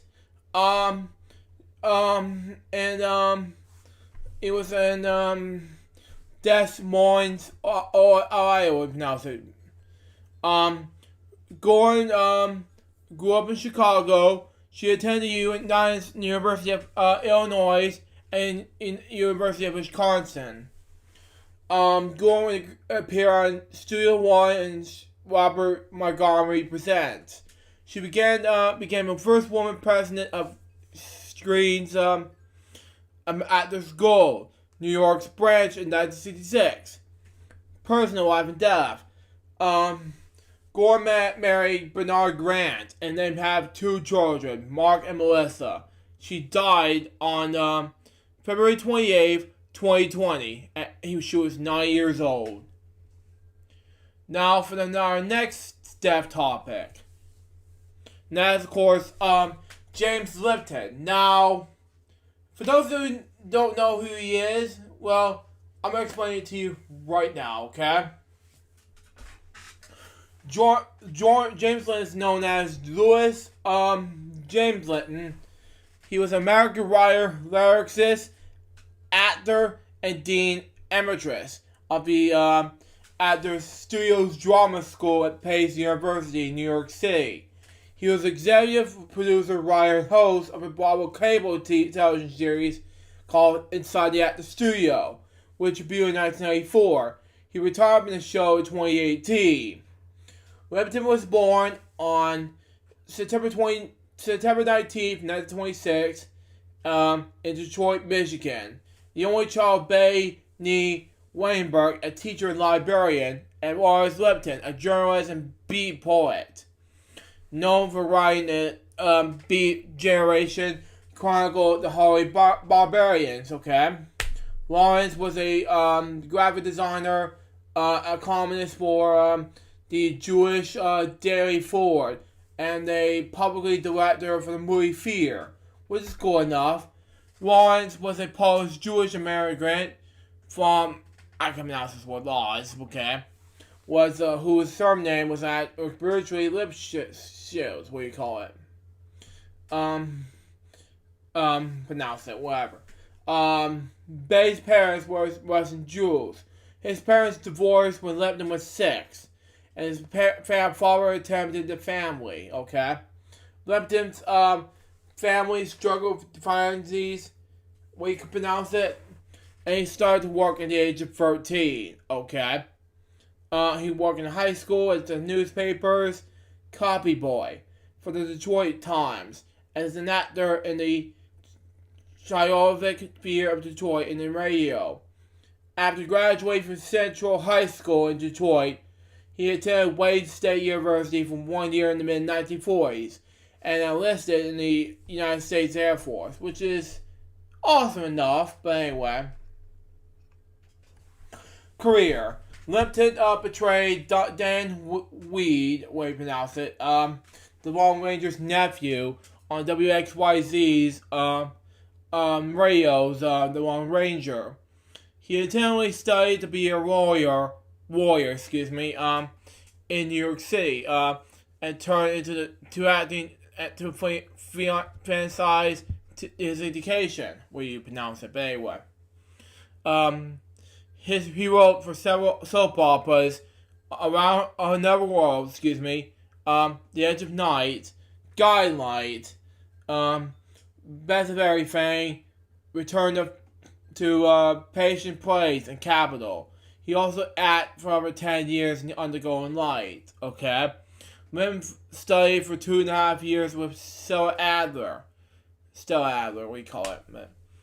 4 years with Howard Corman, and 2 years with Robert Lewis. He also started in studying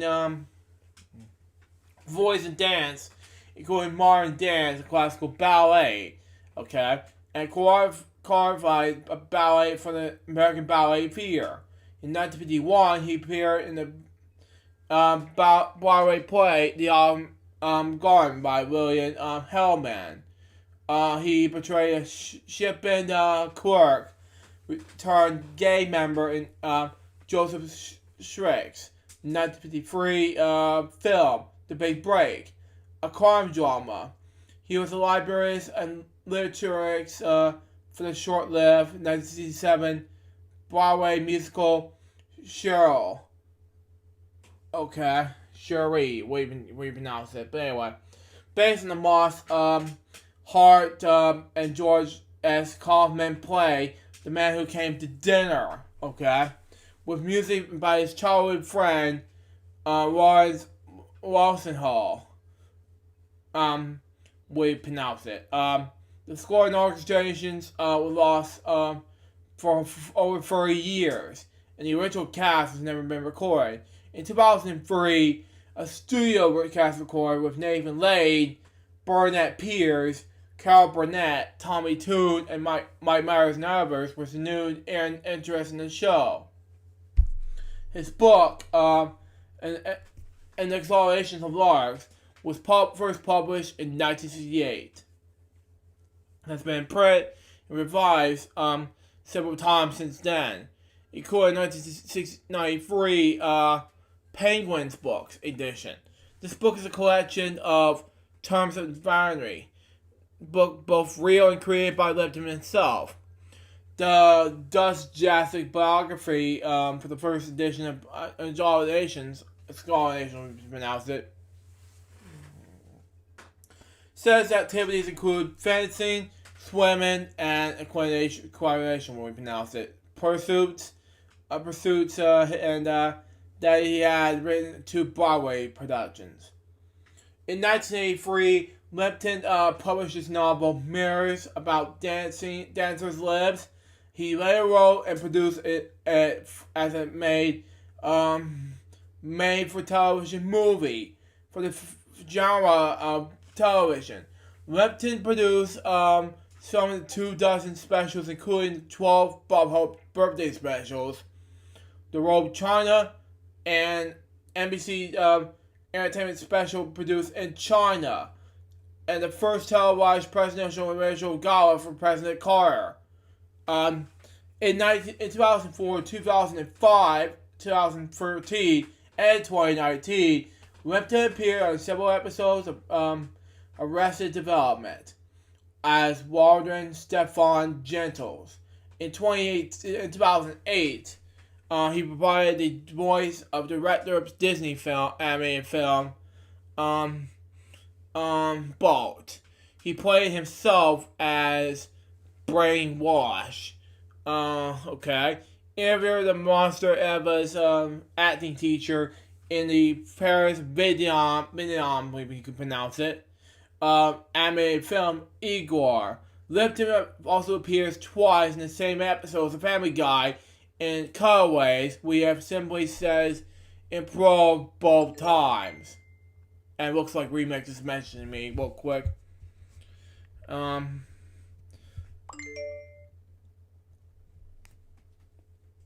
Doing good, Remix. Just taping my Friday show right now. But anyway, continue on.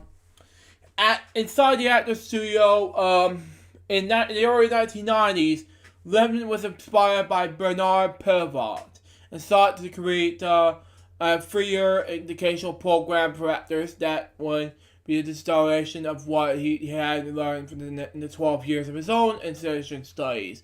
In 1994, I see. Okay, you do that, I'll chat with you later. Okay, that's fine.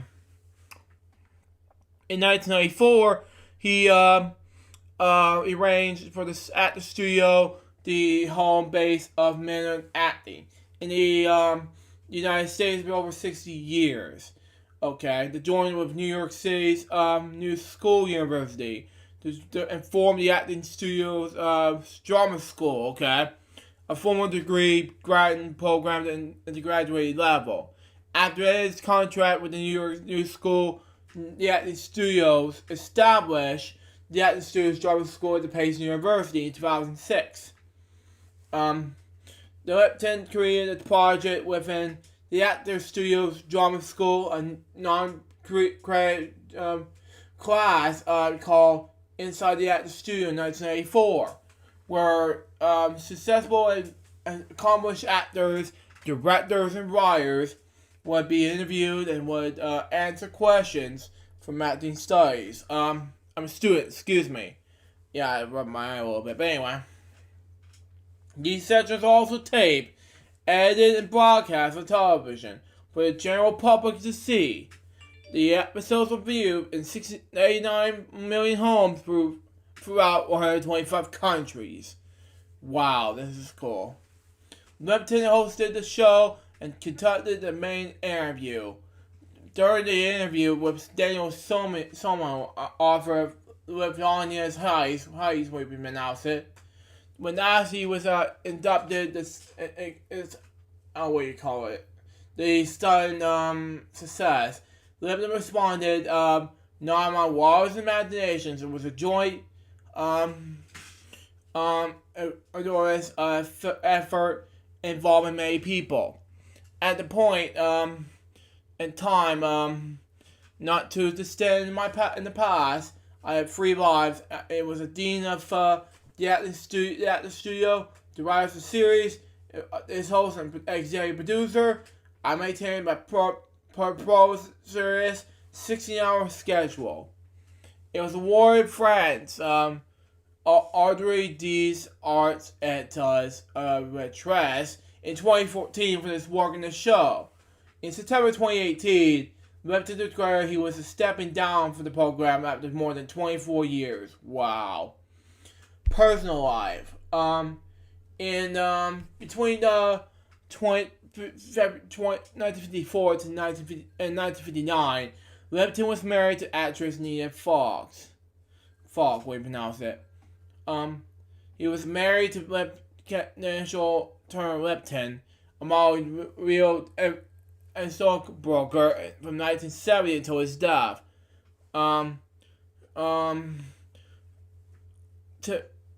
National Turner Lipton was known for as model played Miss Scratchred on the cover of the board game Clue. She was a book an illustrated designer for James Lipton book and Exterminations of Larks, the unrated edition. In the 2020 episode of Inside the Actor Studio, Lipton revealed that he was a communist, we pronounce it. He also revealed that during the 1950s he had a position in Paris. Lipton stated in the interviews he was a pilot. Considered the airplane single Eugene land planes. He had been flying since 1980. Wow. And learned that in the Condenser 152 and 172 at Van Nuys Airport. As of 2013, he had logged more than 1,000 hours of flight time.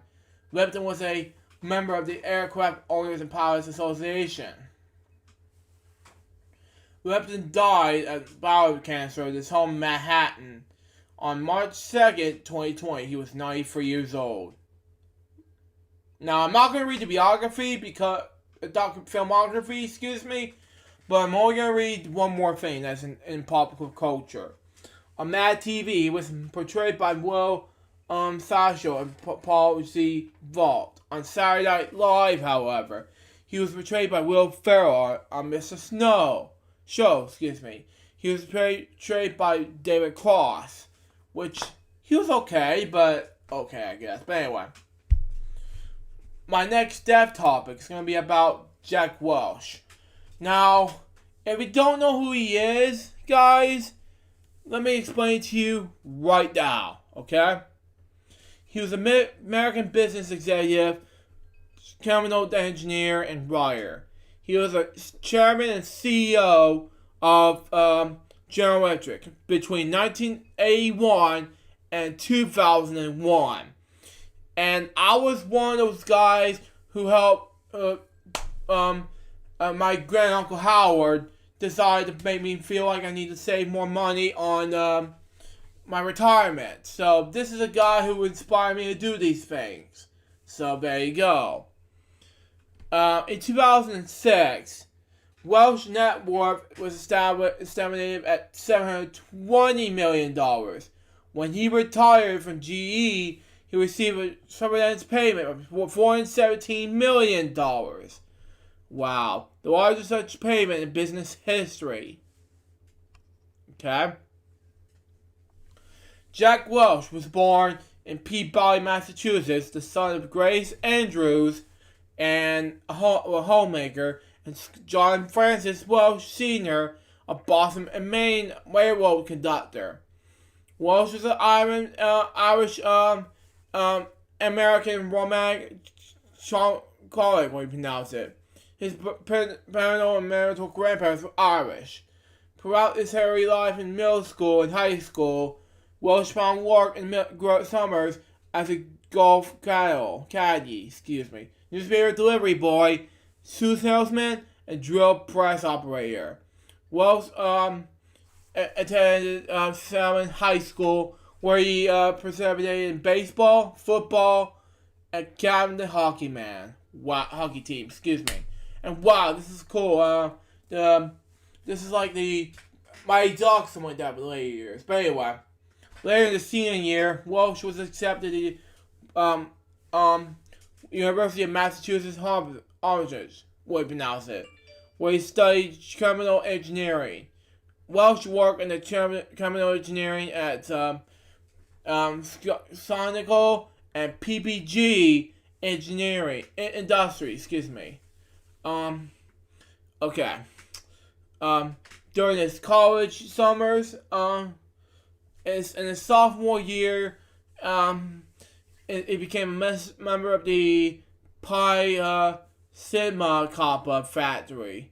Welch graduated in 1957 with a Bachelor of Science degree in chemical engineering, turned down offers from several companies in order to attend graduate school at the University of Illinois at the Urbana campaign. He graduated from the University of Illinois in 1960 with a master's and PhD in chemical engineering. Now for General Electric. Welch joined General Electric in 1960 when he worked as a junior chemical engineer in Pittsburgh Field, Massachusetts, in a salary of $10,500, which was equivalent to extraordinary $990,000 in 2018 dollars. In 1961, Welch planned to quit his job as a junior engineer, but because he was dissatisfied with the raise offered him, was unhappy with the vacancy he reserved at JE, which is not good, not fair at all.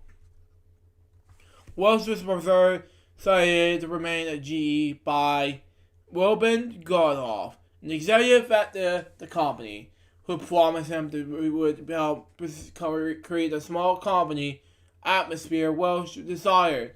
In 1963, an explosion in the factory, which was under his management, blew off the roof of the fatalities and was almost fired from that episode. And it's sad, I know. By 1968, Welch became the vice president and head of the GE's Plastics division. Wow.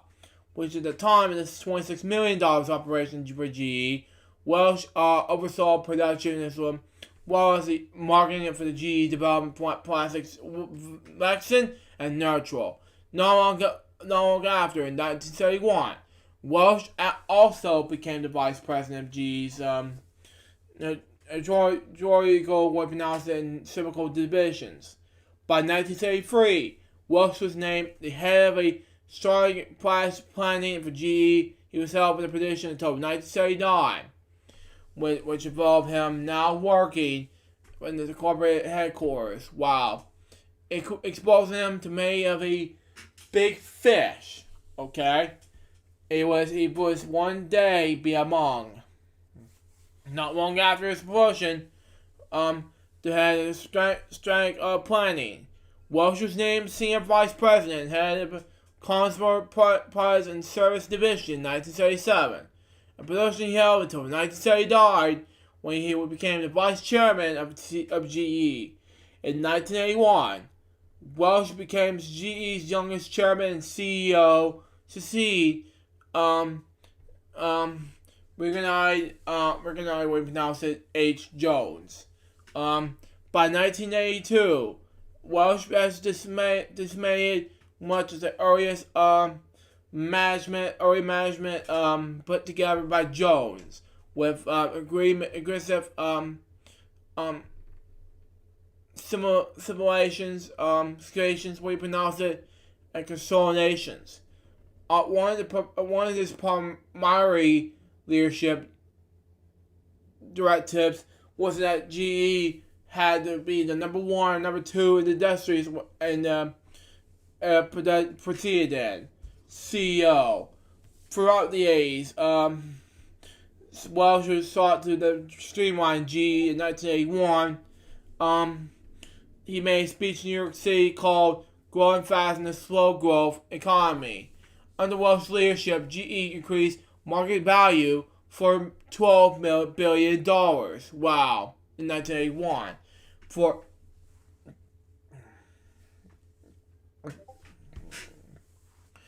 $10 billion, wow, when he retired. Making 600 acquisitions when shifting into emerging markets. Welsh pioneered a policy of uniformity in the workplace, allowing all employees to have a small business experiences at a large corporation. Welsh worked to proceed rapidly by trimming inventories, we pronounce it, and dismantling the bureaucracy, we pronounce it, that he almost led him to leave G in the past. Oh God, help me. He closed factories, reduced payrolls, and cut lackluster units. Wow. Welsh valued supplies and made unexpected business to GE plants and office. Wow. Welsh popular the so-called ranked and yank policies used now by the other corporate entities. Okay, each year Welsh was fired about 10% of his managers. Wow. Regardless of absolute performance, he earned a promotion. With volatile calendar, he rewarded those at the top 20% with bonuses and employees stock options. He had also pioneered the stock option program at GE, extending availability from top executives to nearly 1/3 of all employees. Welsh is also known for abolishing the 90-layer management.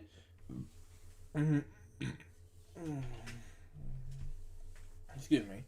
Equality, we pronounce it, and bringing such a scene of formality to the company. So I'm just gonna give myself a drink.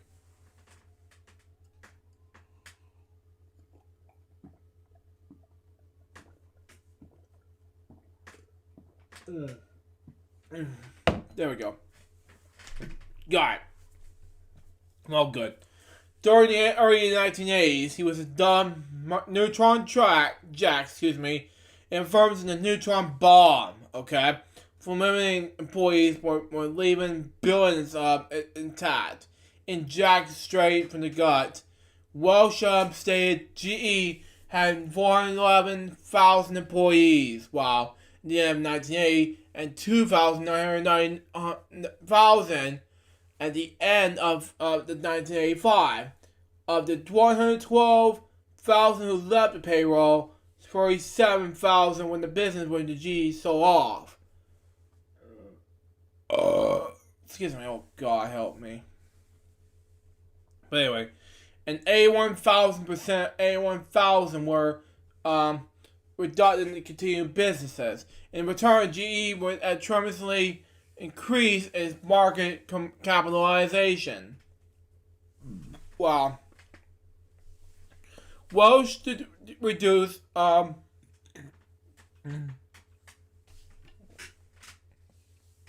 okay, I don't know what's going on. I keep burping at the same time, but anyway. Basic research and close on or sold off under performing businesses. Well, okay.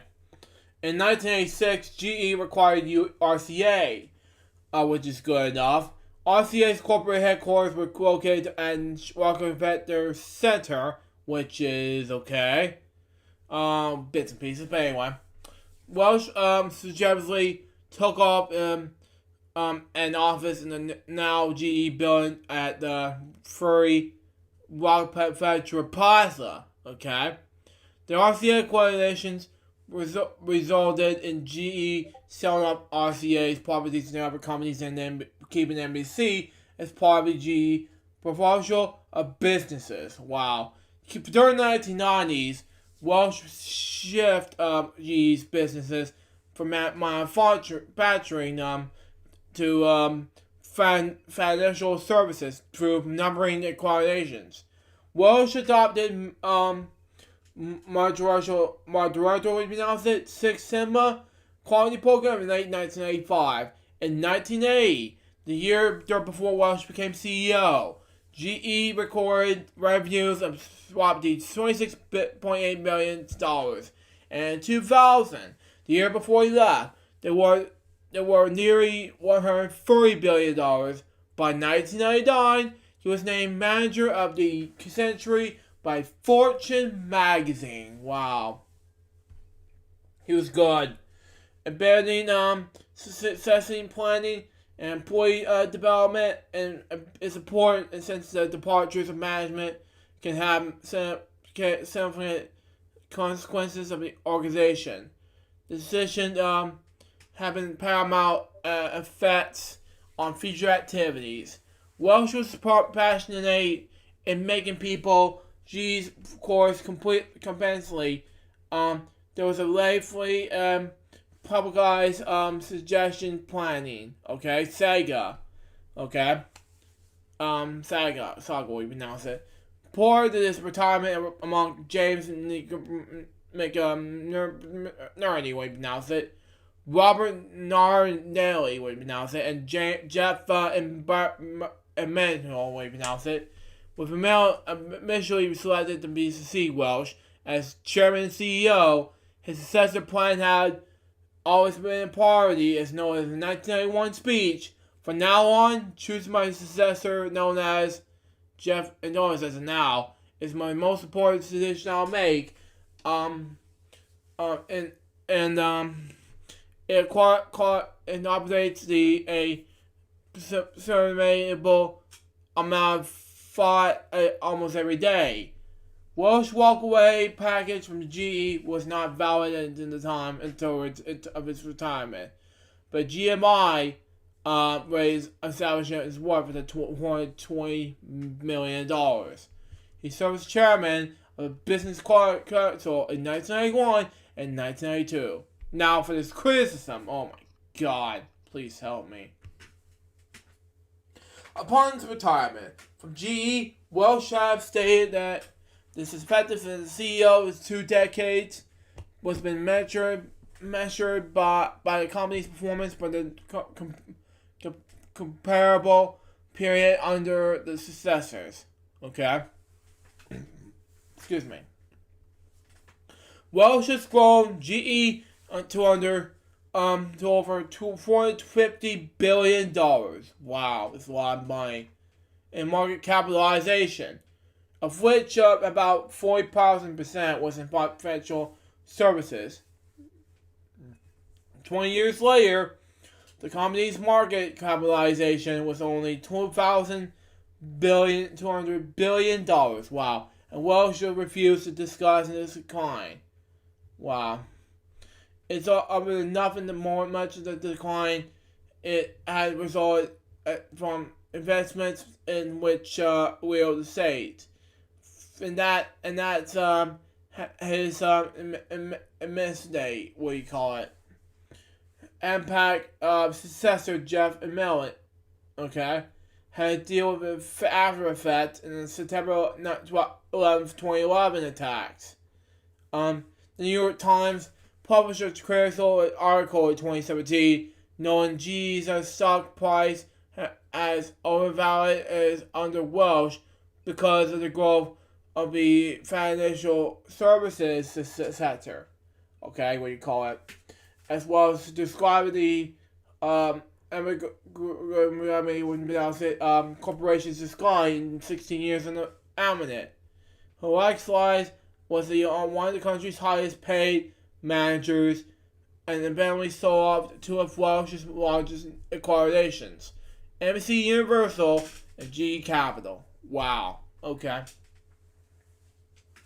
According to Business Week in 1998, Welsh critics question whether it's the short-term performance pressure he plays on employees that may have led him to cut corners, thus concerning the subsequent scandals over defense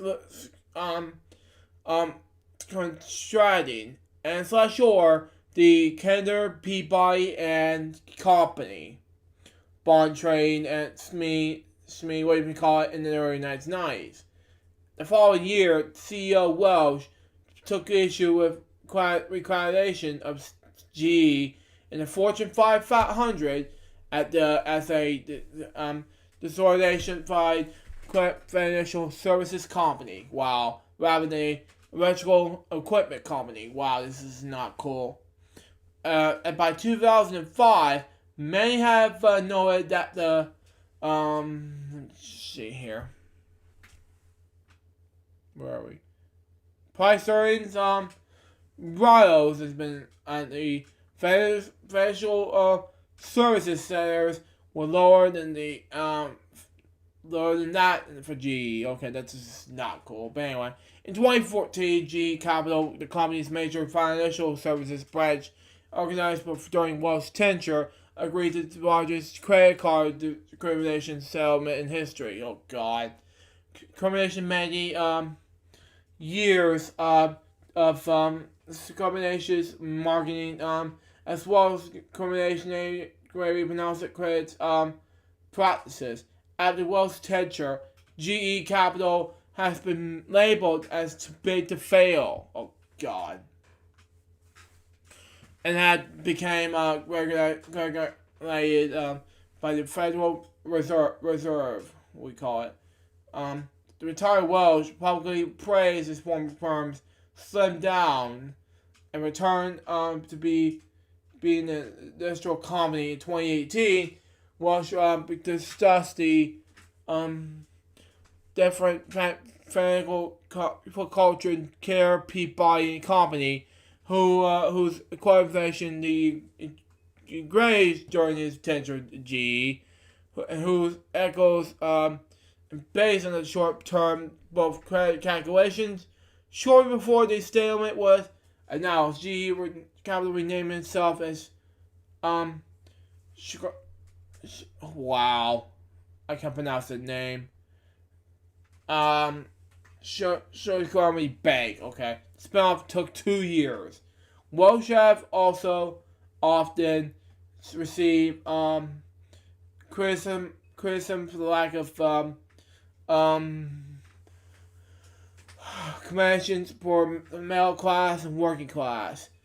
When asked about the executive CEO pay compared to organizing workers, including backdating stock options, golden parachutes to non-performance, and aggravated retirement packages, Welsh labeled such organizations outrageous. Wow. And I agree. And vehemently propose SEC regulations offend executive combinations carrying the power outboard. Welsh declared that CEO commissions, station, shouldn't continue to be dictated by the free market. Okay?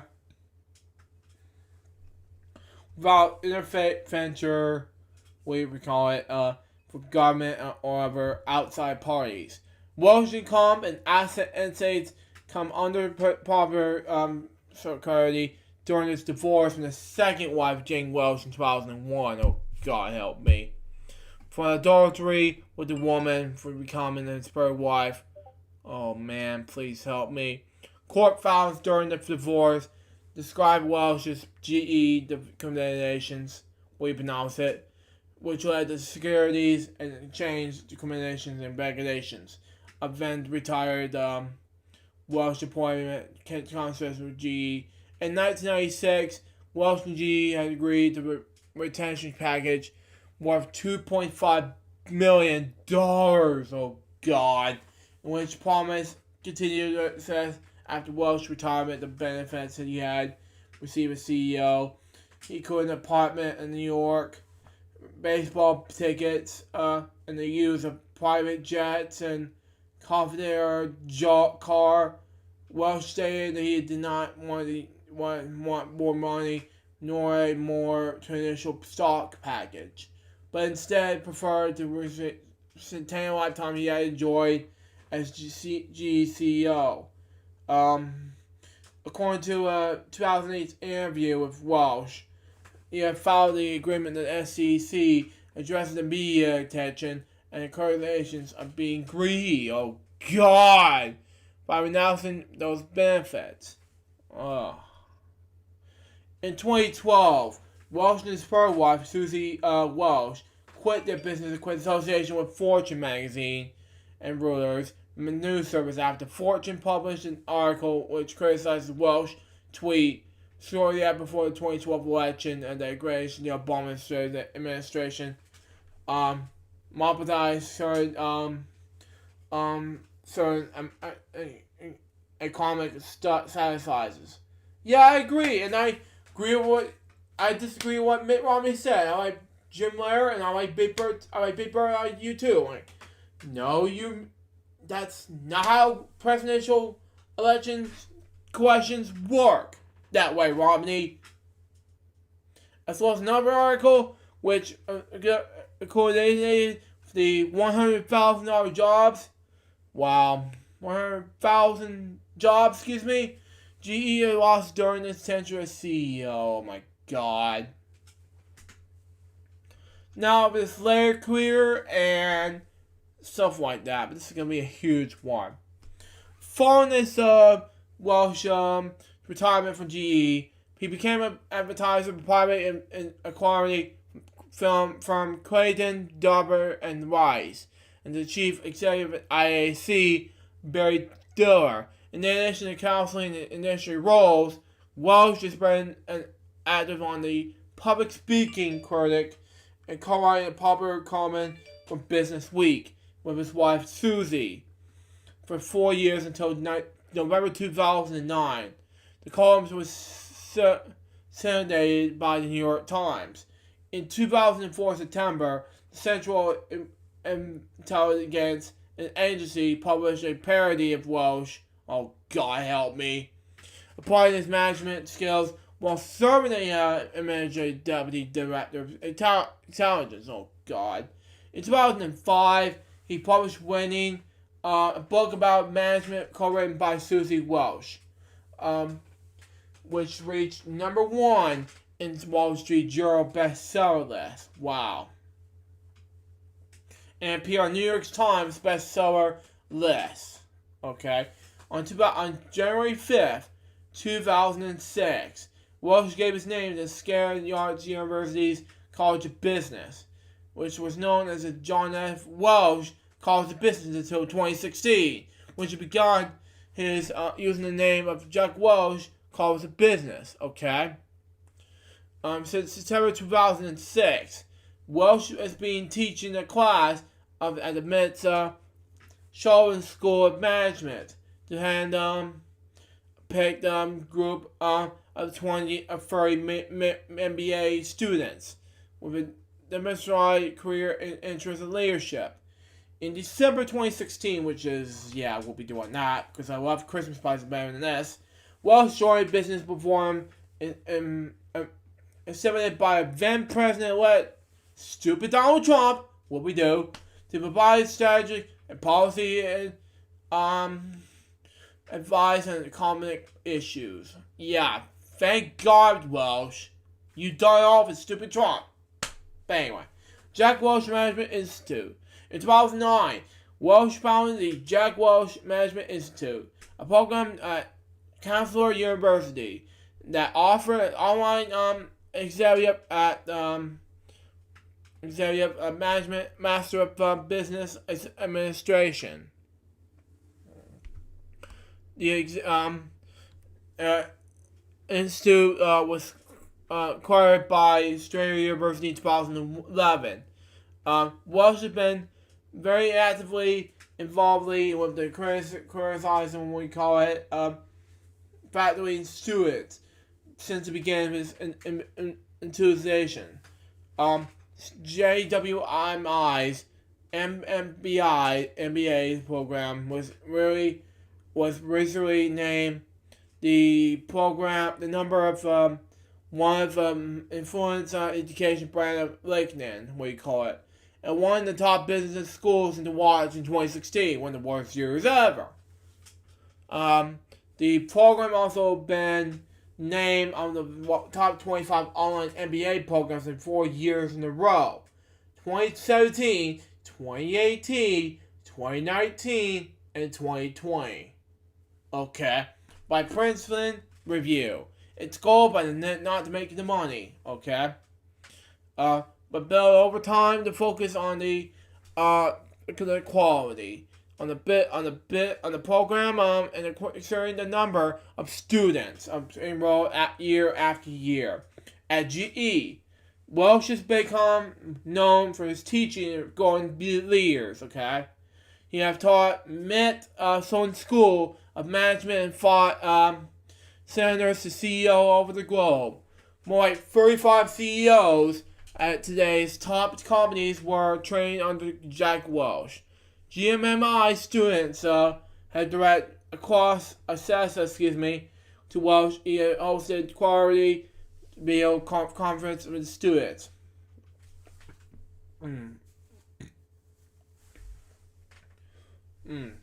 It was known that along with the video conferences, Welsh could create many video responses to messages on bulletin boards.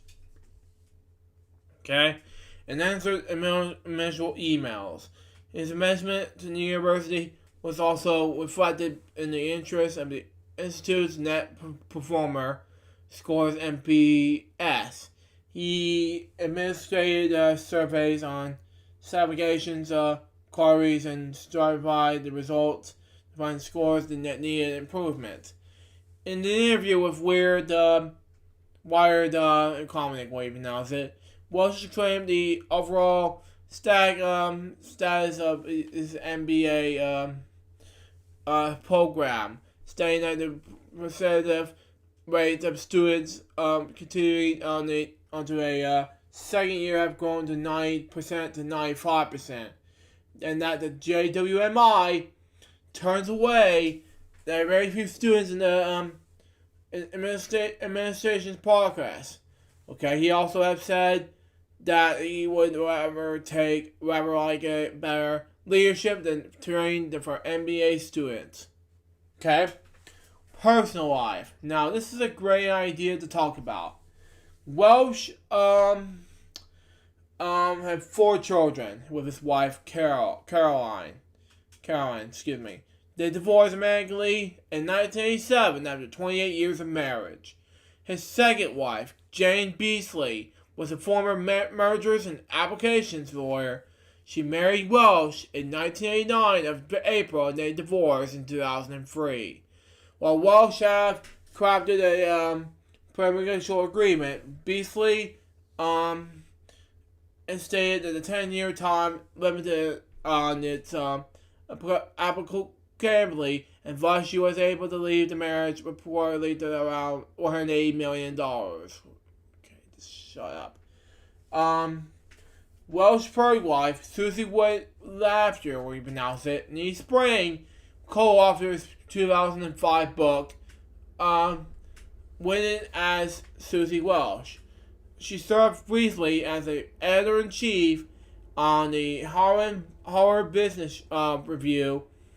Welsh's wife at the time, James Beasley, found out after an affair between Webster and Welsh. Beasley affirmed that the review and Webster was forced to resign in early 2002. Okay, and after losing the affair with Welsh, okay, while preparing an interview with him from the magazine, they married on April 24th, 2004. Starring in January 2012, Welsh and Susie Welsh wrote a bi-weekly column for Reuters and Fortune, which both left on October 9th, 2012, after an article critical of Welsh and his career was published by Fortune. Welsh died from his kidney failure at his home in New York City on March 1st, 2020. He was 84 years old.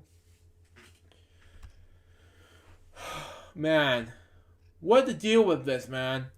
So, wonder was she still alive? Let me see. Yeah, she's still alive. But anyway, let's go on to our next death topic. David Wise. Now, we're not talking about a composer named David Wise. We're talking about a television and anime writer named David Wise. Toured by writers such as Ursula K., Lee John, Frank Hubert, Holland Ellison, and Theodore Schroeder while attending a quarantine workshop. He wrote several episodes of television series such as Star Trek The Animated Series, the 1984 Transformers cartoon. Okay?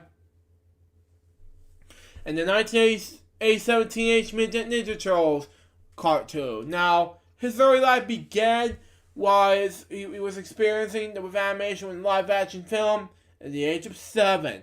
Under the tutelage was several artists and experimental filmmakers such as Len Lai, Francis Lee, and Sanjay Van Der Berg, Wise created dozens of brave animations using co-ops, scratch on film techniques, as well as the experiential cell animation. In 1963, at the age of 8, Wise released a combination of experiences titled Short Circuit, distributed by the Filmmakers Corporation. Short Circuit was shown throughout the world, won several awards, and was a U.S. entry in the Child of the World Festival and the Shack, that's what you call it in pronounce it. But anyway, White and the Village Voice. Filmmaker and critic George Mecca called Wise the Mozart cinema. Some Mozart is boring, but anyway. By the time he was 9, he was lecturing of filmmaking in universities and film studies, including Washington and Lee and the University of Maryland and Baltimore, and appeared in numerous television shows such as I've Got a Secret with Steve Allen as host, okay? Now, his career began in Star Trek The Animated Series. At the age of 16, Wise managed filmmaking with Variety. Demanding to become a professional science fiction writer. The following year, Wise sold several short stories as various avant-gardes, we can pronounce it. This led directly to his first television writing job, an episode of Filmation's animated Star Trek series entitled How Sharper Than a Shepherd's Tooth, okay? In collaboration with Russell L. Bates. The series had won only Emmy Star Trek series has won in non-technical category for Best Children's Production. Buck Rogers, Wonder Woman, He-Man, and Mighty Ormond. After a successful stint in live action work, writing for Glenn A. Warson's Buck Rogers, the Space Vampire episode, and the Linda Carter series Wonder Woman, Rise returned to animation in the 1980s. Collaboration on many of his animated advisors in the period of such as He-Man and Mighty Orbit. Transformers. Wise also wrote Transformers episodes during the second and fourth seasons, including the Optimus Prime origin story War Dawn, the comedy chase format of Karmzik, and the final 3 episodes in the original G1 series, such as Rebirth, which Wise was forced to add the 5 parts to 3 due to the decisions we pronounce this word diminishing popularity of the franchise. During this period, Wise also wrote scripts for Gem and My Little Pony.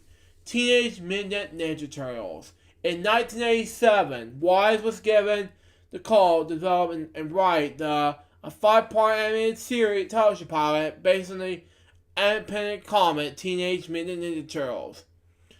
Wise helped change the darker toned black and white Marriage title in a fun, bright, and cheerful animated show. Wise left after the 9th season, writing on story editing for over 100 episodes. Wow.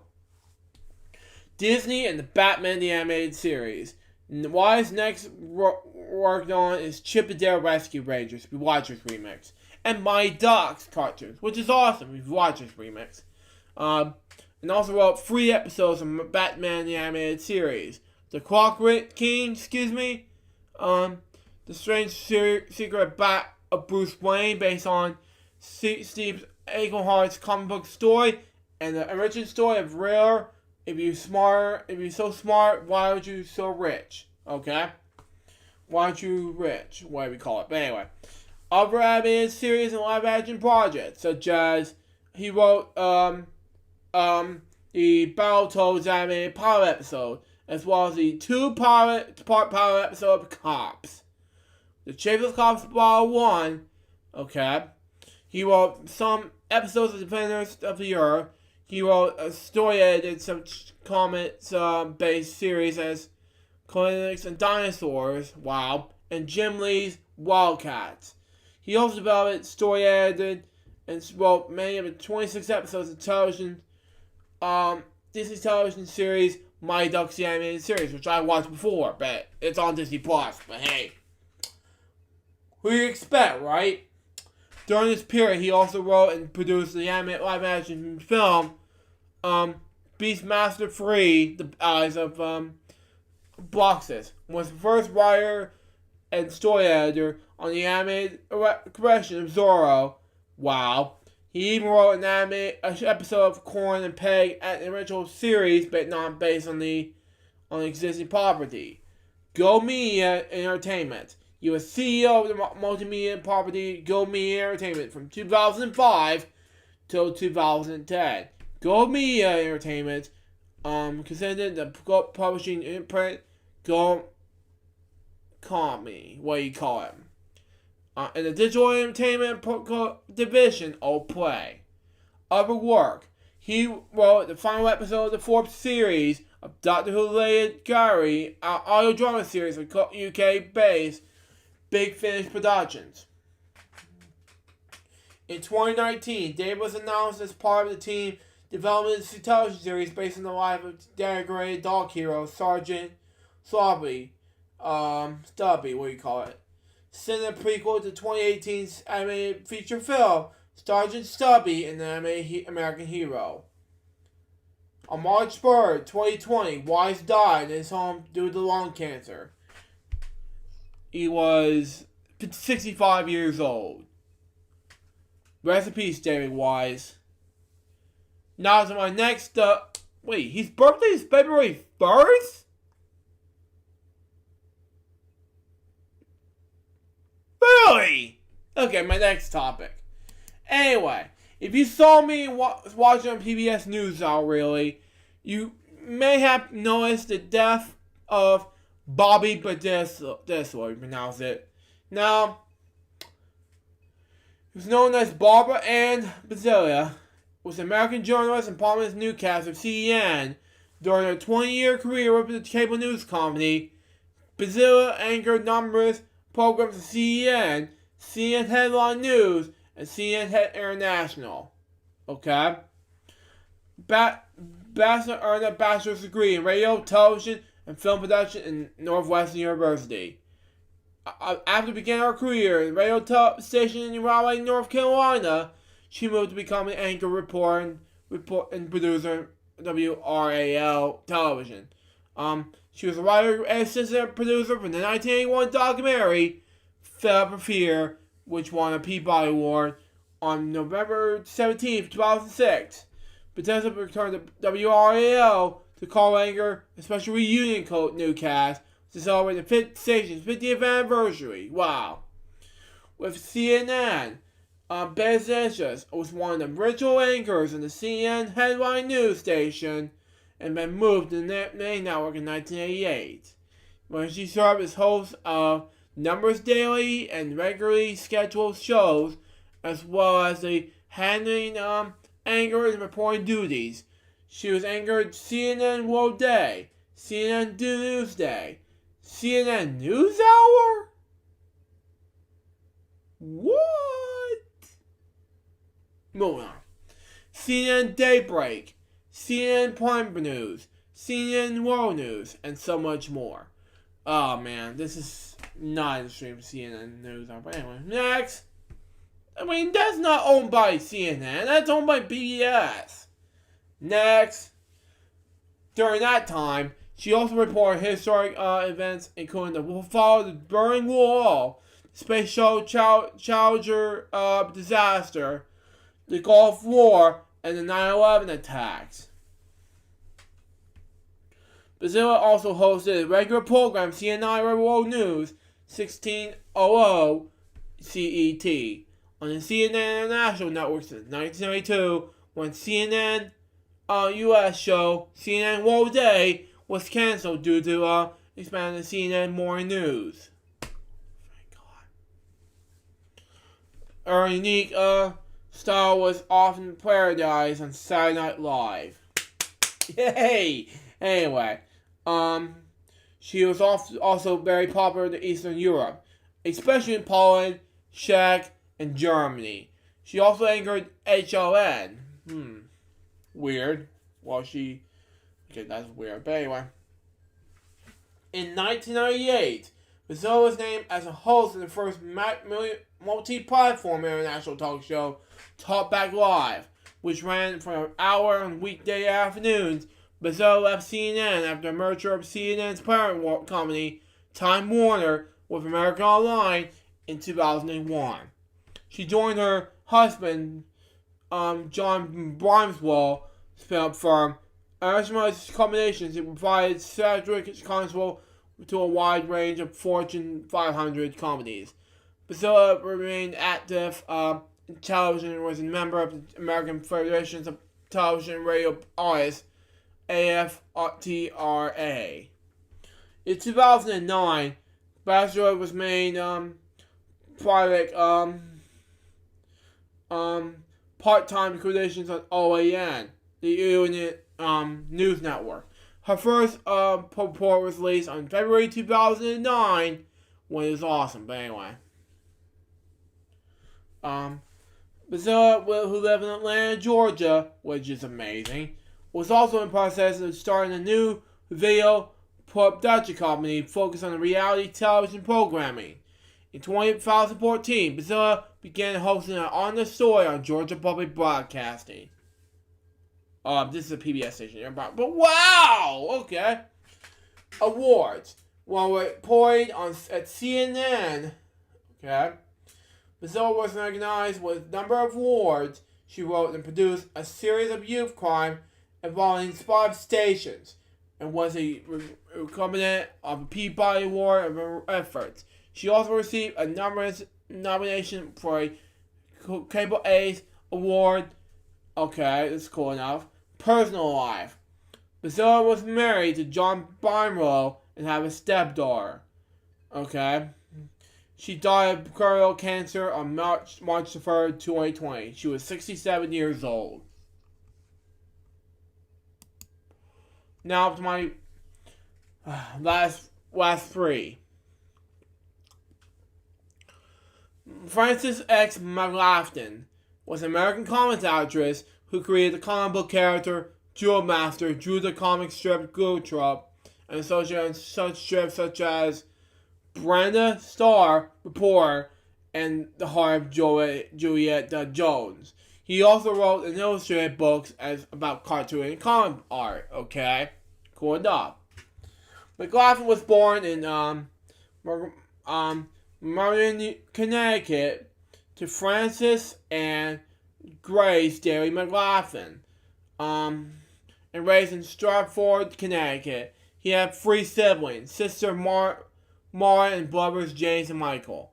Growing up, McLaughlin was inspired by the work of such magazine illustrators as Colby Whitmore, Joe Bowler, and Howard Turpney. Okay.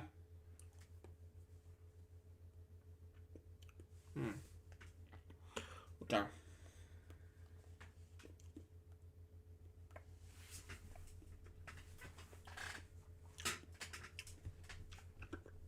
Excuse me. As well as such illustrators such as Jova Kemp and Alphon Mocha. And such comic strip artists such as Alex Raymond and Milton Caniff. He studied art at the University of Bridgeport and the New Haven State Teachers College, both in Connecticut. McLaughlin's first professional art job at about 17 was drawing belt buckles for a Bridgeport manufacturer's catalog. After college, McLaughlin and avid baseball player went to work and for a break manufacturer Ray Bessos, okay, where he played for its internationally ranked fast pitch softball team, okay. After a year there, he was drafted in the U.S. Army, but then returned to civilian life as a technical illustrator for Sky aircraft. What do you call it?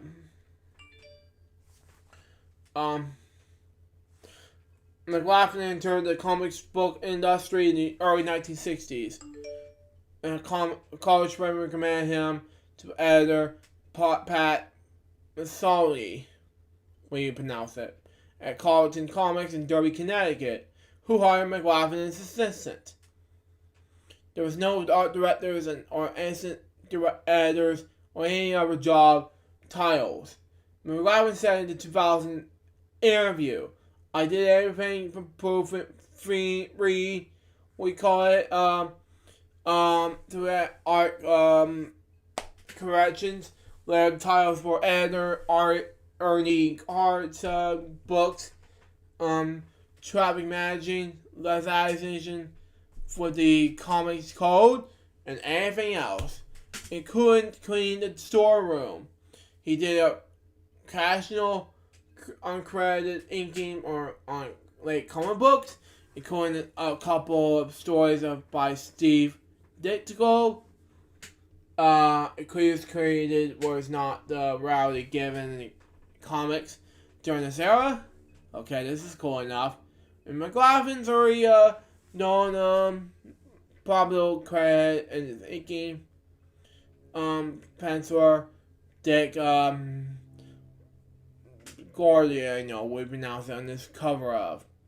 The 7-page story in Collins Bellfield Action 39, number 39, December 1961. McLaughlin's first confirmed credit is full pencil and ink art on a 5-page story, and the light shall come. In the same publisher's laboratories, number 8, December of 1962, Gladiator, we pronounce it, later became Carlin's editor after McLaughlin said he himself had turned down the job. Gladiator was a freelancer at the time. Then he hired me to work, with him. After I got through working at Charlie 9 to 5, and I got to go over the studio, and then later on, we kind of swapped jobs. Cool enough, because there was a change in Carlton. And I think Pat Marcio, we pronounce it, was moving up, and they offered me into his job. I opted to say freelance and suggested Dick for the job. He became editor, and I took over the studio, with John DiGazinto and writer Joe Gill, who soon joined. Joe Master, okay. McLaughlin, who became Charleston's art director, okay, by 1962. Worked throughout the Charlton line, okay, including the superhero titles Rubio, Captain Atom, and Son of Vulcan. An adventure comic,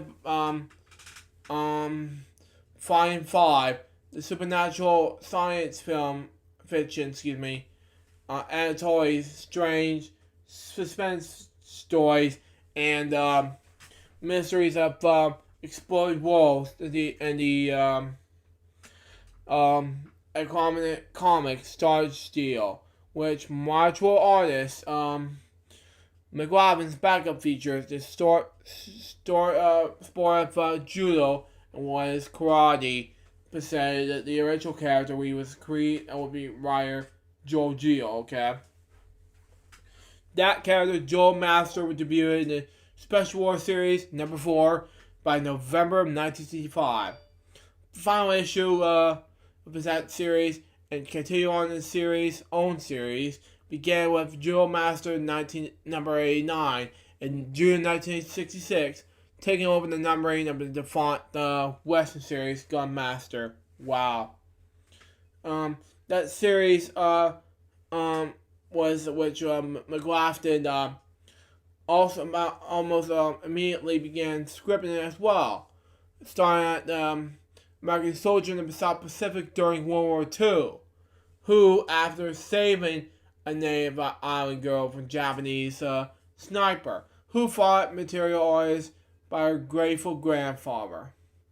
He acquired a costume based on a Japanese material flag, and in issue number 93 in February 1967, a sidekick Tiger. The series ended at number 98, December 1967, and the character was later published by DC Comics in 1983 during Carlin's final years. Wow. Marvel and DC. Following McLaughlin's final Carlin work, penciling the cover, both penciling and inking the 7-page story goes by the name of Living Legend. In the comic strip spin-off comic book, The Phantom number 30 in February of 1969, McLaughlin began to freelance. Okay. After a smattering of work, that included the inking an 8-page teen Homer humor story in DC Comics Debbie's Date number 10 in November 1970. Excuse me, I have the hand bang. But anyway. And the 7-page story in Warren's Publishing's black and white horror comics magazine, Eerie, number number 34 in July 1971. McLaughlin's career in 1974 began assistant comic strip artist Sam Drake on the naturalistic soap opera strip The Heart of Juliet Jones. McLaughlin, at Gordon Angel's suggestion, had shown samples of his work to Westport, Connecticut-based Drake, who hired him to succeed assistant Tex Blaisdell, who had left to draw little art handy. I would pencil and ink just as about anything that was in the main figure, McLaughlin said. That following year, McLaughlin began to work steadily for industry leaders, DC Comics and Marvel Comics. His first work in the former was the inking with Memoir on the Zombies story and Adventure Comics number 421, July 1972. And his first with the later was inking Jim Mooney in the romance comics story and love story number 18, in August of 1972. I misspoke, but anyway. Selling of his career as an inker, McLaughlin became occurs at Marvel, inking the likes of Wayne Boring, Captain Marvel, and Sal Buscema on both Captain America and Defenders, before becoming a prominent DC Comics inker. Throughout the 1970s, McLaughlin inked backup stories featuring the Atom, Black Lightning, Zatina, something like that, and the Fabulous World of Krypton, among others. He became the regular series inker for pencil Dick's Dylan's Justice League of America. Some issues for pencilers Ernie Chan's Batman stories in 70 Comics, and Joe Stan's Green Lantern's congratulatory he wrote material arts articles for Marvel Black and White Comics magazine, The Deadly Hands of King Kung Fu. I misspoke. In the 80s, McLaughlin was regular inker and penciler. Charmaine Infantio, The Flash, Gene Collins' Wonder Woman, and Dan Gurin's Green Arrow, among other assignments. He also inked Steve Ditko's here, which I talk about in the Friday show, by the way, which is cool enough. On the first and the two issues of ACE Comics. Short-lived series was the phase in both December 1987 through 86, through April of 1987. And for the same company wrote co-pencil with the co-ink and the single issue The Big Insular Band, September of 1987, starring the model day retro 1950s band. During the following decade, while continuing to draw for DC Comics, McLaughlin expanded the acclaimed comics and Broadway Comics. His last known comics was Broadway File number 6 in October 1996, inking J.G. Jones. Comic strips. Aside from the stunts on Heart of Joy Jones in the early 1970s, McLaughlin also worked on such comic strips as Brenda Starr Reporter, assisting Dale Messick, Nancy, and the World Some Greatest Superheroes. From 2001, he took over the art from Jack Barrow's Tribune Media comic strip Jill Trop, drawing the sport figure through 2008. Teacher and author. McLaughlin has taught the Payer College of Art in Hampton, Connecticut. And guys, George cartoonist Cabby in Shrewsbury, Connecticut. He co-developed the literature program Writing to Read, for JHM corporation through Nova University, in which comic book storytelling was used to teach and encourage read. His books include How to Draw Those Bad Babes of Comics, published by Renaissance Books in 2000. ISBN, we call it, and How to Draw Monsters of Comics, again published by Renaissance Books in 2001. Both with Mike Gold. Okay, personal life. McLaughlin practiced judo for age 18 to 50. Initial study at Joe Costa's Academy of Judo. He married at age 30 in 1965, living in Derby, Connecticut, and worked in the studio nearby Indonesia before moving back to his home in Stratford. As of 2000, he had 2 grown children, daughter Erin and son Terry, his brother James' daughter, and McLaughlin, who's also a professional artist. McLaughlin had died on March 4th, 2020. He was 84 years old at the Ford Hospital in Medford, Connecticut. Okay, there's a lot to talk about in comics, but moving on to the next topic, which is going to be Barbara Martin, the singer. So it's going to be something very special because I'm not a huge pop nor R&B fan, but she's part of the Supremes and Diana Ross is the Supremes, and it could turn you back to the Supremes and Palmettes. But anyway, she was an American singer, best known for being one of the original members of the Motown group, the Supremes. She was born in Detroit after Betty McGraw left the Palmettes due to her upcoming withdrawals. Martin replaced her in the group in 1960. She and her group mates, Diana Ross, then known as Diane, Mary Wilson, and Florence Ballard, signed a record contract with Motown, founded Barry Joy on January 15th, 1961, Supremes, a name that Ballard has chosen, and she was the only group member of the studio at the time. For the list provided by Motown songwriter,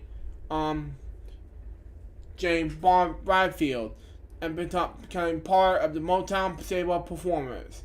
While recording a handful of early singles, none of which became hits, Martin, Wilton, Ross, and Ballard worked in the studio backing singers, providing vocals and rhythmic effects, such as hand claps for Motown's leading groups. In 1961, October, Martin became pregnant. Her husband was supposed to be in a position to stay in the group, but she left in the early spring in 1962, leaving Ross, Wilson, and Ballard trio. Although Martin sang in many of the group's early singles, including shared lead vocals with Diana Ross, and he's 17. And most of the tracks in his first album, Supremes, she's not pictured on the album's cover. She never spoke publicly in her tenure with the Palmettes nor Supremes. She denied interviews over the years, with the exception of one interview she gave in 2009 and from 2010 release of Me Supremes Expanded Edition. Oh my God. Martin died in March 4th, 2020. She was 76 years old. Wow. I mean, what happened? I mean, there's a trio and now she died. Oh my God, this is not going to happen next. Let's see if she died.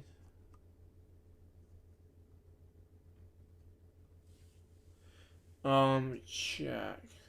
She's still alive. She's still dead. But in 2008. Ooh, okay. Okay. Go on. Okay, let's see where this is going. Next, we got our last death topic, which is, of course, Henry Richard. Now, he's a Canadian, but he's also a hockey player who was best known century for the Montreal Canadiens in the National Hockey League from 1965 to 1975. He was the brother of Canadiens legend and fellow Hockey Hall of Famer Maurice Richard. 15 years younger and 3 inches shorter, he was given the nickname the Pocket Rocket.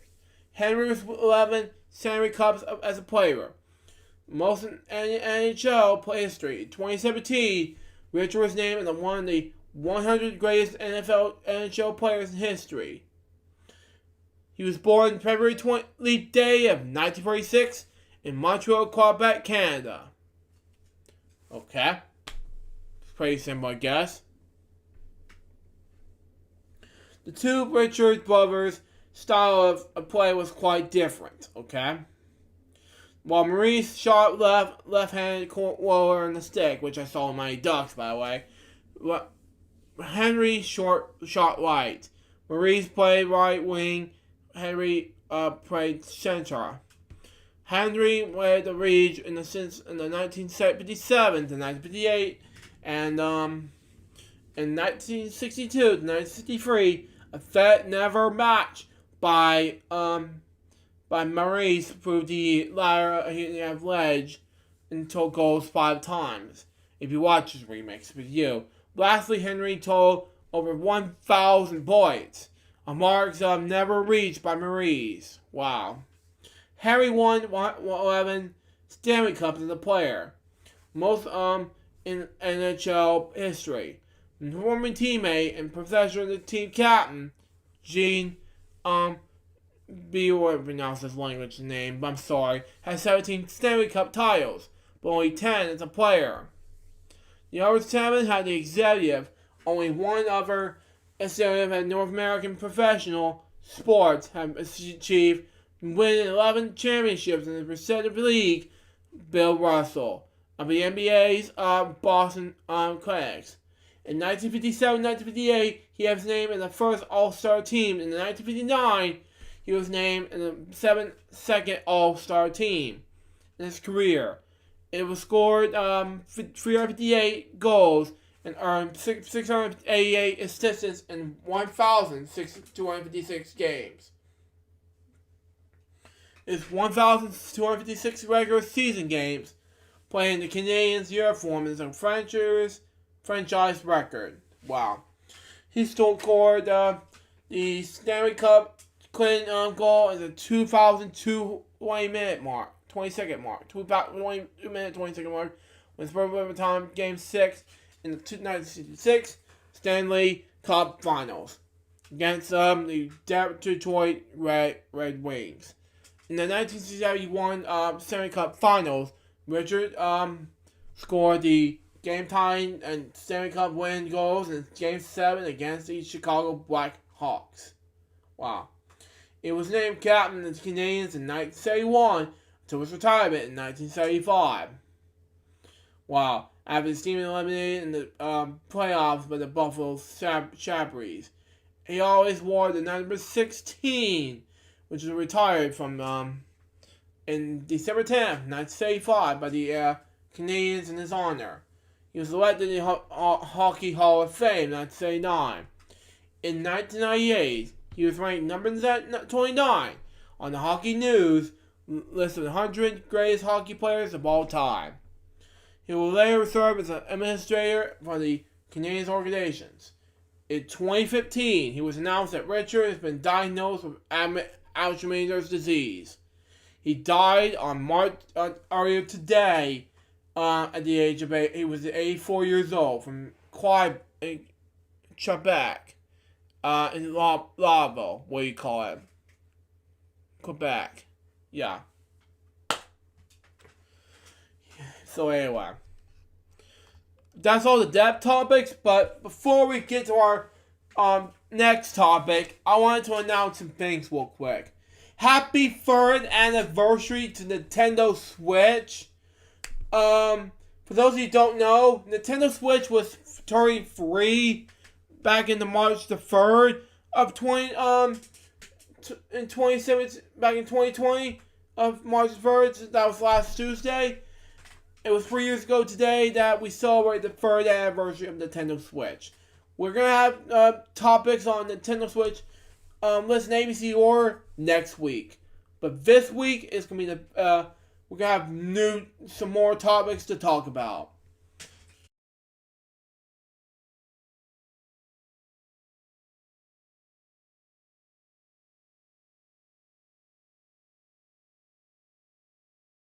Anyway, my next topic has to do with the tragic loss.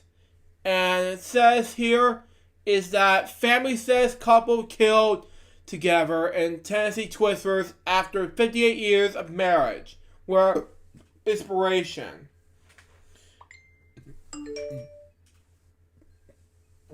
Excuse me.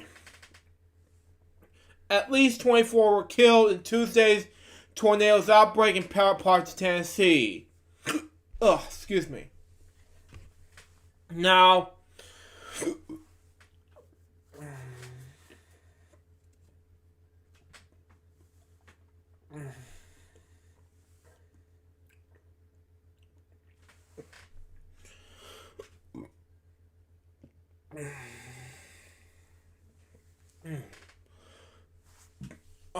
we'll be right back.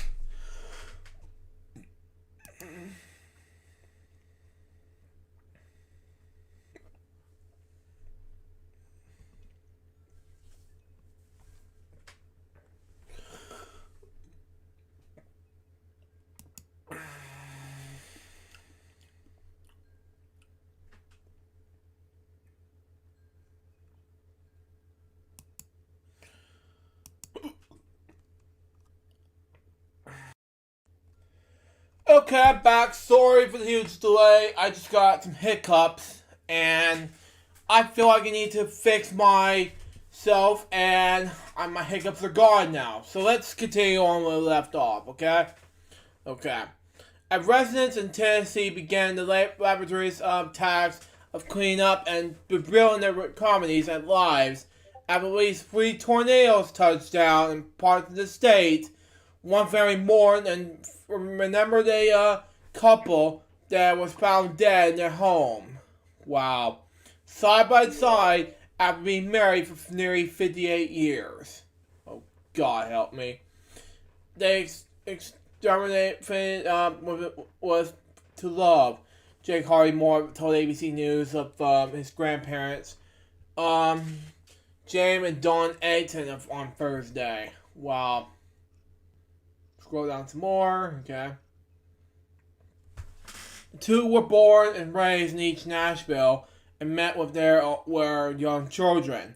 And they were married. After they married, the loving couple raised their family in Mount Juliet. The couple had 3 children, 4 grandchildren, and 6 great-grandchildren. The large family was pride in their lives. Early Tuesday morning, 3 devastating tornadoes ripped through Nashville and other areas in Tennessee, flattening homes, tossing airplanes, and downing power lines. According to the governor, which is sad, not cool, but anyway.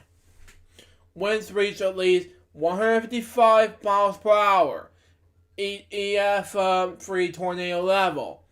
In Mount Juliet, at least 24 people were killed in total in Brown Wilson, Davidson, and Basin counties. In the Ian County was among the victims. Wow. Before their deaths, Don and James had lived fully happy lives. Don Adam was serving the church for 25 years.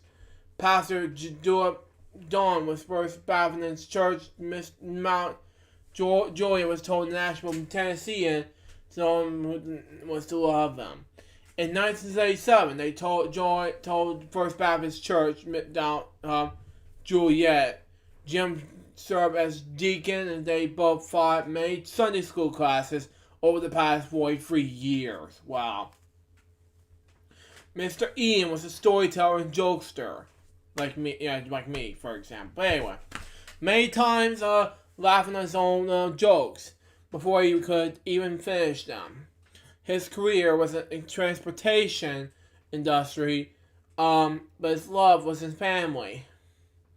He enjoyed playing golf and was looking forward to the spring to look at going back in the course. Industry Online read, but Miss Ian was famously nice director of First Baptist Church, Miss Juliet. When she retired, she was still volunteering at the church in any way she could. Jim and Donna Ian was married for over 57 years.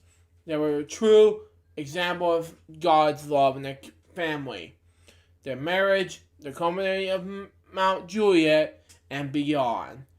They were humble, kind, and loved, and fully wherever they were on their daily walks, cheering on the Cincinnati Reds, Bunko, or Card Knights, church fellowship, or supporting their children, grandchildren, and great-grandchildren through any activity they exhibited the love of God. Okay?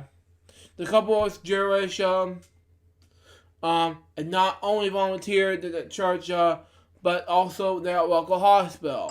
They loved their family and maintained family friendships with the group they'd known since high school. Wow. That group played cards with each other every Friday night. Harvey Moore told ABC News Thursday. They were our family's inspirations, he said. Wow. At least we tried. Anyways, my next topic has to do with another one of those Tennessee tornadoes. Now, this time it's from CNN. And I'm going to read you what happened in the 24 people who killed in Tennessee. So, here we go.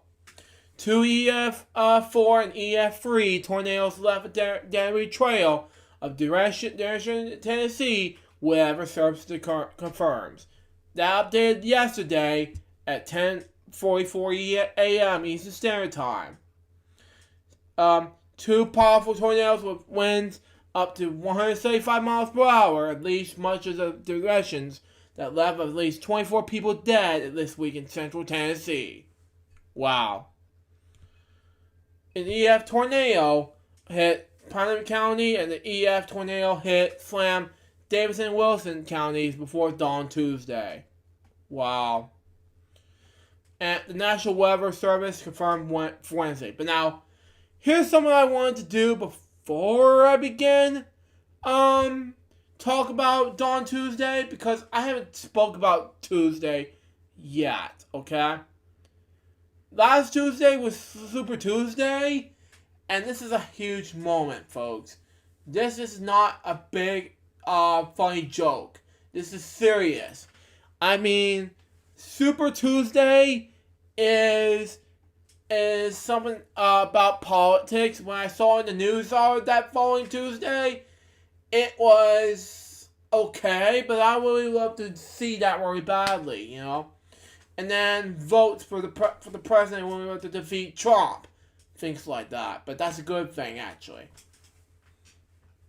24 people were killed and hundreds of buildings were destroyed when the tornadoes tore through the site.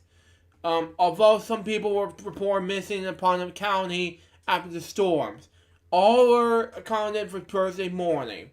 County spokeswoman Molly Brown said.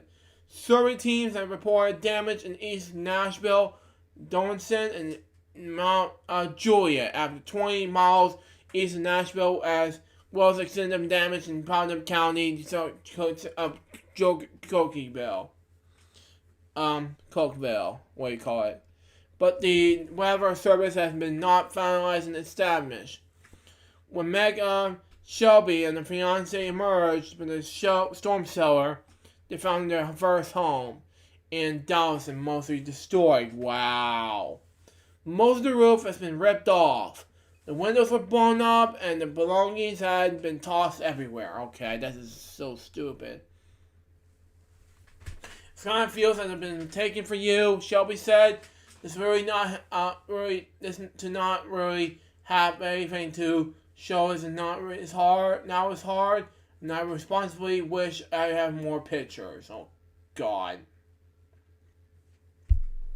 A day after state deadliest tornado day in 7 years, a couple and hundreds of people across the state were assessing the damage. Shelby and her fiance, Mac Warren, were sleeping when the storm's alarms and the phones awoke from the early Tuesday. They had heard tornado sirens outside, so their cars, their dogs, and headed to the storm cellar. Oh, God. The couple whose wedding is set for March 28th, who had bought their home in September, thought it was a storm will pass. But the local meteorologist warned the twister was headed away. Now, if you watch this, CJ Merrick's, I think your wedding December was huge. It's going to be exciting, but overall it's going to be big. Listening for their talk of a path, tornado was on. It was being kind of a psychologically thing, living through something very catastrophic. Shelby told CNN. Added Warren. It got quiet so you can hear the short roars. It got gradually louder and louder. Oh God. The house started shaking, he said. The temperature dropped. The pressure fascinated, and his ears popped, he said. Oh God, help me. It was terrifying, he said. Yeah, I agree. The wedding venture seems okay, the Warren said. So the nuptials was going as planned, but the couple said they're canceling their honeymoon to Hawaii to focus on making their sure they have somewhere to live. Exactly. Volunteers applies Titans to donate $1 million. Okay. Scores of people have come together to help those who lost their homes in the storms. Alex Valentin said strangers has been picking up Darkness and helping her family go through the rubble of her East Nashville home. I don't think anyone was told them to do that. I don't think any of them, Vaughn told CNN. They just showed up and cleaned our greenhouse for us. Wow. Biden's home in a flower shop with a story. Oh God. Where the roof was from the restaurant across the street, landing on their home. They hit a basement 8 seconds before the tornado tore her home. I don't think we had not all of us will have survived if we were upstairs, she said. Inspired by the actions of many residents, Tennessee Titans announced Wednesday it will donate $1 million. And I agree. And I was watching the Ray podcast yesterday, and an upside down cross. And what happened then? Oh my God, this never gonna happen then. You know, how's gonna do that to you? You know, and I agree with Jordan, David, and Brandon Martin. They don't do such a thing in his school, big time. But anyway, on the Tigers. But anyway, to non-profit groups ascend to those attacked by the storms. We are such encouraged about the amount charity people who are still in the aftermath of Monday night's tragedy. Titans controlling over Adam and Strunk said in a statement. As leaders in the community, we want to lend our help in this cause of healing and rebuilding. Yeah, exactly. Together we will help our neighbors through their long and difficult process. We hope that others will join us in supporting their effort in any way they can. The National Football League Foundation is donating $250,000 and will work at local schools and assets needed for football field repair and equipment replacement, the ties announced. In Putnam County, we support suffered incidents damage. More than 2,500 volunteers helped clean up the dredges Wednesday, county officials said. At least 5 children among victims. The 18 people were killed in Putnam County were abducted Wednesday as authorizes continued searching through destroyed structures for survivors. Okay. Putnam County Mayor Randy Porter said 5 children younger than 13 were among the victims. Oh, God help me. The dead range of the child between 2 and 3 years old to a 67-year-old woman, the county said. Oh, God. Tornadoes in the southeast are getting worse. As of Wednesday evening, no initial bodies were found in Putnam, Porter said. Davidson County's officials also reported finding no more bodies. Thank God. Kendall Morgan, 11, lost a classmate in the storm. So she told CNN. Two friends are hospitalized. She woke up at around about 2 a.m. in the morning. And Tuesday was joined by her family. The rest in the basement, the girl said. We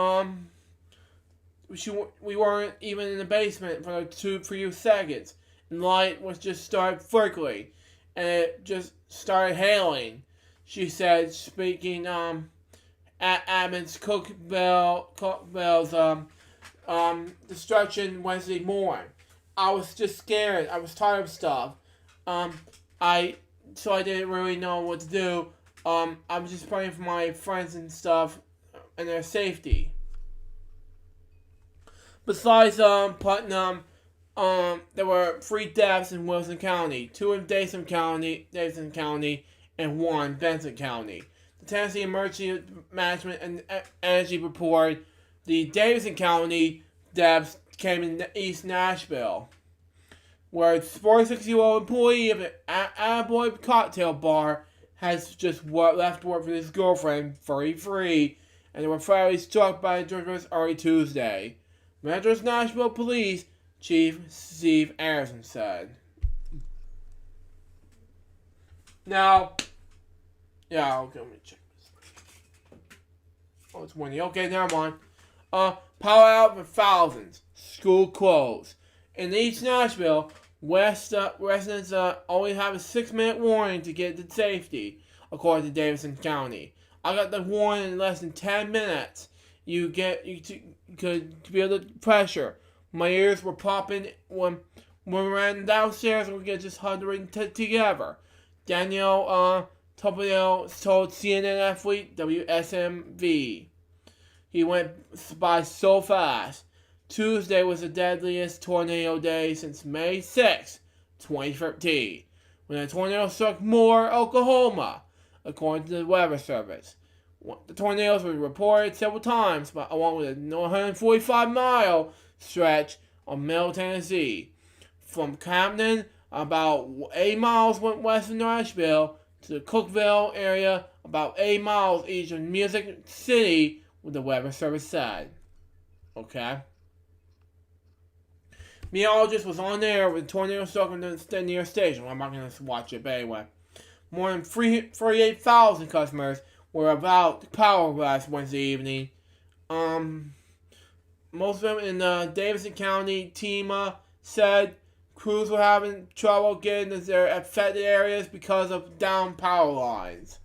Classes of all activities of Nashville Public Schools were canceled on Wednesday, and the schools remain closed for the rest of the week, the district said.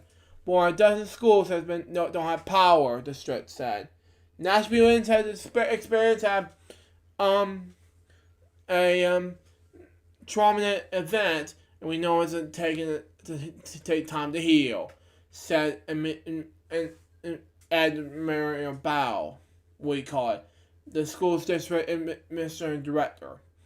Closing the rest of the week will allow time to the healing process, allowing our staff and students to volunteer in the community, and give our district a chance to prepare our activities to normal impression starting on Monday, which is next week.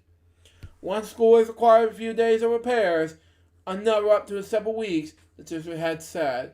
The volunteer state, those suffering from damages aren't doing so alone.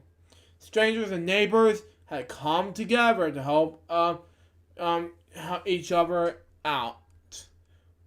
Okay, want to chip it in yourself? What does that even mean? But anyway, we're called the volunteer state, and there's a reason for that, because Tennesseans have a real spirit and generosity and service to one another. Lee told reporters, "As governor, now I get to see it happen for real." Fabio said both her home and her neighbors' homes lost their roofs, and her neighbors and a Henry couple. And I talked about every couple earlier in the episode, and had the roof collapse on them. She said she had working to dig them out. Wow. Michelle Whitten was sleeping when a friend called her to say that she had her 3 children were in tornado's path. She grabbed her children and rushed in the closet, she said. As soon as we did that, we heard wind howling, and it's over the house, and heard something like a train's over us. Oh, God help me. The house started to shake, and the windows started. We could hear loud boom sounds, she told CNN. I never been so scared in my life. In East Nashville, a neighbor came to help board a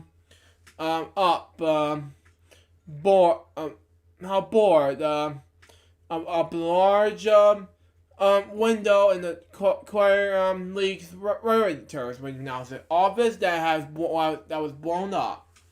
That was how East Nashville is. Okay, that was one of the reasons we like selling over here and living over there. She said, broker with the office.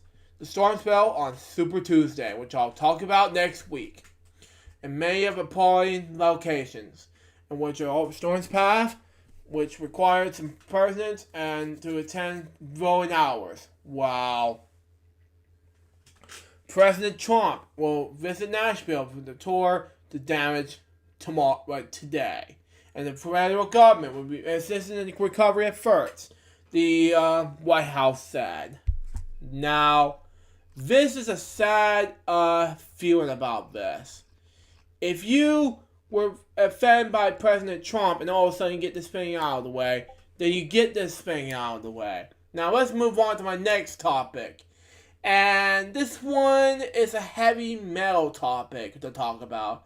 This is the last thing to Kerry King and his hints on pet post-serial feature. Dean didn't sign me for nothing. Now, this happened earlier this week, and it's on Loudwire, so there you go. Slayer had played their final note, but the leap up in the finale, it was revealed that guitarist Kerry King has inked a new deal with Dean Guitars to launch a new signature edition guitar. While speaking with Guitar World about their instrument, King teased that Slayer's retirement didn't exactly mean they was finishing making music. Okay? Let's just say Dean's didn't sign me for nothing, stated King at the end of the interview.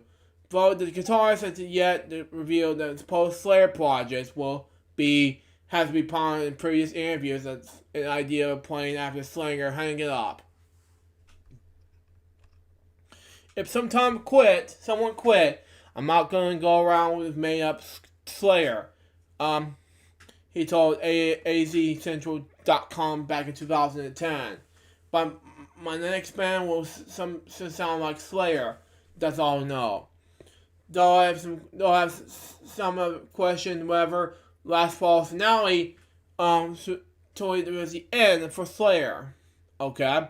King's wife Alicia stated in this Instagram post there was not a chance in hell that the band would return after the final notes rang out and the band formed the finale in Los Angeles. She was also away when Slayer's farewell tour was announced. Explained, Carrie says not to worry, you also get music from him. We even pondered 6 things that Carrie King could also do as the Slayers retires in the 2018 feature. Okay? In addition to Slayer, King has made a number of guest appearances for other artists over the years. He's famously appeared in the Beastie Boys' No Sleep Till Brooklyn song, lending some mellow flares to the Licensed to Ill favorites. King also laid down a solo at outro parts with Pantera's Goddamn Electric. Also, other credits includes work done for Rob Zombie, Hey Bread, Some 41, and Soulfly. So there are plenty of options for King, who appear to be thinking about his next musical stop. So that was my topic to talk about for Carrie King. Good luck in your next career, and you'll live with it. Anyways, my last topic has to do with the Judge Judy. Now, Judge Judy has been around since 1996 in a show called Judge Judy Herself. Now, Judge Judy is going to be canceled after 25 years as CBS had enough episodes for repeat viewings. Judy Shunian, will pronounce it, this last name, will pound the gavel on the popular court show one last time in 2021. Judge Judy had announced that her long-running court show series is coming to an end after 25 years. The television personality broke the news on the Ellen DeGeneres show, which is her show, by the way, but also used the chance to explain she was not be leaving screens anytime soon. According to Judge Judy 77, CBS pulled the plug at the network and felt it had enough episodes to warrant simply repeating the show. CBS sure felt, I think they wanted the opportunity to emphasize the repeats of my program. She said that when they decided to do this, sell a couple of years worth of reruns, but I'm not tired. So Judy Justice will be coming out a year later. She said, I have a 25-year marriage with CBS and it's been successful. Wow. Judy Justice will follow one final season of Judge Judy, which will be shown in 2021. It will be shown on a different network. Meanwhile, Judge Judy will remain available to view on the same channels that currently broadcast globally. Judge Judy will most recently renew in 2018 with deal reportedly paid Shonen, we pronounce it, $47 million. Wow. And I'm not saying pounds, I'm sorry, a year. But anyway, when DeGeneres admitted she was impressed when Judge Judy's energy, the TV judge responded, if you're not tired, you're not supposed to stop. Judge Judy is shown in the UK on ITV2. It was on CBS back then. So, there you go. Now, that's my only topics for this episode. I'm going to do now the 3 topics we're going to talk about for this next week's episode are Sonic the Hedgehog movie review, honest review and opinion. We're going to have that next week along with Super Tuesday and recaps and, of course, Nintendo Switch celebrated its 3rd anniversary with news and all that good stuff. Yeah, Nintendo Switch. You'll see that coming next week. But for now, we got some games that we got some watch some Disney Plus shows to do. We got Recess seasons 3. We haven't, because that was a mix up between season 2 and 1, because that was between season 3 episode 1 to 7. So there you go. And that's my what I've watched on Disney Plus segment. Let's spin the wheel. See what I got to play. Pat do game stuff. Okay. You gotta do it in order now. So let's go ahead and do. I'm not gonna do Lightspeed 2 today. That'll be not interesting right now, because otherwise we doing something right now, because that'll be more inappropriate for what not have you. But anyway, it's like TMI if said Danny if I do that. But anyway, hang on. Turn it down. TV to question for $500. Wow. Come on.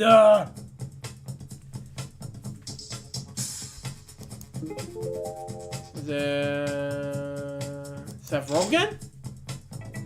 Okay, that's cool. Is it Twinkies? Oh well. Wild card 2 questions 100. Is it Comment Chandler? I don't know. Usual. Dang it. Travel 2 questions 500. This one, I don't know. Oh damn. Oh well. 500's not that bad. Anyway, I'm gonna spin the wheel.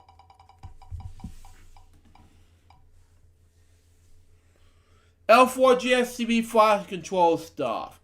Now let's minimize that and we'll move on to the next one.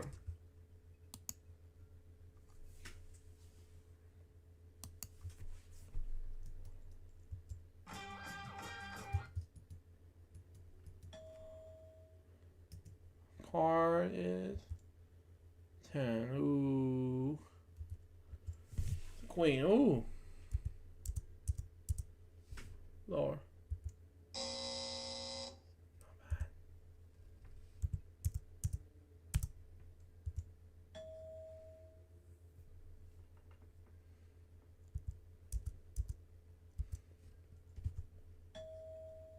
Change it card. Nice! Ooh!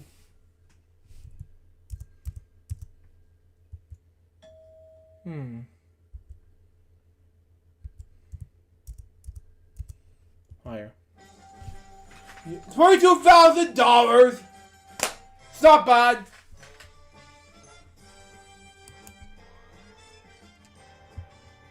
It's not bad. Got danger card to do. Gotta turn on my TV so I can hear this. Okay. Though it's gonna take a little bit of time to do ABC or, but anyway.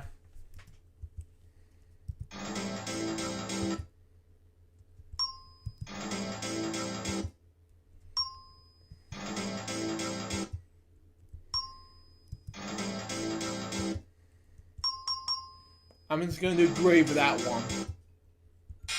Well.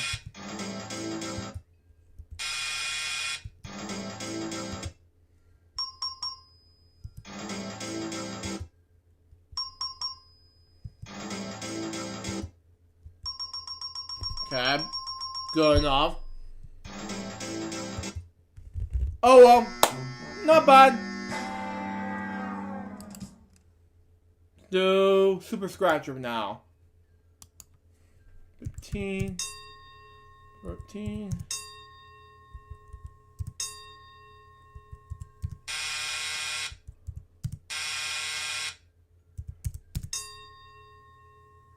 Eight. Oh! Not bad. Okay. 3. Not bad.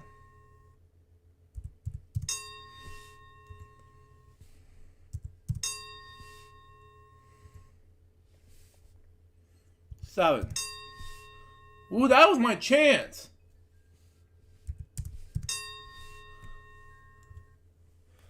Okay.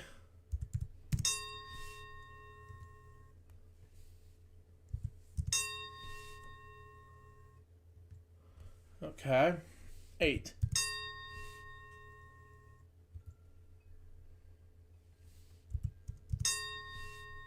It's not bad. $25,000. Oh, wow. Spin the wheel.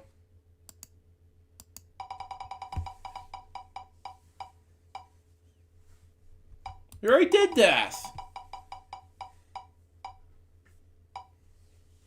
Pat Sajak game stuff. Okay. Wow, there we go.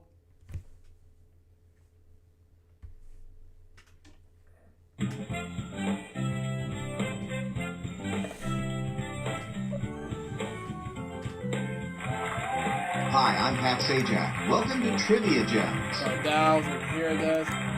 Welcome to today's Trivia Gems game. The categories for today's game are Food, movies, geography, language, TV sitcom, and general. Okay, that's good. Yes.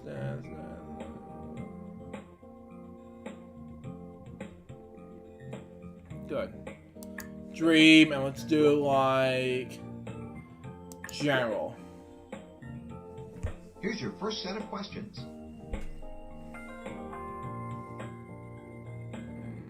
Barbara Walters, know what this is. Parenthood and do more. I don't know. Okay, the moment of truth. Let's look at the answers.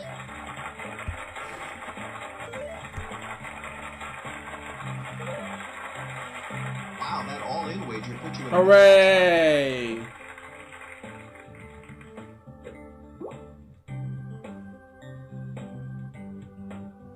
Okay, get ready. Here they come.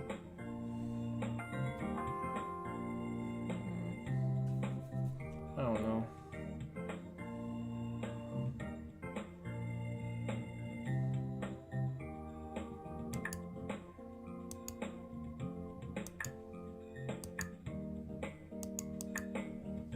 Well, no turning back now. Let's see how you did.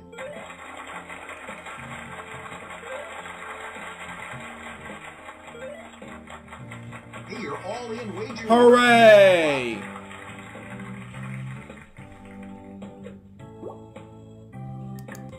Ready for a little brain Excuse my spinning disappointed. fun? There you are. Spin the wheel.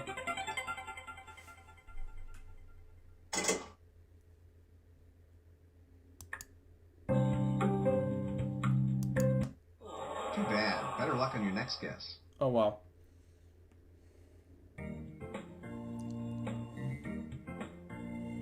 Here are the questions.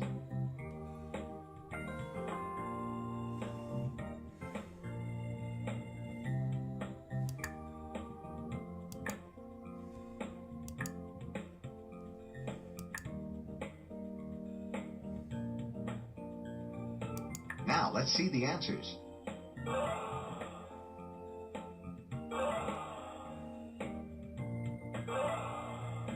Ouch, you lost money on those 3 wagers.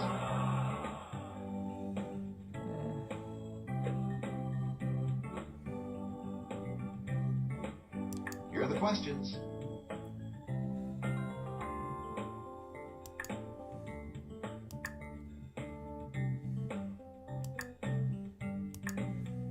And the answers are...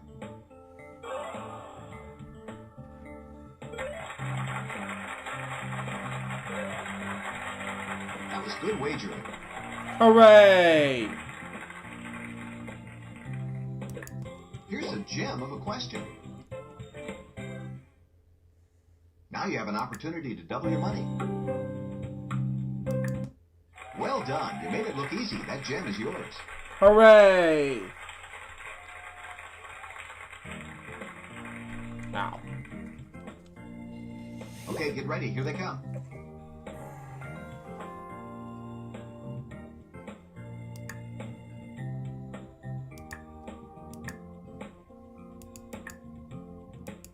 Let's take a look.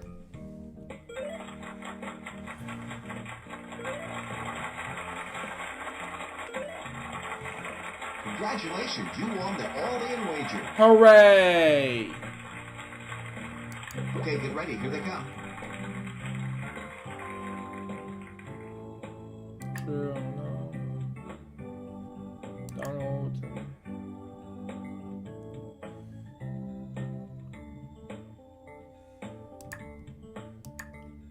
Okay, here's how you did.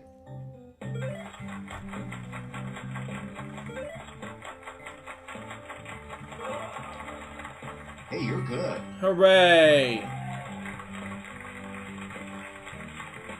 Congratulations, you climbed to the top step. Your longest streak bonus is 60,500. your trivia IQ bonus is 82,400. and your IQ Cool up. ranking for this game is exceptional. It's not bad. Exceptional. Welcome to the Power Gem bonus round.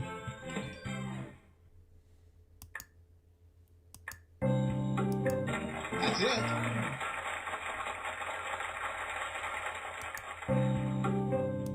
That's 2 in a row.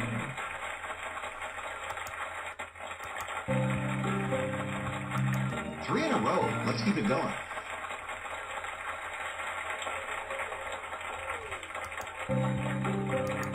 That one was difficult.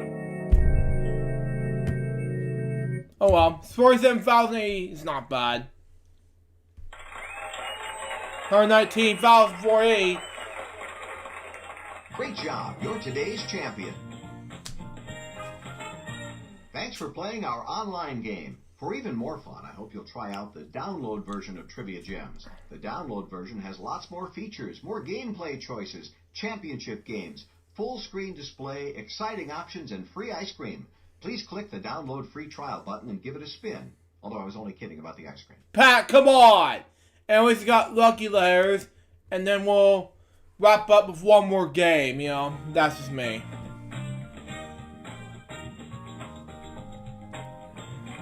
Welcome to Lucky Letters. Welcome to today's Lucky Letters. Middle Ages is supposed to be for the day. H, 2 H's, wow, 2 G's, 4 P's, okay. 2 U's, Ready? Here 2 comes the C's. puzzle round. Wow! I didn't know that.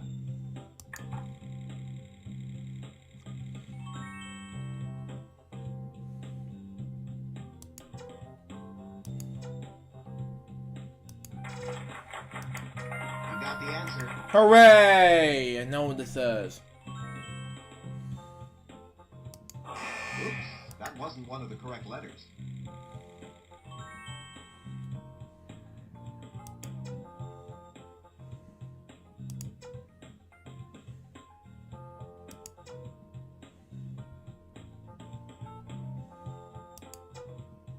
Hey, you're good.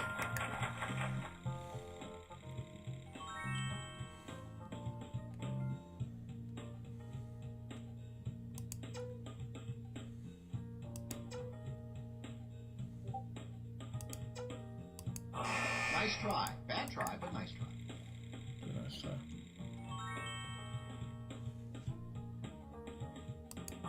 Sorry, that letter isn't in the answer.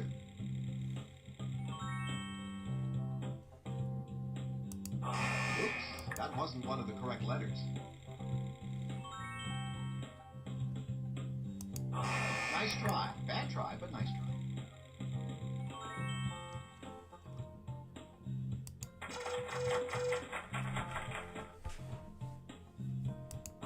Sorry, that letter isn't in the answer. Here's a chance to double your money with a lucky chance. If you decide to wager, you'll have 30 seconds. Being a little... Oops. Maze! Letters. Oh well.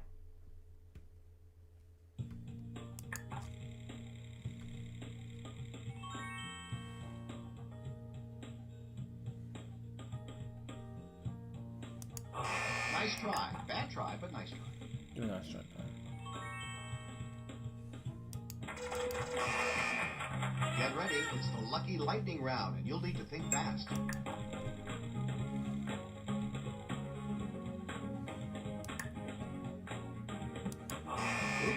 that wasn't one. Nice try. Sorry, that letter isn't in the answer. Oops, that wasn't. Nice try. Bad try, but nice try. Sorry, that letter isn't in the answer. Oops, that wasn't one of the correct letters. Nice try. Sorry, that letter isn't in the answer. Oops, that wasn't one of the correct letters. Nice try. Bad try, but nice try. Sorry, that letter isn't in the answer. Oops, that wasn't one of the correct letters.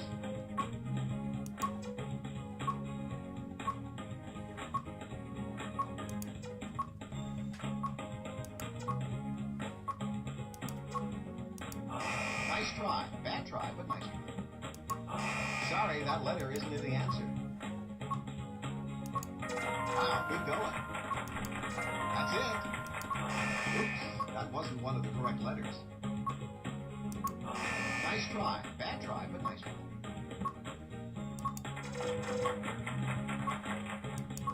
Nice job.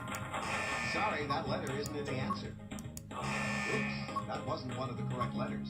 Way to go. Nice try. Bad try, but that's correct. Sorry, that letter isn't in the answer. Oops, that wasn't one of the correct letters. You got the answer. Nice try. Bad try, but nice try. Sorry, that letter isn't in the answer. Oops, that wasn't one of the correct letters. Nice try. Bad try, but nice try. Sorry, that letter isn't in the answer. Hey, you're good. Oops, that wasn't one of the correct letters. Wow, good going. Oh. Oh, too bad. You ran out of time. And then try again. Welcome to today's Lucky Letters game.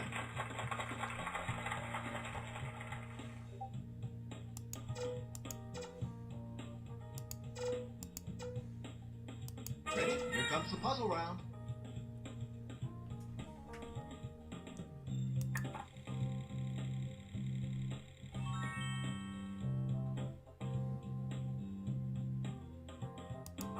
Nice try. Bad try, but nice try.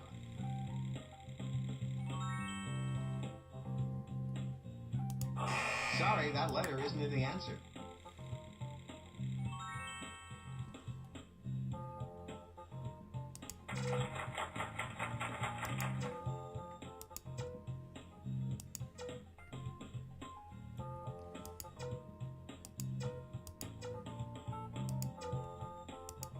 That's it.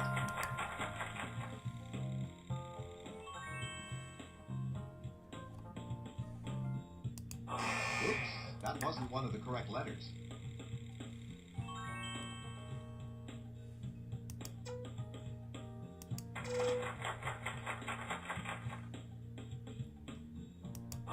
Nice try. Bad try, but nice try.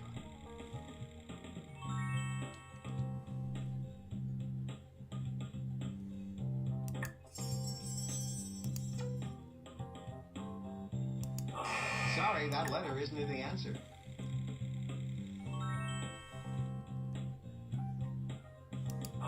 Oops, that wasn't one of the correct letters.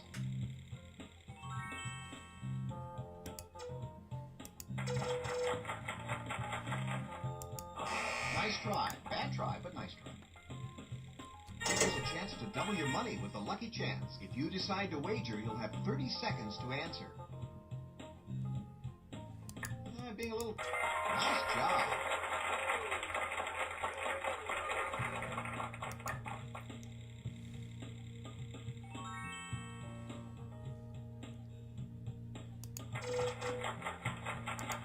Way to go.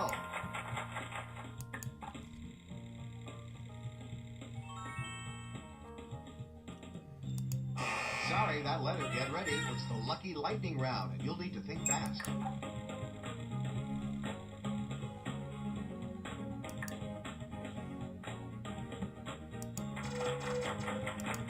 Oops, that wasn't one of the correct letters. Nice try. Bad try. Sorry, that letter isn't in the answer. Oops, that wasn't one of the correct letters. Nice try. Bad try, but sorry, that letter isn't in the... Oops, that wasn't one of the correct letters. Nice try. Bad try, but nice try. Sorry, that letter isn't in the answer. Oops, that wasn't one of the correct... That's correct. You got the answer. Hey, you're good. Wow, good going. That's it. Nice try. Bad try, but sorry, that letter isn't in the answer. Oops, that wasn't one of the... Nice job. Way to go.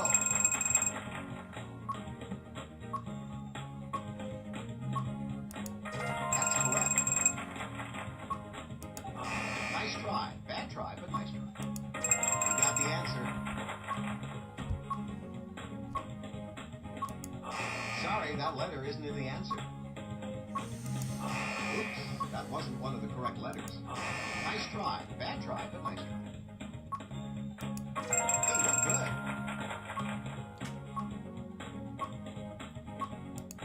Wow, good going. Oh, yes! Congratulations, you solved the puzzle. $48,652. Man, that was quick. Anyway, we got tic-tac-toe and on coolmathgames.com, and we're going to end with one more game segment. So let's do it now. So we got, shall we? So we got 10 seconds of this. Subway ad and yeah. Oh my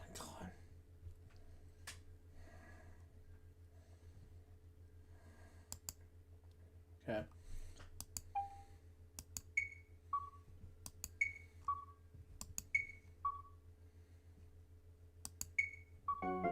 There we go.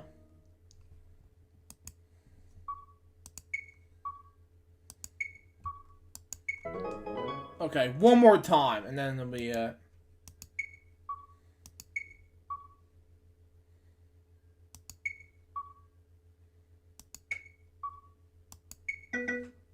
okay.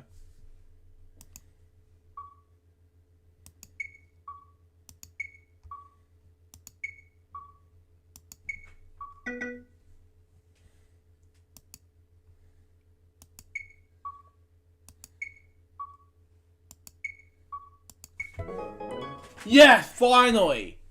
Now let's do our notes last, and we'll do our wrap-ups now, shall we? So we got. Now, before we end this series, I will have to do the discussion, okay? I got two special events regarding to Jason Davis tribute and something like that. So there you go on that. So today we got the Jeff Crick Movie Theater Edition, Episode 9. I'm not sure what it's going to be as of yet. It's going to be on Sonic the Hedgehog. So there you go on that. And then we'll wrap up Elgin 2020, day number 67. And then March 7th, we got Elgin Search Club Vlogs, Episode 26. And then we got special event Reese's Marathon, day number 7. And so is Elgin Reacts, Episode 421. I don't know, but we'll see. 424, we'll see what happens. And then Elgin 2020, day number 69. On March the 8th. And March the 9th, we got the Elgin TV special events. Elgin TV's Spring Break Special, days number 1 to 5. And then we got March the 10th, we got two or five special Elgin Reacts episodes. And then we got Elgin TV special events, Elgin TV Spring Break Specials, days number 6 to 10. And March the 12th, March 11th is We Wednesdays episodes 18 to 19. And March 12th, Robbie's Believe It or Not, episodes 1 to 3, and Reese's Jokes episode 34. And we'll be back Friday the 13th for a brand new episode of Friday's LukeJ62895. But anyways, guys, that was today's episode of Friday's LukeJ62895 today, March 6th, 2020, excuse me. Hope you enjoy it. Stay tuned for the next one. It's going to be Friday the 13th, Part 8. If you might excuse me, I had to go to the bathroom, take a dump. But until next time, LukeJ62895. Goodbye. Peace out, baby. We got more Fires LukeJ62895 episodes to get pretty soon. Till then, Jim saying out. See ya.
Welcome to Fridays with LukeJ62895.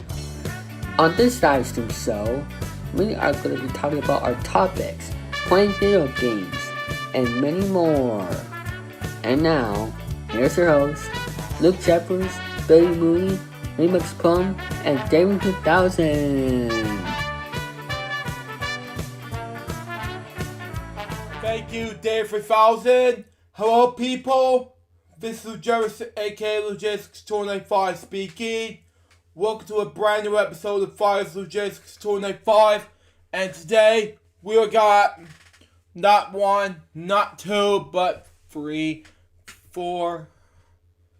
It's a lot of issues to talk about. 5, 6, 7, 8 topics to talk about today, along with some game segments and the notes topic. So there won't be any of those what I watch and Disney Plus segments today because of difficulties I'm having this week. But there will be more of that next week, so stay tuned. Right now we have 3 tributes to talk about today. And then we got a lot, and then some coronavirus issues, and so forth. So let's talk about it now and see what we got, shall we? So we got David Paul, the actor who's an American actor, producer, and television personality and bodybuilder. He was the twin brother of Peter, was born in Harvard, Connecticut, okay? The death of David was confirmed by his twin brother Peter. David died just 2 days before his 63rd birthday. The cause of his death is not yet known, but sources believe he died in his sleep. And the credits. Paul and his twin brother, Peter Paul, was correctly known as the Barbarian Brothers, as they both starred in the 1987 film titled The Barbarians, They both appear in the episode of Night Rider entitled The Night of the Drones,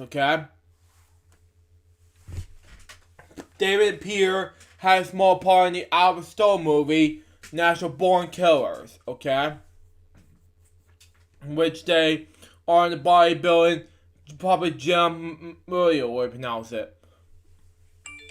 Excuse me, I mixed up. But anyway, being interviewed by Robert Downey's Jr.'s character. But the scene had ended up in the cutting room floor. That part can be found on the director's cut of the film, in which director Stone says in the exotic Barbarian Brother scene, they were overreacting and it's my fault. And I agree with David Paul and Peter Paul big time, but anyway. So that's our first death topic. Now we'll move on to my next death topic, which is of course Alan Bellman. Now, he was he was an American comic book artist whose career began in the golden age of comic books. Wow, okay. As a child in New York City, Bellman became enchanted by his comics when he saw a copy of Action Comics number 1, and purchased it, okay? He first began working for Timely Comics / Atlas Comics in 1942. After seeing an advertisement in the newspaper, one assignment's being early Captain America stories, okay? But after his work in the comics understudy ended, he continued on attended comic book competition in the 90s. He moved to South Florida and retired in the comic book industry in the 1960s. He died earlier this week, March 9th, 2020. He was 95 years old. Okay, that's cool enough. Anyways, my last death topic has to do with Mel Sharp. He was an American television and radio personality with roots in San Francisco, California.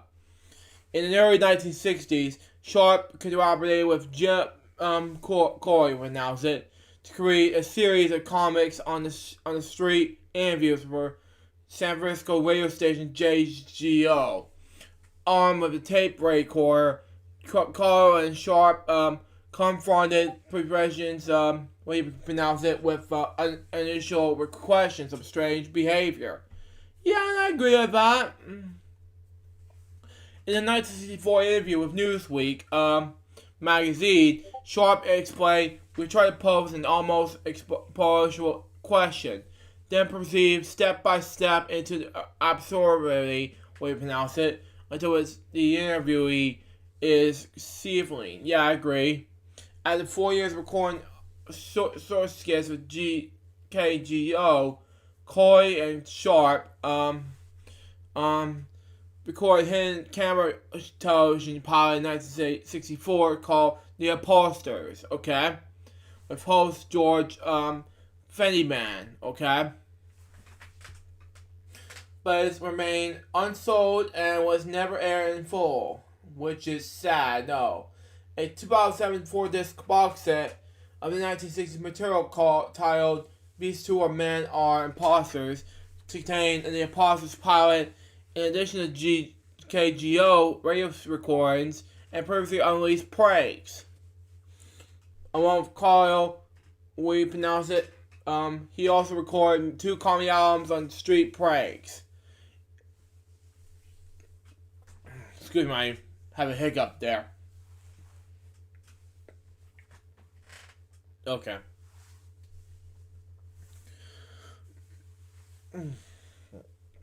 Sorry about that. But anyway, in 1964 for the Warner Brothers record label, as a solo performer, he later released 2 albums. In 1971, Sharp continued as a solo interviewer with a syndicated TV series titled The Street People. In the 1980s, he hosted a series of public television specials called Mel Sharp San Francisco, which includes a mixture of new material and older clips, okay? Sharp resided in Banksley, California, okay, with his wife. He hosted a jazz show back in Basin Street from 9 p.m. to 11 p.m. Sunday Pacific Time on KCSM at the College of San Mateo in California. The final Back in Basin Street was aired on Sunday, March 25th, 2012. He died on March 10th, 2020 at commissions from heart surgery. He was 83 years old. Now, that's all my death topics. Now, I'm going to save this one last one for another time, but for now, let's move on to my next topic. The next topic has to do with the coronavirus. And sad to say that Tom Hanks and Rita Wilson share an update about coronavirus diagnosis. This happened today. And it says here, and it says this, and I quote, Tom Hanks and Rita Wilson share an update from Australia, okay, where they're both in nations after testing positives for coronavirus. Hanks tweeted a picture with his wife Thursday night, thanking those who took care of them as they battle with the virus. Hello, folks. Rhea Wilson and I want to thank everyone here down under who are taking such care of us. We have COVID-19 and are an organization who do not spread it. We do not spread it. Okay, misspoke. To everyone, everyone else, he said. Okay? There are not those who could lead in a very serious illness. Yeah, I felt bad for these two at this point. I felt worried. But anyway, we're taking it one day at a time.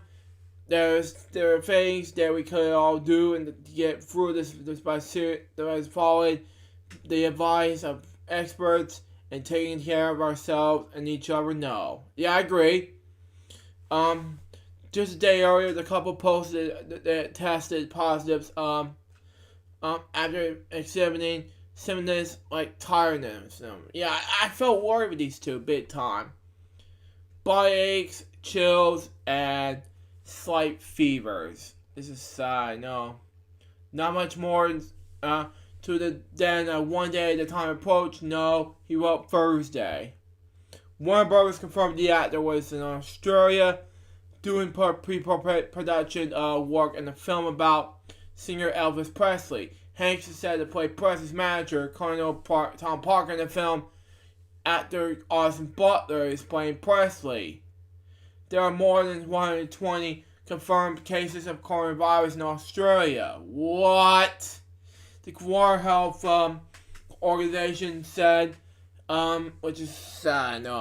Prime Minister Scott Morrison's government announced that $11 billion in Australian money economic plan to support the country's economy during the epidemic, whatever you pronounce it. The couple's diagnosis forced Australia's Nine Network to set up a crisis response plan after Wilson's visited the channel's morning talk show for an Appreciate Monday. The show airs on CNN's Appreciate 9 Network. Wow. 9 Network said staff on the show were horrified after coming into whatever you pronounce it. But anyway, after coming into what you call it, prolonging a contract with the singer and actress. Wow. The famed Sydney Opera House said Wilson performed there Saturday for about 2,500 people. Wow. According to her husband. The Opera House got this defended and will reach out to people who may have been in contact with the couple. Oh, God. Yes. That was so sad to say. My next topic has to do with Nintendo Switch. Now, last week, Nintendo Switch was turning free last week. And I'm going to go over all of the Switch games that go from A, B, C order. Start with A to L, and then to M to Z. Let's do it now. See what we got, shall we? See what we got. And Virtual Horizon. This is an adventure movie. Okay, that's cool. It's not released in Japan, but there you go. 1-2 Switch. It's a party game. It's cool. 10-second run returns. Okay, it's party racing, but okay. I can go with that, but whatever. It wasn't out in North America until January 25th, 2018. Wow. What's the release in Japan first? 1001 Unlimited Machine 2. It's a puzzle game. I love puzzles. Wow. It's not released in time, but it's released in Americas and Europe. Wow. 12 is better than 6. It's an adventure game, and it's not released in Japan. Wow. And it's released in Europe and North America on March 5th, 2019. Wow. 12 Labors of Hercules. Wow. Not released in Japan, but it was released in North America first on March 24th, 2019, and it was released in Europe on April Fool's Day 2019. Wow. 12 Orbits. It's a party game. It released in Japan first on April 26, 2018, and it was released both on Europe and North America on April 27, 2018 at the same time. 140 is an action game, and it was released on January 9, 2020 on both North America and Europe. It was an unreleased game in Japan. Wow. 1917, The Alien Elevation DX is an action game, but it was not released yet, but it was released in North America and Europe on June 14th, 2018. Wow. 1980 with the X90 is an arcade game, and it was released in Japan on January and everywhere else on January 23rd, 2020. Wow. 2048 Battles is a party game. Wow. It was released September 20th, 2019. Wow. 2048 Cat, the puzzle game. Wow. And it was released on Christmas, 2 days before Christmas in 2019. Then we got the 2064 Read-Only Memories of Enjoyable adventure game. And it was released on December 27, 2018 in Japan. Wow. And it was released on August 14th of 2018 in both North America and PAL. Okay. Next, 20 with the 0 on the first after the 2, and then 2X next to the 2. But anyway, 2 X's. It's a platformer game. And it was released on July 10th, 2018, everywhere else in America, North Europe, and Japan. Wow. Okay. Free Little Pigs, Big Bad and Bad Wolf. It's a party game. Wow. And it was released Independence Day in Japan, but in 2019, but in my country, which is in Japan only, but not in Americas until July 10th, 2019. And it was released in Europe in July 7th, 2019. Okay. Furry and Warm Game Collection is an arcade game, and it was released on February 21st, 2019 in Japan, and May 30th, 2019 in North America. And same thing with that thing. Yeah. 36 Brightness of Midnight. And it was a platformer game. It was released September 27th, 2017 in Japan.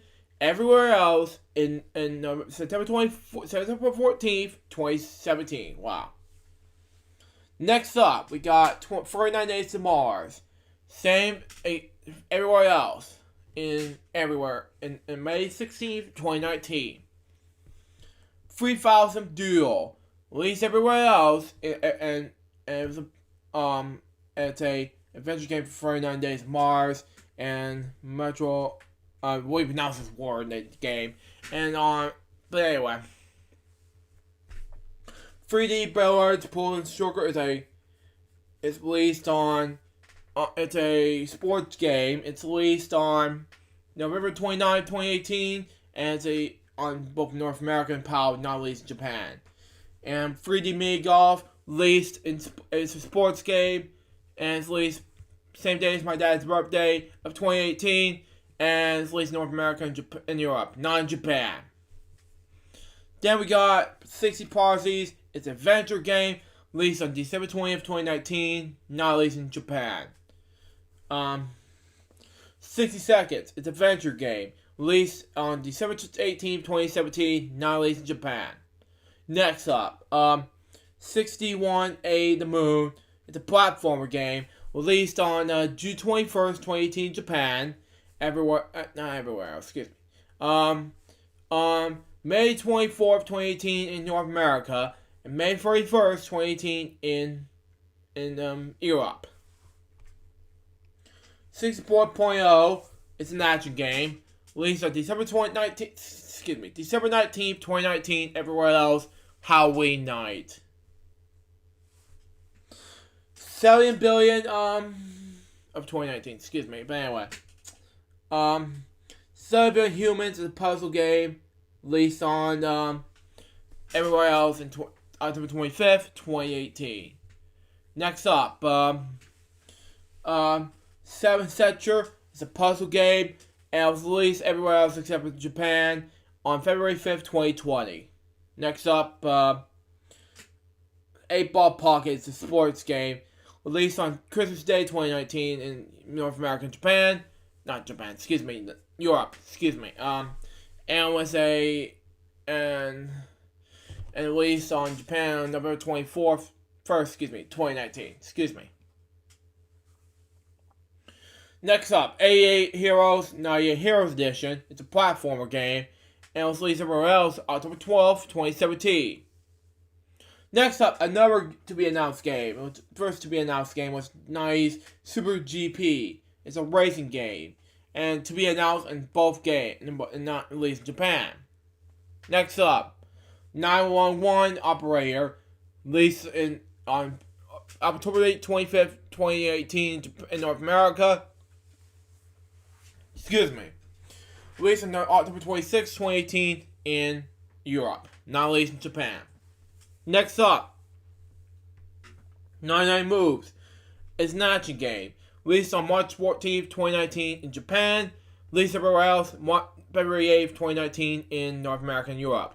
Next up, 99 Seconds. It's an action game. Released on March 7th, 2019 in Japan. Released everywhere else in North America and Europe. February 4th, 2019 in somewhere else. Well, anyway. 99 Vidas. It's a beating up game. It's released on, not released in Japan, but it's released on November 27, 2018 in North America and Europe. Next up, Eka, we pronounce this name, I cannot speak any language. It's a beat up. It's a visual novel game, and it was released in Japan only, not everywhere else, on January 10th, 2019. Next up, Ario. It's a action rhythm game released on Christmas Eve of 2018, not released in Japan. Next up, America Genus, and it was released on January 10th, 2020, not in Japan. Next up, Amazuru is an adventure game released on February 27th, 2020 in Japan, released on November 29th, 2018 in North America and Europe. Next up, Academy. It's a puzzle adventure game released on in 2020, somewhere in 2020. Next up, Advice Denied. It's a puzzle game released on June 27th, 2019 in Japan. Released everywhere else February 8th, 2019. Next up, Ace of Seafood. It's a shoot 'em up game released on February 22nd, 2018 everywhere else. Next up, Ace of the Luftwaffe. Squadron. It's a shoot up game released on June 14th, 2018 in Japan. Released everywhere else November 17th, 2017.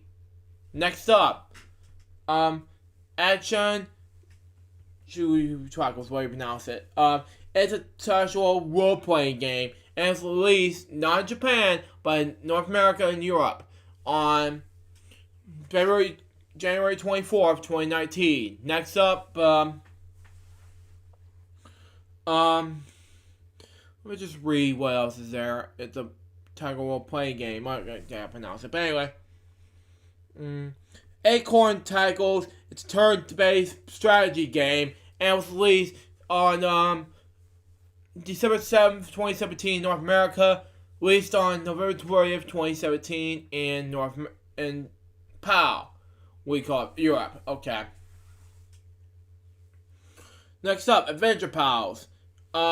It's a platformer game released on April 3rd, 2018 in North America. Released on April 12th, 2018 in Europe. Well, Adventure Time Pirates in Trojan, we pronounce it, but this is a huge game to talk about. It's an adventure game. Released on July 17th, 2018 in North America. Released on July 20th, 2018 in Europe. I'm just going to read something else now, but I'm not going to read too much about the dates and the genres games anymore. But I'm going to read you more games. That was it. Okay? Okay. But I can't take a breather. But anyway, next up, Adventure of Freedom Field, Episode 1, Exterminating Business. Adventures of Bathroom Field, Episode 2, Berkeley Pilgrimage, we pronounce it. Adventures of a Temple. Okay. Agri's Defenders. And Troy the Blade, and the 1 and 2. After Party. Age of Maces, The Last Keeper. Agent A, A Puzzle in Disguise. Agado's Economy. We pronounce it. We pronounce this word economy. We call it, but anyway, right here. But that's just me. But anyway, Air Confidence, Pacific Couriers. We pronounce it. Air Confidence, Secret Wars. Air Hockey, Airmail. Ow, the Comedy Files. We pronounce it. I'm gonna scroll up some more so that we can see what it looks like. But anyway. Economic Dungeons DX, Alien Cruise, Alien Escape, Alien Ominous Invasion, Alien Validation, All-Star Fruit Racing, Aliens Alive HD Remastered, Almost There Platformer, Alpha, Alternate Jake Hunter, Dominus at the Awakening of Golden Jazz, Always Awakens, The Amazing Breaker, Immersion of the Slimes, American what do you pronounce this word? Fuji's, what do you call it? American Ninja Warrior Challenge, Mizia Collection, Among the Sleep, Channel Edition, Analogy Q, we pronounce it, Ancient Rush 2, Angels of Death, Angels with Scary Wings, Angry Bunnies, Casual Carrot Crest Tree, we pronounce it, Animal Crossing New Horizons, we pronounce it, Animal Fight Club, Animal Rivals, Animal Animated Jigsaws, Beautiful Japanese Scary, we pronounce it, Animal Jigsaws, Japanese Woman. Let's go up some more.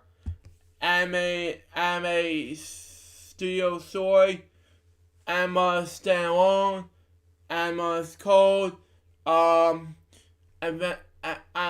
Lost Phone, Lost Story, Another Slight, Another's World, Anti's Lost, we call it, Agnes War Reverend Across the Blue, Ape Out, Camera Storm, can't read. Upper Carve, an old school shooter, Alpha K, UDX, Africa Moto Racing Aptopa, Gladius Shadow Edition, Arc of Ultimate, what you call it, Arcade Classic Anniversary Collection. Okay, that's cool. That's cool. Arcade Fuzz. Okay. Arcade Love plus Pingo. We get a Fair, Arc, Survival Involved, Emmanuel Arms, wow. Art of Balance, RE, The Secret of Seasons, okay? Cool enough. Ascendant, we pronounce it, but anyway. Ascendant Heart. Hearts, we call it, but anyway. Ascendant Doors, Hearts, 1 and 2. Combat Medicine, Ashen, I can't pronounce this word, but anyway.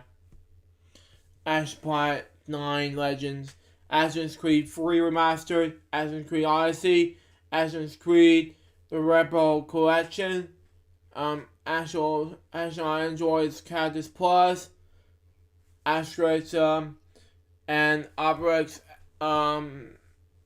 number again, 10, 12, whatever, XXL, 2 and 3, mission last, Virgom in the Crystal Man here, Astral Chain, Astral Bears Party, Astral Deluxe, at Sundown, Shots in the Dark, Atari Flashback Classics.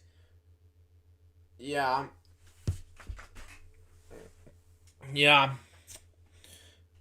Atari, Dust Series Deluxe Pack. Atari, looks up the signs of Arian, what you pronounce it. There's a lot to go over, you know.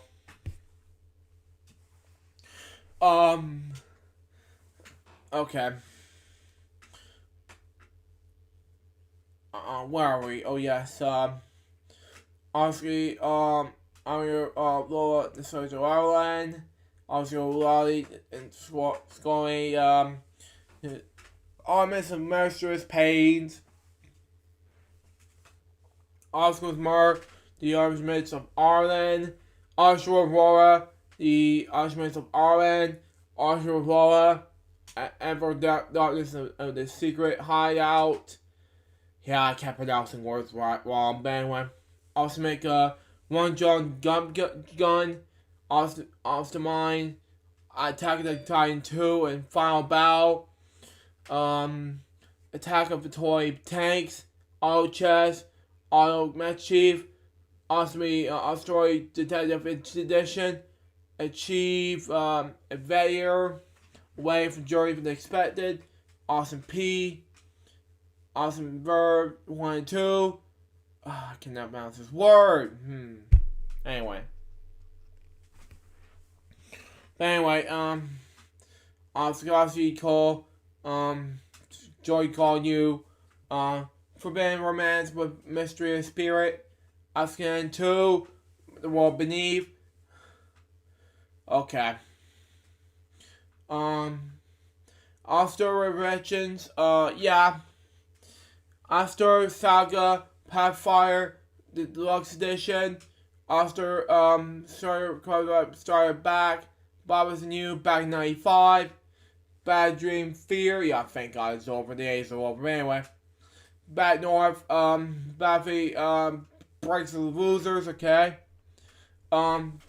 Bacon Switch, Back in Chelsea Hunters, what do you call it, but anyway, Backdoors Gates, Enchanted Edition, Backdoors Gates 2, Enchanted Edition, Backdoors Gates, Sage of Dragon Spear, Backdoors Dream, Ball of Attraction, Banner Saga 1 and 2, and 3.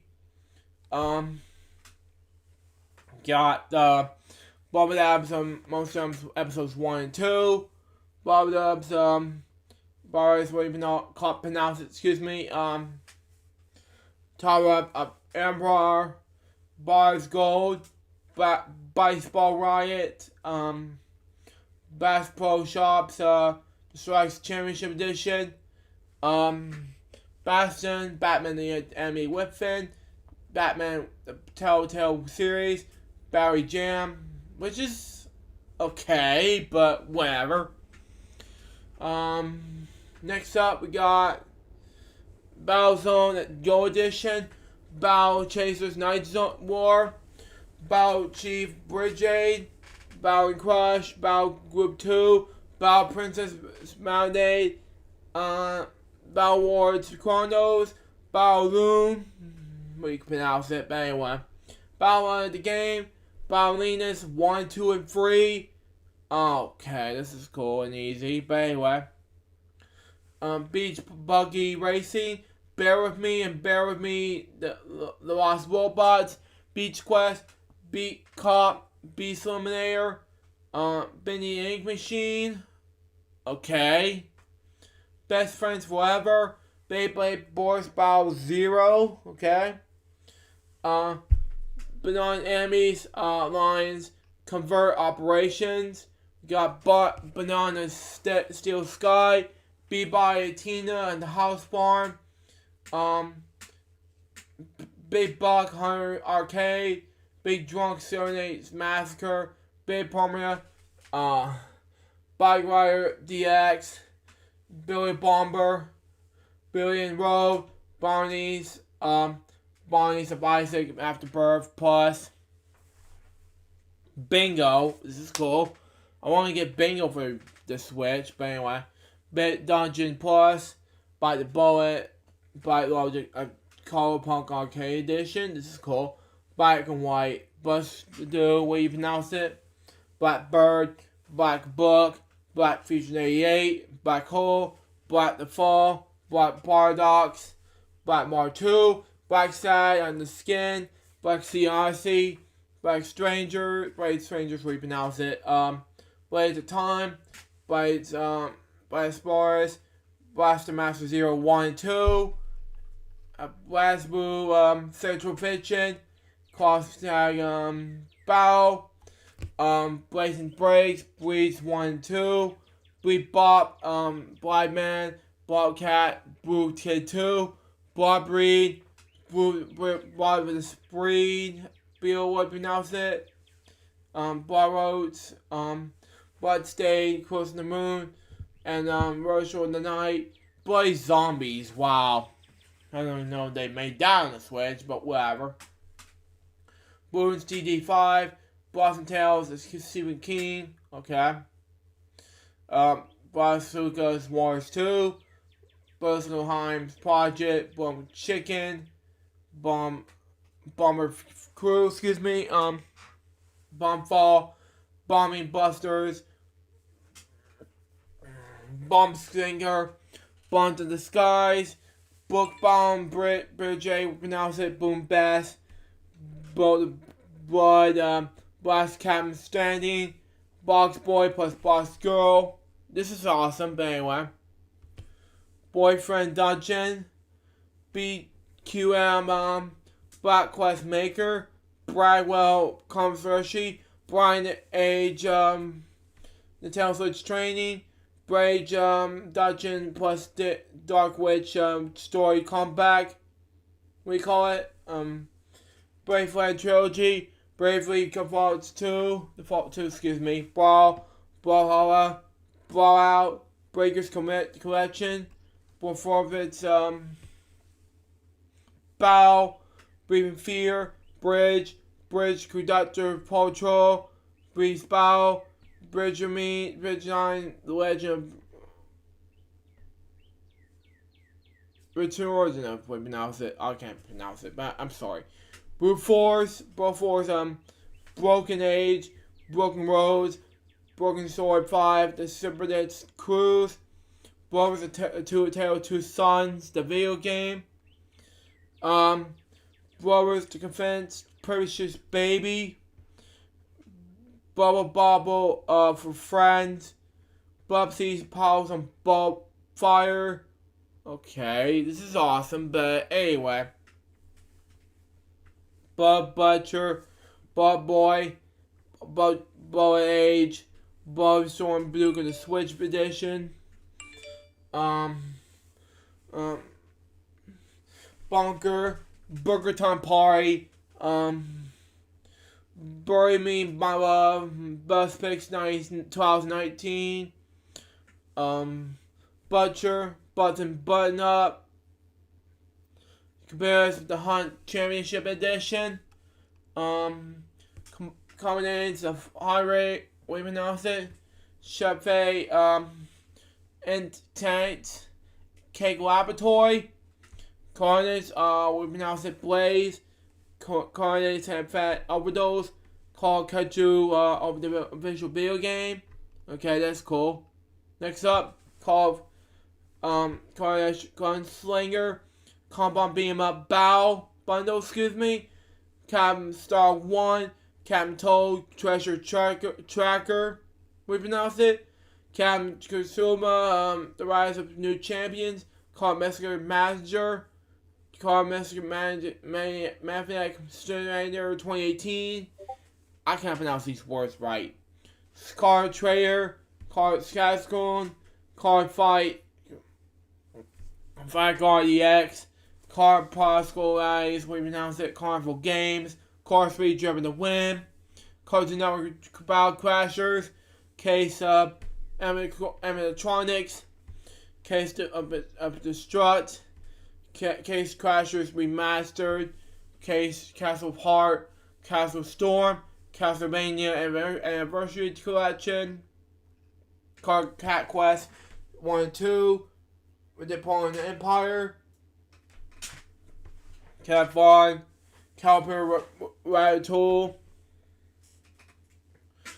Cattails, Cave Story Plus, Cave Blazers, Caveman Warriors, Cal Damage, Crusades, Quadrillion, I can't pronounce this word, sorry, Kane Echoes, Kangleman, and Champion Jockey Special, Chaos and DuPont, I don't want to pronounce it, Charming Empire, Chess Ultra, Chicken Assassin Reloaded, Chicken Range, Chicken Wiggle Workshop, Chicky Buggy Pro, Racers and Wrestling, Child of Light, Children of Modra, Chime Sharp, Children's Mystery Dungeon, Everybody, we call it, but anyway. Charles Giddy Wars, I can't pronounce this word, but it's Japanese, but anyway. Kuno Dogohana, no, the sorry, yeah. No. Commandant Gun, Common Squad, Church in the Darkness. I can't pronounce this word. This is a English type of language. Cuban Fudge, we pronounce it. Adora Racing Sperminator. Sensors, Circuit Dude, Circuit Superstars, Skizzies, wait, pronounce it. C's. Okay. Skylands, okay. Citizens of Space, Cities of Black Blast, Citizen 6, Station 6, excuse me. Clane, Clouds of Warp Furry, Claybook, wow. Clock Zero, Devote, Close of the Sun, Quad Punk, Clouds and Sheep 2, Close Mike Nightmare, Cool the Classic Mystery Game, wow. Clumsy Rock, Close of Puck 99, Cold of Princess EX, Cold Slifter, Cold Rise, Future Blessings, and Guardians of Rebirth, Coffee Talk, okay. Costin Dodgers, Color and X, Melissa, and One Unlimited, when you pronounce it, but anyway. Collection of Mana, Common 3 Duck, what do you call it, but anyway. Complex, Conga Master Party, Chop, okay. Constructor Plus, Contra Anniversary Collection, Contra Large Corpse, Quartz Serves Delicious 2 and 3, Cookie Mama Cookstar, Corpse Party Blood Drive, Courier Z, Comics Stars Horizon, we pronounce it. Harrian, yeah, excuse me.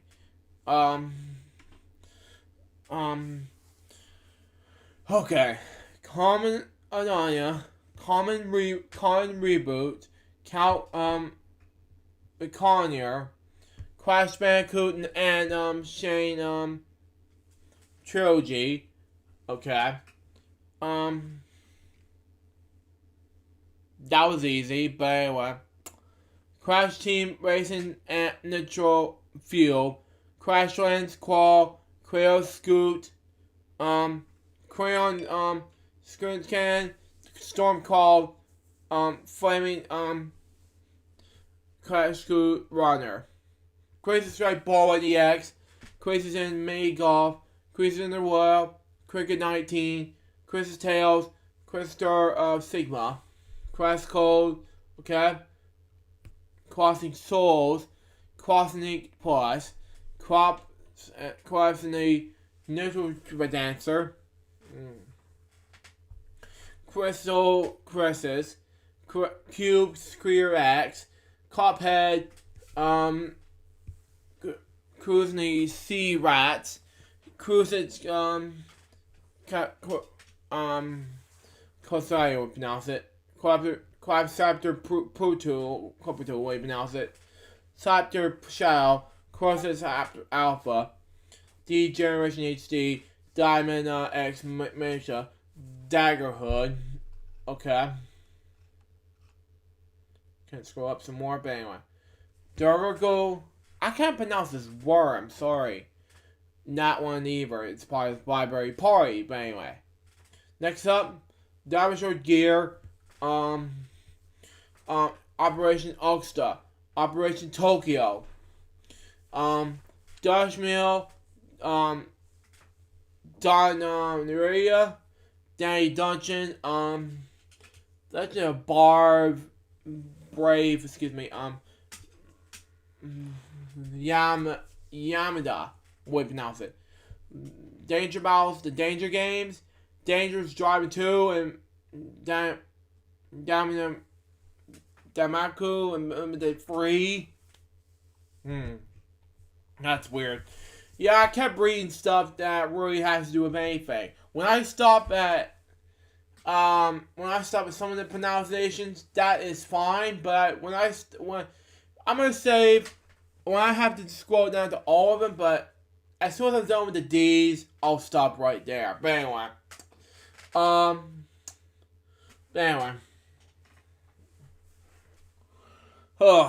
Dark Dimension, Dark Crystal, Age of Resistance Tactics, Dark Room, Dark Souls Remastered, Dark Tower, the RPG Dungeon Puzzle, Dark Witch Music Episode, Ruby Maze Go pronounce it, Darkest Dungeon,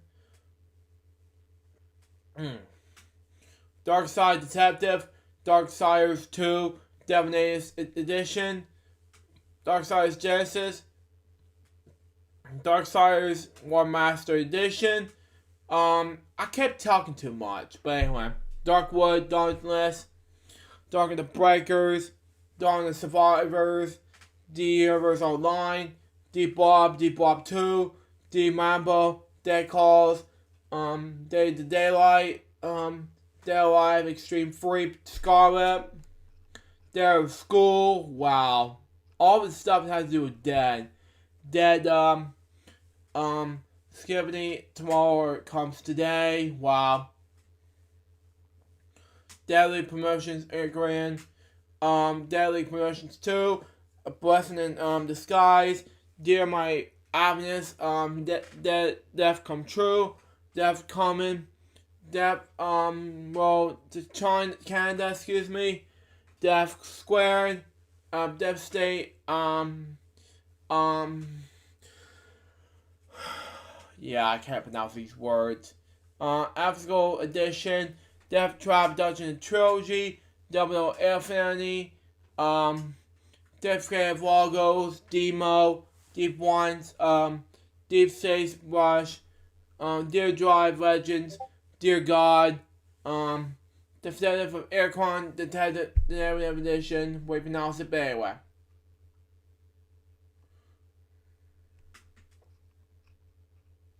Detective Grid, I have to pronounce these words, but anyway. Detective Grid 2, sorry. The font, I can't pronounce it. The letter drawing, cannot pronounce this word, excuse me. The Big Crystal Adventure, you cannot pronounce the D word, but anyway. Demon Crystal, Demon Pot Pit, Demon's Chill, Pilkston, Depana's Doomsday, Duel, The Art of Cooperation, The Cheddars, Desert Child, Desire Remastered Version, Destiny Connect, TikTok Travelers, Dev Carlo, detention, detention way to pronounce it. But anyway, Devil's Engine, oh wow, Devil May Cry 1, 2, and 3, okay. Devil's Dungeon, okay. Devil's 3 and Emerald Collection.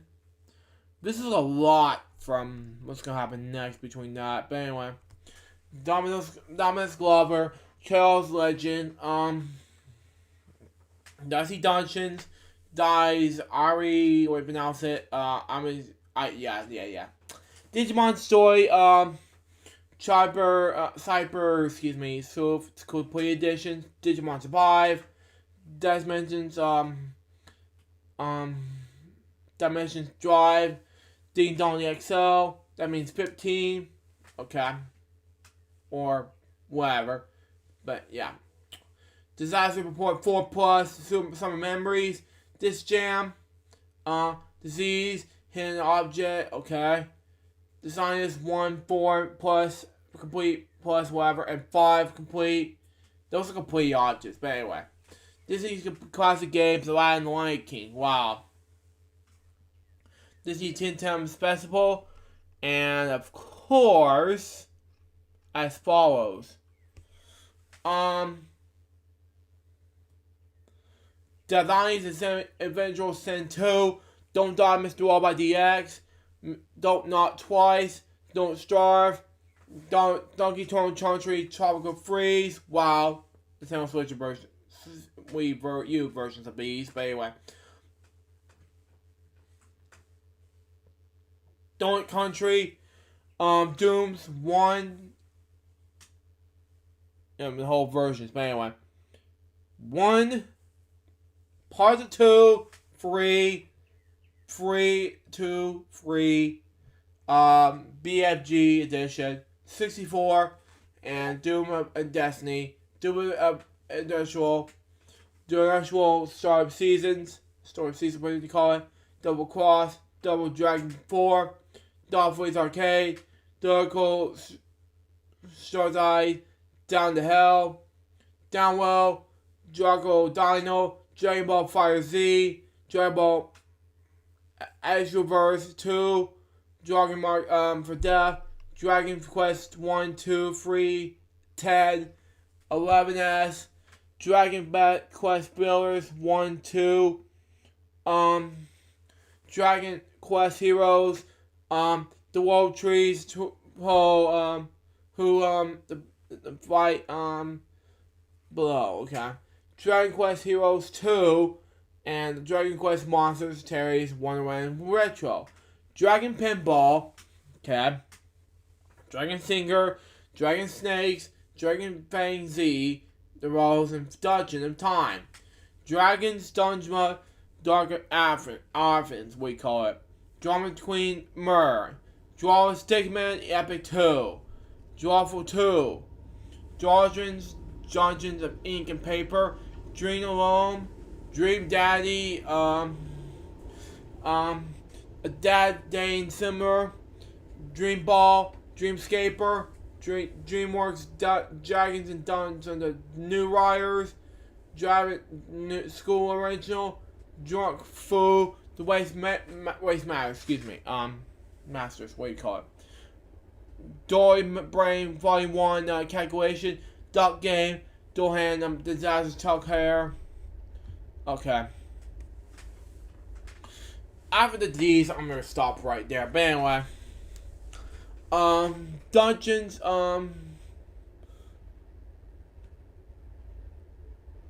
okay. Where are we here? Disasters Talk here. Dungeons Defenders Awaken, Dungeons Rushers, Dungeons and Aliens, Dusk, Diver, Dust and Alice and Tail, Dust Off Hero Rescue 2, Dusty Raging Frisk, Diving Reborn, Dynamite Bomb, Dynamite Fishing World Games, Dynasty Warriors 8, Empires, and Extreme Legends. And that's going to conclude what's going to happen next. I was trying to read what's going to happen next, but instead, in the middle of something, I was going to read what else is there. Wow, okay. 5 Lego games, but I'm gonna save these at another time. But right now, it's time for the next topic, which is gonna be some big events that got canceled due to the coronavirus.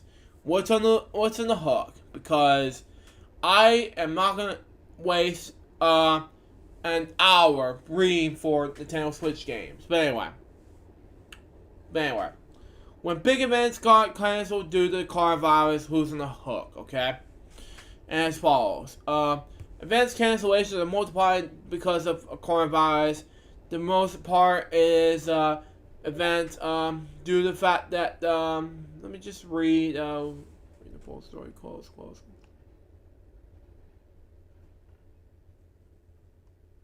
I can't read the full story, but yeah, subscribe. No thanks. Yeah. You know what? I'm gonna read the next topic on what's gonna happen next. I'll skip it. But anyway, updates on sports canceled by coronavirus. The Masters and Boston Marathon joined the postponements. But anyway, a day after nearly every major sporting event in the United States had been suspended or canceled because of the coronavirus, it has been a question or sports will go on or not or been off. One of the biggest sporting events of this year, the Masters Golf Tournament, was postponed. It was announced Friday. The Boston Marathon will be pushed back till September. The NBA, NFL, NHL, and MLS, and Major League Baseball suspended the play. The NCAA canceled all its championships, including the men's basketball tournament, which supplies most of its annual budget. Around Europe, more leagues shut down their seasons. Join Asia, which has been almost without sporting events for weeks. Wow. And moving over the decisions over the Summer Olympics, still is planned to be scheduled in Tokyo in late July, even as qualifying that were canceled around the world. Here are the latest. Golf, the Masters will be postponed according to the announcement Friday for officials Augusta National Golf Club, the host of the event. Thursday night, the PGA, which conducted the bulk of the professional golf events in North America, announced it was canceling some tournaments and suspending of operations until the week of the Masters, which is scheduled for April 9th through the 12th. Wow. We hope this performance put us in the best performance of the safety, host the Masters tournament, and measure events at some later date. Tournament organizers said in the statement. The Masters is the first golf major championship of the year and has been played every year since 1934, except from 1943 to 1945, when it was canceled because of World War II. Wow. Tiger Woods is one of the most memorable sporting events of 2019, came from behind the win the tournament last year. Wow. It was worth 15 major championship. Was been sky up to receive weeks resting his surgery repaired back. Wow. After military announcing the Players' Championship in Florida, another intimate more important events were perceived without fans. The PGA Tour was decided late Thursday to cancel it, as well as the next 3 events in Florida and Texas. Wow. An event in the Dominican Republic has been canceled earlier today. Earlier Thursday, PGA Tour Commissioner Jay Monahan had said that since the golf is outdoor sport played in the vast impedance, the TPG way pronounce it, Sawgrass golf course is more than 400 acres.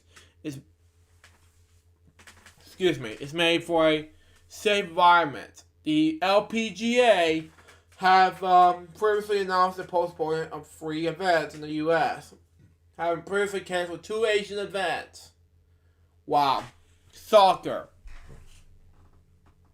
The Premier League is in England became the latest soccer event, league, something like that, to suspend games after Mega Arenta, the manager of Arsenal, way you pronounce it, and the Chelsea player, Colin Hansen, audio pronounce it, tested positive for the virus. Games will not be played in the top 4 divisions until April the 3rd. Wow. Scotland has also suspended its games. Arsenal, Chelsea, and Everton have been all qualified some players. England and Scotland joined almost every other major league in Europe, including France, Italy, Netherlands, Spain, the host of the smaller countries. Wow. Germany was the latest major league to surrender to the tide of cancellations, deciding Friday to stop the games until April the 2nd. Wow. Let's scroll up some more. All champion leagues and European League games has been suspended indefinitely. Most Asian countries suspended some plays some weeks ago. And with Major League Soccer suspended, they leave games for the most part of only in Africa, South America, Africa, and Mexico for now. Besides suspension for MLS, okay, United States men and women teams friendless in March and April has been canceled. Okay, R Racing, Formula One canceled its season opening race in Australia. Wow, Australian World Football there will start its season but without fans. Race in China, Britain and Vietnam were postponed, meaning the season will be opening in May at the earliest. NASCAR postponed its race in Atlanta this weekend, and Miami next week. IndyCar suspended its race through April. Wow. Basketball. First, they started with the domino-like cancellation of just about every college conference tournament. The first game was a Big East tournament quarterfinals. Tipped off the schedule was Madison Square Garden, but the tournament was canceled at halftime. Wow. Then late Thursday afternoon, the National Basketball Tournament was scrapped. After all winter and spring college championships were also canceled. Okay? Donovan Mitchell became the second NBA player known to have test positive for coronavirus. The NBA suspended its season after its first. Another Jazz player, Ruby Gobert, tested positive. Adam Silver, the NBA composer, says the league suspension would possibly last at least 30 days. Silver said that it was possible that the rest of the season would be canceled. The top European basketball competition, Argo League, suspended all games until April 11th. There's a lot of people that has no lines up there. But anyway, next up, tennis. Now, the Miami Open, one of the top tennis tournaments in the country, was canceled on Thursday. It's cancellation because it comes after the BNP Parsons Open in Indian Wells, California. One of the world's leading tennis tournaments was also canceled. Soon after, the governing bodies of men's tennis suspended tours for 6 weeks until April the 27th. Wow. The Fed Cup Finals scheduled for Budapest in April and has been postponed. WTA events will not be held until April the 6th. Hockey. Following the lead of their other major sports events, the National Hockey League announced Thursday that it was pausing its season. And finally, mainly the NHL did not definitive how long the stoppage would last or when it will try to begin playing again.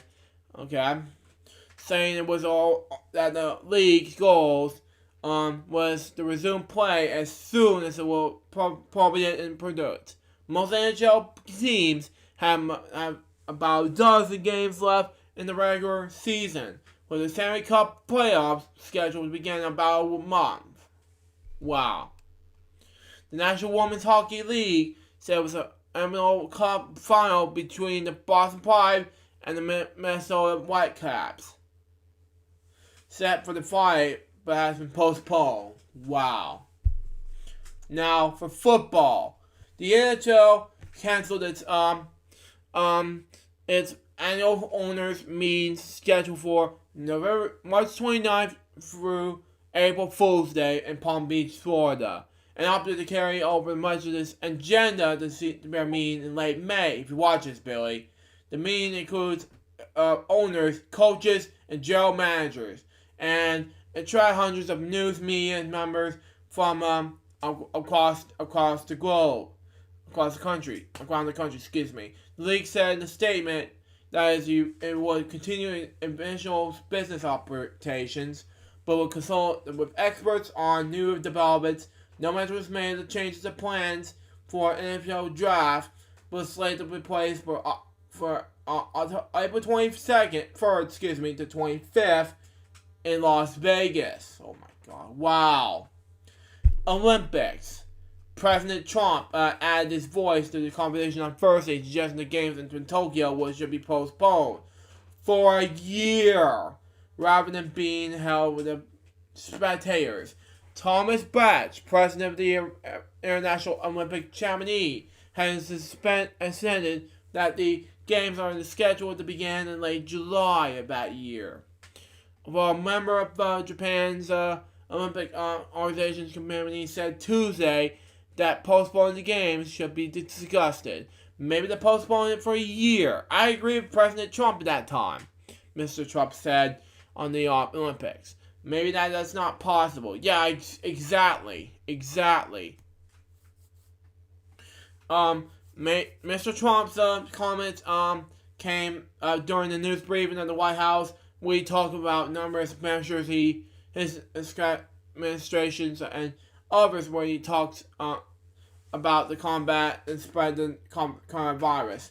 The Olympic flying ceremony in Greece on Thursday was held without spectators, and the torch relay was suspended Friday morning after larger crowds been expected to turn up to watch.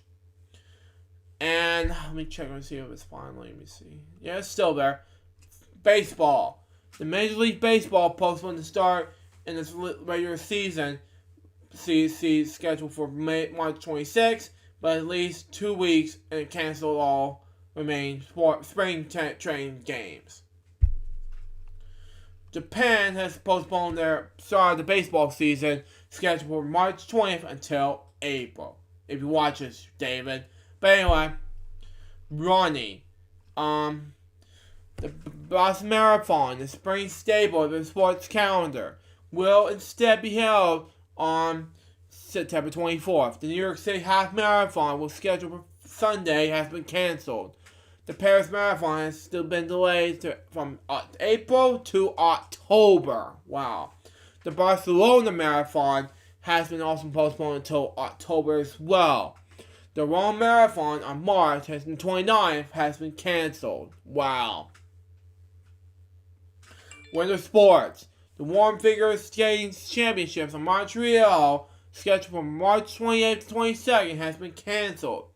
The event is expected to feature about 2,500 skaters from more than 50 countries.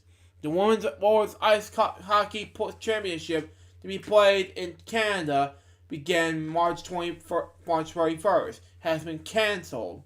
The Alpine World Cup Finals, scheduled to begin March 18th in Italy, has been canceled. The last 3 races in the Women's Skiing World Cup to be held in Sweden were canceled. Wow. And finally, cricket. The Indian Premier League, the richest league in the world, in the country where cricket's primarily it's off the charts, postponed the start of the season until April 15th. England called up its tour of ski Greece, we pronounce it lanky, which is have already begun with discrimination matches. These are company pre-designated times, okay? And decisions like this go beyond cricket. The English Cricket Board stayed in the segment. South American and Indian canceled international games as well. So that was the next topic on this one. Let's move on to our next topic. It's official. E3 2020 has been canceled. But E3 2020 has officially still in the cards. But, don't worry because it's still there. But anyway, E3 2020 has been officially canceled by the organizers, the Entertainment Software Association, in wake of public health concerns surrounding the continued spread of the COVID-19 disease around the globe. In a statement announced in the news, the ECA cited the ongoing dangers posed under the coronavirus as a rising factor beyond its decision to cancel this year's interactions of the annual gaming examinations, what we call it. After careful coordination with our member companies regarding the health and safety of everyone in our industry, our fans, employees, and the examiners, and our longtime E3 partners, we have made the difficult decision to cancel E3 2020 for scheduled June 9th through 11th at Los Angeles, in the statement. Following GBP's move, the ECA's also is looking for holding the online experience this June. We also exploring the options for our members to coordinate an online experience to showcase industry announcements and news in June 2020. We look forward to bringing you E3 2021 as a imaginative event that brings fans, me and the industry together in a showcase that celebrates the global video game industry. Wow. The ECA's official announcement follows previous reports that the organizers have made the decision to show the show, or this week. We're working on the plan to set up an online focus on the Expo's fiscal absence, which is today confirmed. Even before the cancellation, the state of E3 going into 2020 was a shaky ground. Last year, PlayStation once again confirmed that it will not attend them for the second time. Wow. While the ECA even managed to leak its own website attendees to this in February, adding to ongoing concerns over cybersecurity. Wow. A number of events have been canceled in the wake of COVID-19, including the GTC and SW, while Robinson the potential PS5 delay and Xbox Series X delay. Oh my god. Continue to fester. Given the production pipelines have been heavily affected by the spread of the disease across the industry. Wow. I'll give the topics on these two some other time, but that's just me. While the processor's cancellation mean when they expect to hear more about the latest games with the PS5 and the Xbox Series X, as anyone guesses with now. But we're sure we're keeping you updated day in, day out. Anyway, my last topic on coronavirus has to do with Savannah St. Patrick's Day Festival Parade canceled. Now, it happened 2 days ago when I saw the PBS NewsHour. And it says, and I quote, the 196th St. Patrick's Day Parade Festival and Parade has been canceled. This is a Savannah one, by the way. At this time, there is no date scheduled to reschedule parade Major Van Johnson said the event will not go into plan because of the threat of COVID-19. The festival is scheduled to start on Friday, March 13th. Father Scourge, with the Cathedral of St. John the Baptist, states the Mass will be held on St. Patrick's Day at 8:30.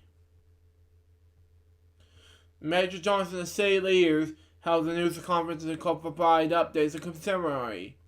People are already feeling the significant health challenge. Savannah's okay right now. We would just want to make sure Savannah remains okay. Yeah, I agree. Savannah is open for business. People are here. We're going to treat them well. But could not have the huge public gatherings. Yeah, I agree. We cannot have the large festivities. We could not have the large parade. We can not do it. I agree, Major Johnson said. But anyway, this is the first time the city have not been paraded since the 1940s. Wow. With more than just 120,000 cases of coronavirus and more than 4,600 deaths in over 423 countries and territories, the World Health Organization has declared that there's a coronavirus pandemic spreading around the world. We are one person away from the epidemic here in the County, and we need to make sure that our residents remain safe. I agree with Major Johnson. Yeah, that's why the decision was made, so that our residents were safe.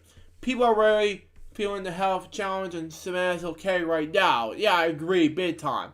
We want to make sure Savannah stays that way. Yeah, I agree, says Major Johnson. The Major says he wrestled with the decision that he was upset and disappoint people. Like me, for example. And I was depressed. This has been extremely difficult. Literally nights without sleeping. Just worry about making the right decision. Yeah. The Coastal Health District Health also stands in agreement and has these tips to be comedy. This is not a time to fearful with one another, said Dr. Walton Davis. If you are at high risk of servants combinations of the respiratory illness, you should avoid public places and crowds. If you're elderly and have risk, you can should avoid your house of worship as well. I agree big time. If you're perfectly healthy, enjoy the business. Exactly. Savannah's open for business. People are here. We are just going to treat them well, but we just cannot have the large public gatherings. Said Major Johnson. Oh God. As for Savannah police and firefighters, nothing will change for them. They were just working their planned St. Patrick's Day work schedule. Yeah, I agree. And this is St. Patrick's Day Parade Company did not attend the news conference at 6 p.m. Well, this is what Twitter had to say. See here. This is a gathering absence. No one from the parade company is here. Major says they walk out today's update. Mayor said, I know there is a lot of emotion regarding the decision. No day set to reschedule parade, says White Gas Getaway from WTOC. Now, this is huge, big time. It's a sad day for the Irish community, said St. Patrick's Day Parade Community Chairman Bubba Edgurry. It's disappointing to say the least, said 2020 Grand Marshal Mike Rush Sr. I would have hoped that the mayor would have taken a stand, but he didn't. Yeah, I agree big time with mayor, but anyway. But those who spend all year preparing for Savannah's biggest day and griping with the news, I respect the mayor's decision, but I don't agree with it at all, said Rush. Oh, God help me. While we're disappointed, We respect the wishes of the city of Savannah and Lions' recent public concerns. Cancel the parade over the health is confirmed the historic, said Eggery. St. Patrick's Day was canceled from 1942 to 1945 during World War II. Little difference come then, said Rush. The change touches everyone in the city and beyond. It's still devastating for us and commiserate the Irish community and as well as the city of Savannah. It really is hard to swallow right now. It's a tough day today, said Edgery. Okay. Those in charge may miss the big event, but feels the man will move on. Yeah, I agree. It was a devastating loss. I mean, you canceled the 196th parade that's been going on. It's very devastating. I broke down earlier, said Edgery. We're here next year, and the year after that, and so on. We're Savannah, we're just making the best of it, said Rosh. And there's a comedy reaction, and it said on Twitter, said this. You can't read Major's Johnson Sabs, what you pronounce it, full statement regarding this year's St. Patrick's Day parade below. Said by Savannah on Twitter. Major said he knows a lot of emotions regarding this issue. But anyway, after the city's official canceled Savannah St. Patrick's Day Festival and parade, local visitors has mixed reactions about the news, which I saw on PBS NewsHour. Andrea Meyer is from Savannah, Albany, Georgia. He says this year would have been his first year going to the festival and parade. Yeah. This was going to be my first time without going to the St. Patrick's Day festival, so I'm not totally upset because I'd rather be safe than sorry. Savannah's native Bonnie Spears comes downtown to celebrate St. Patrick's Day with her family every year. But this year, she says she's considering taking her family to the parades on Tybee Island, Hilton Island, and Head Island instead. We usually come down to the festivities that they have here. It's a good time that this year because of it being all canceled and everything. We are going to have to find something else to do. And some didn't plan on going to the festivities and all, was surprised to hear about the cancellation because of the money it brings into the city.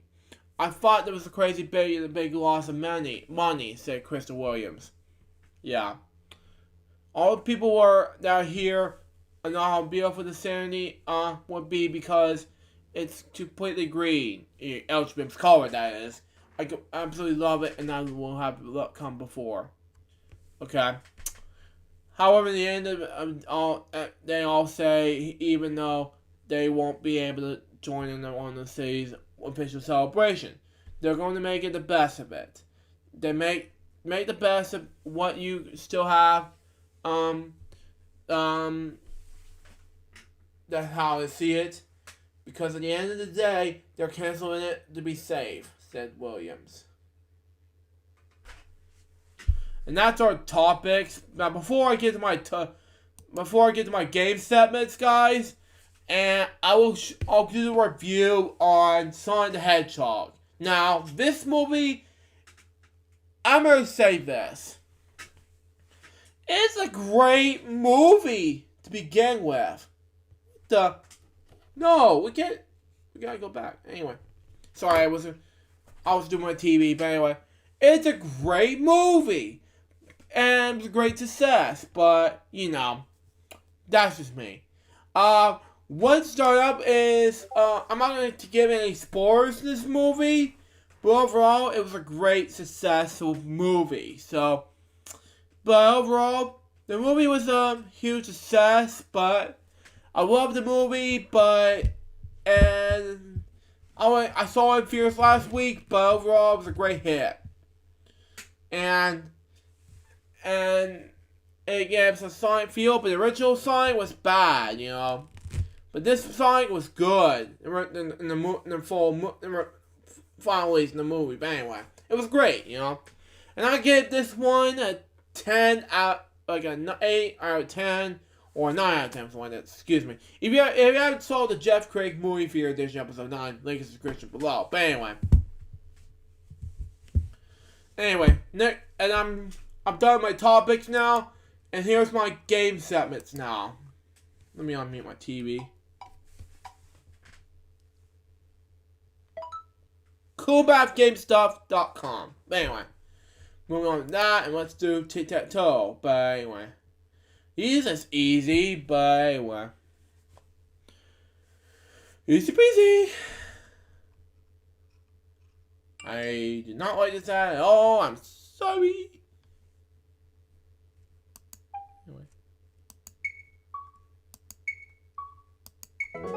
Okay, one more time.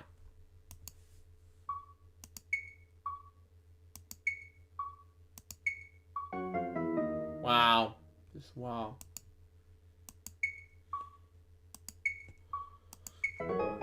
Okay, that's good.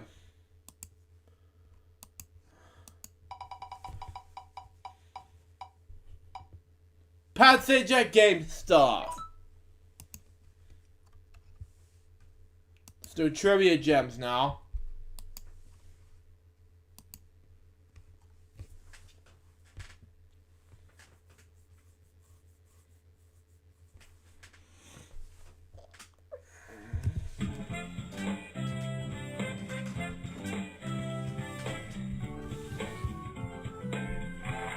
Hi, I'm Pat Sajak. Welcome Thank you, to Pat. Trivia Gems.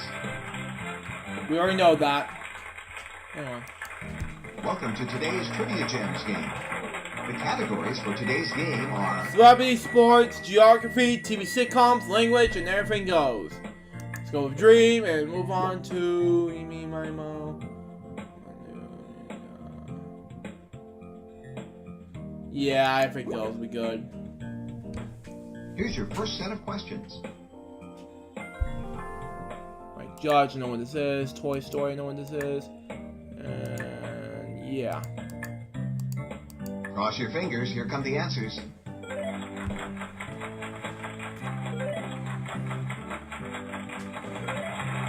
Yes! Wow, that all-in wager. Hooray!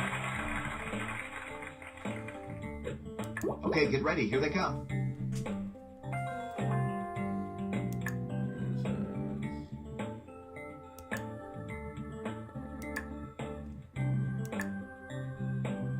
All right, let's take a look.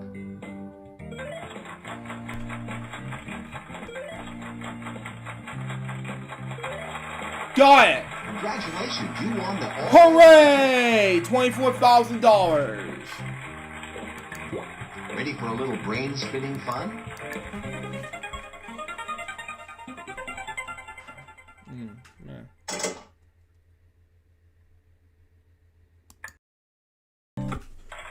Yes! Congratulations! Well, there goes my company's Christmas party. Pat, come on! Seriously.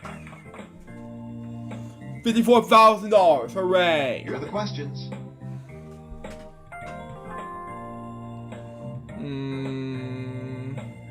Judge know what this is. Kenny, I don't know.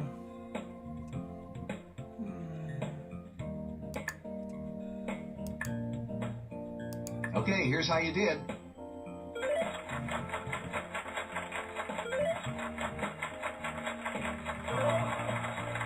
Nice job. Hooray! Okay, get ready. Here they come.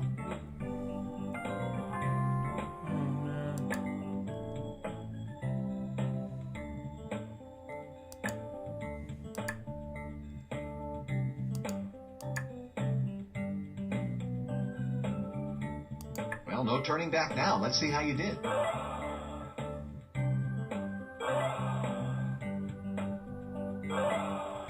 Dang it. Too bad. You got a negative total on those answers. Dang it. Oh well.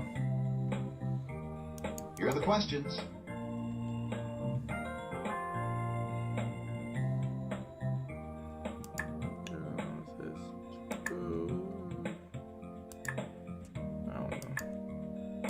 Okay, the moment of truth. Let's look at the answers.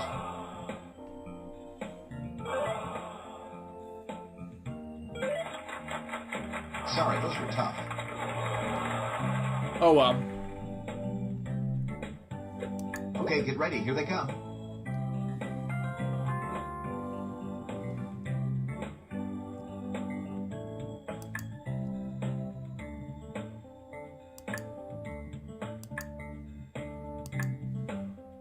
Here are the answers.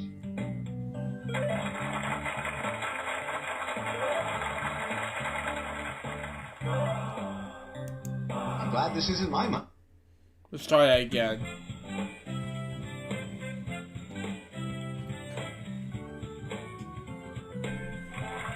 Hi, I'm Pat Sajak. Welcome to Trivia Gems.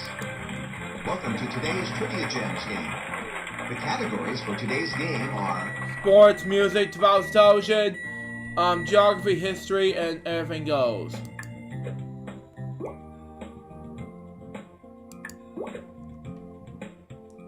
Here's your first set of questions. Let's try that again.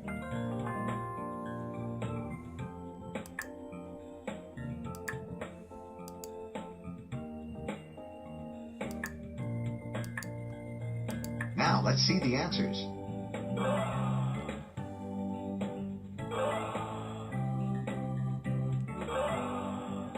I'm glad this isn't my money. Oh, wait, it is. Here are the questions.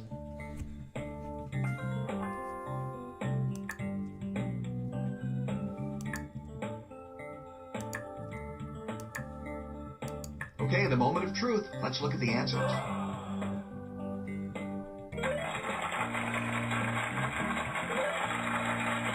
Hey, you're not cheating, are you? Hooray!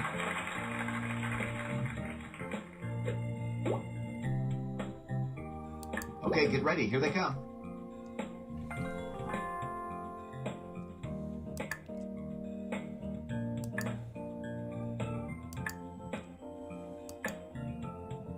Cross your fingers. Here come the answers. Ooh,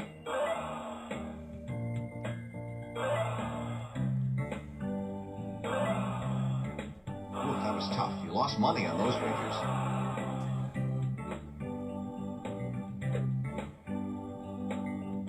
Okay, get ready. Here they come.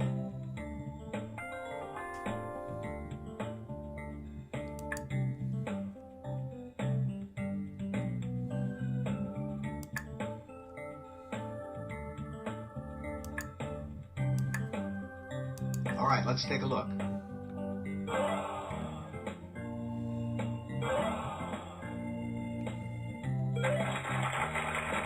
bad. You got a negative total on those answers. Here are the questions.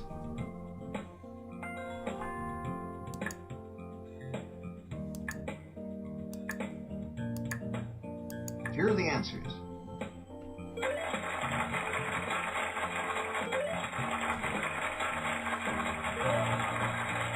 Nice job.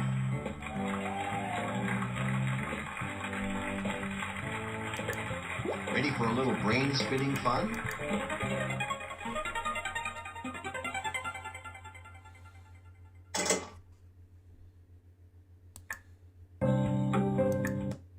Congratulations! Well, there goes my company's Christmas party. Pat, come on!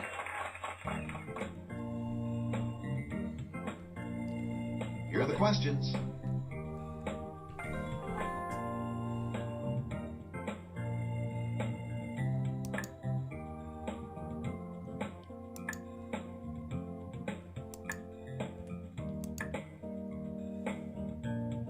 Well, no turning back now. Let's see how you did.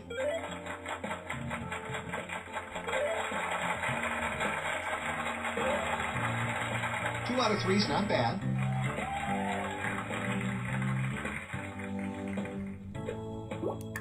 Here's a gem of a question. Now you have an opportunity to double your money. Nope, sorry, that's not it. You lost your wager.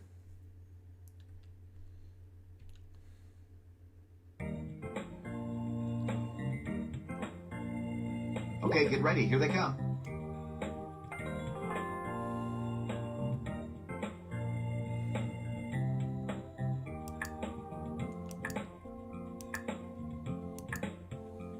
And the answers are...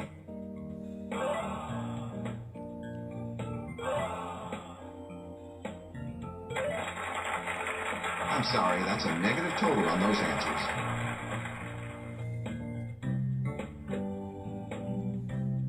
Here are the questions.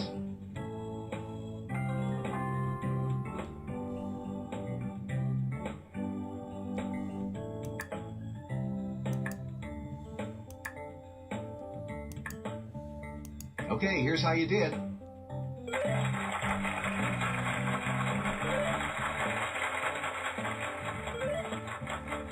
Congratulations, you won the all-in wager. Hooray! Thank God it's over. Okay, get ready, here they come.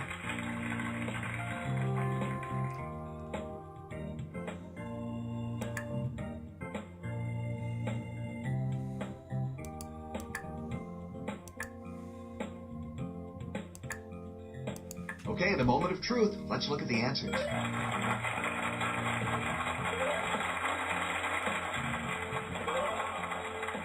You won your wagers. Hooray! Congratulations, you climbed to the top. Your longest streak bonus is... 18,500. It's not bad. Fair. Your trivia IQ bonus is... 32,900. And your IQ ranking for this game is... Fair. It's not bad. It's not even bad. Welcome to the Power Gem bonus round. Screw up some of the questions, but anyway. That's it.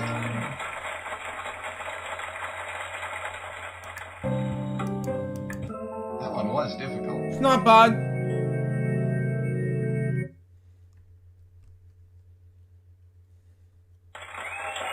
For 6,190. Congratulations, you won today's game.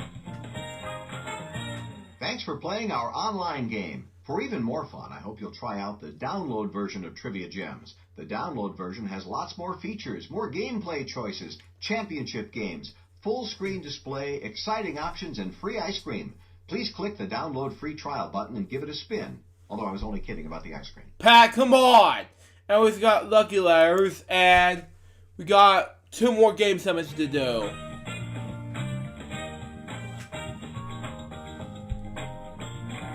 Welcome to Lucky Letters. Welcome to today's Lucky Letters. Driver's question supposed to be for the day. Anyway. F. 1 F. 6 C's, wow. 2 U's, wow. 4 H's, wow. Ready? Here comes 3 the B's, puzzle round. wow. I didn't realize this, but anyway.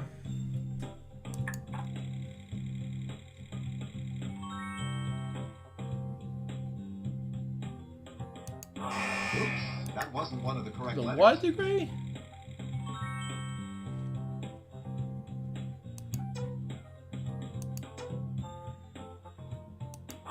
Nice try. Bad try, but nice try.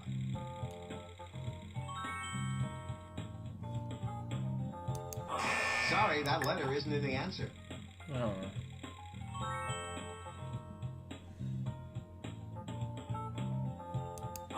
Oops, that wasn't one of the correct letters.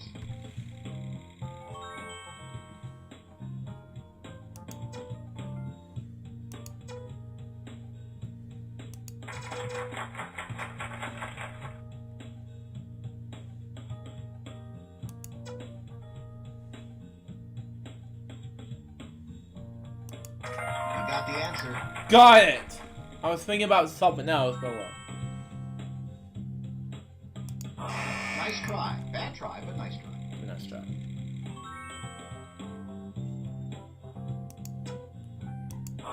Sorry, that letter isn't in the answer.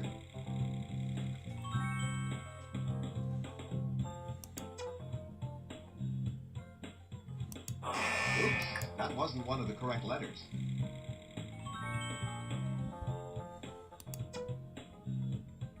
Hey, you're good.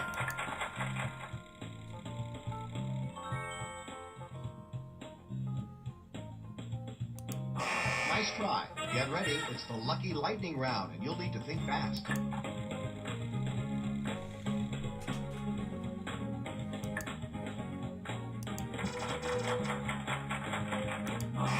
Sorry, that letter isn't in the answer. Oops, that wasn't one of the correct letters. Nice try. Bad try, but nice try. Sorry, that letter isn't in the answer. Oops, that wasn't one of the correct letters.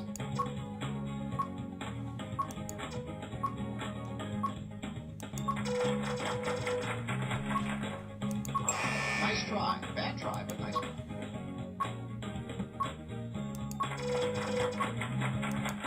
Sorry, that letter isn't in the answer. Oops, that wasn't one of the correct letters. Nice try. Bad try, but nice try.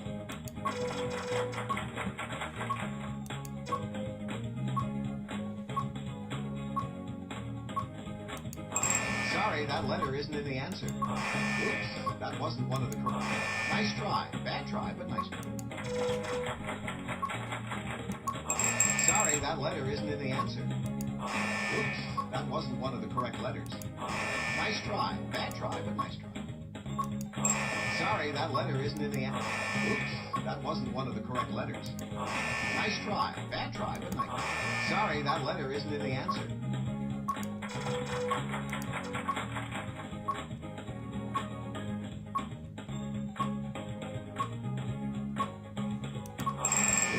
That wasn't one of the... Wow, good going. That's it. Nice try. Bad try, but nice try. Sorry, that letter isn't in the answer. Oops, that wasn't one of the correct letters. Oh, too bad. You ran out of time. Oh well. Peter Quagger. I cannot beat the clock. Oh well. Welcome to today's Lucky Letters game. Driver's questions and puzzle game. Oh well.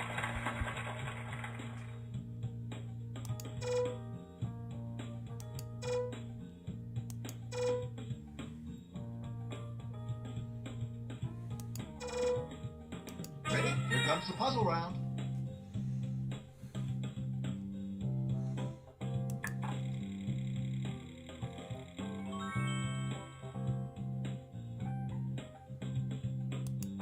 Nice try. Bad try, but nice try.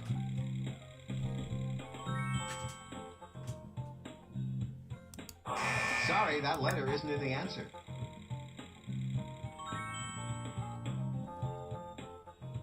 Oops, that wasn't one of the correct letters.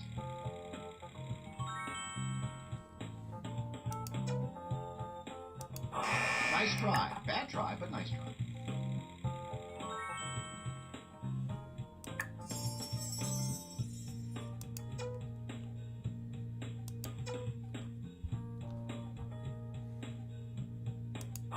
Sorry, that letter isn't in the answer.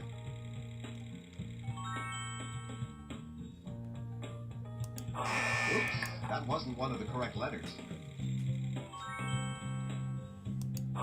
Nice try. Bad try, but nice try. Sorry, that letter isn't in the answer.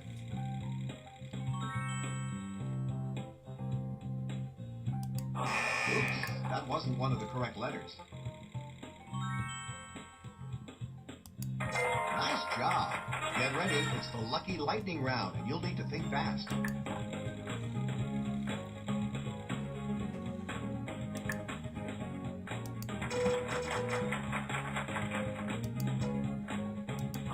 Nice try. Bad try, but nice try.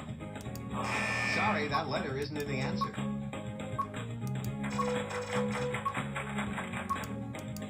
Way to go. Oops, that wasn't one of the correct letters.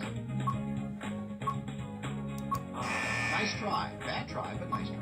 That's correct. You got the answer.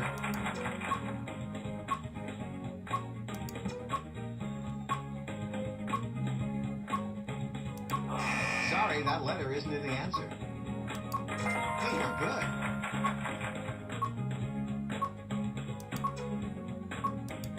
Wow, good going. Oops, that wasn't one of the... Nice try. Bad try. Sorry, that letter isn't in the answer. That's it. Nice job. Oops, that wasn't one of the correct letters. Way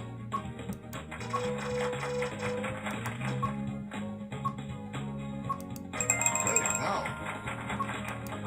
Nice try. Bad try, but nice try. That's correct. You got the answer. Sorry, that letter isn't in the answer. Hey, you're good.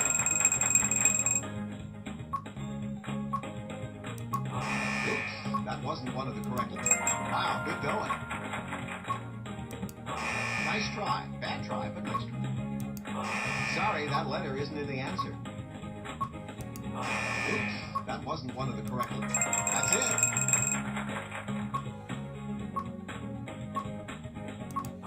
Nice try. Bad try, but nice try. Nice job. Way to go. Finally! Congratulations, you solved the puzzle. $28,200. That was quick enough. Spin the wheel. We already did that.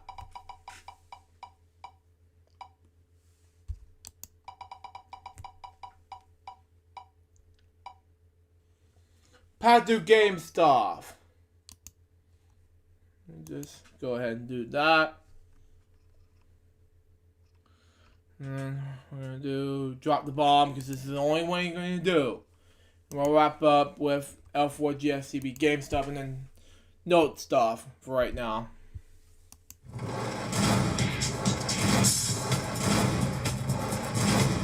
Travel to Quest for 900. Okay, that's not bad. Los Angeles? I know what this is. Don't tell me. Mordor, I know what this is. It's... what? Music, 5 questions for 300, okay. It's not in the music. But Zeppelin? I know what this is.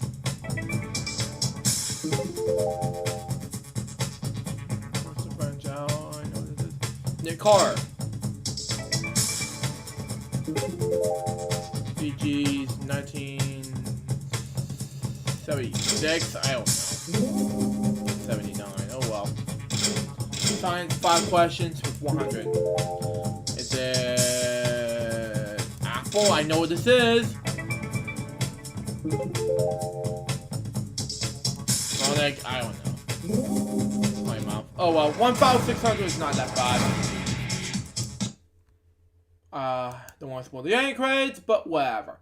But anyway, we got one more of this, and we will be done. But anyway, we got money cards to do, and we'll start with the open up money cards.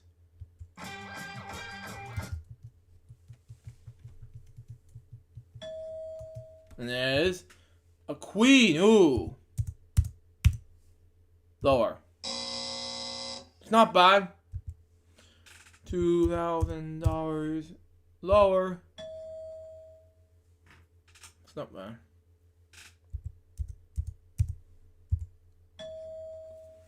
Change the card to a 4. Ooh. Higher. Whoa! A deuce! But anyway, that didn't come up anyway. Anyway, super scratcher time, and we gotta do it anyway. 15. So St. Patrick's Day thing. 13. Whoa, that's not even close. 11. 12. 14. Careful. 10. 9. 8. Sucky 7. Oh! It's sucky. But anyway, we got danger color, and we're gonna do it anyway. Red. It's not bad. Blue. Green. Red.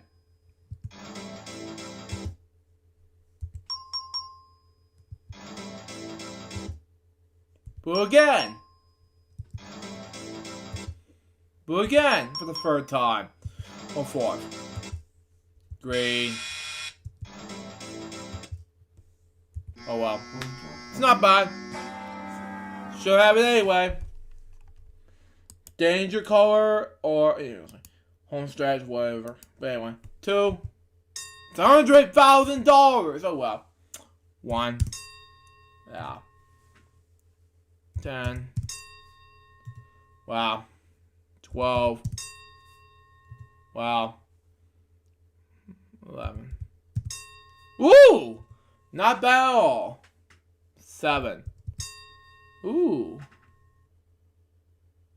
Okay, I don't know where I'm at. Anyway, 9. Not bad. 2 more of this, and I win $100,000. 8.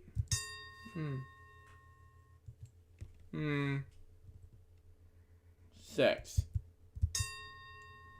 Ooh. 5. And I'll get 3. Ah, yeah! Yeah!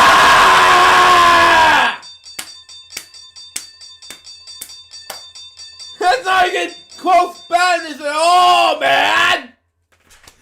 That was a perfect way to end this episode. But before we go, we got one more segment left. And that is, of course, the notes. Thank God it's over. But anyway, we got LJP Spare Me Ads episode 428, episode 431. Then we got an unboxing video for March 15th, 2020, and 2 LJP Ads episodes.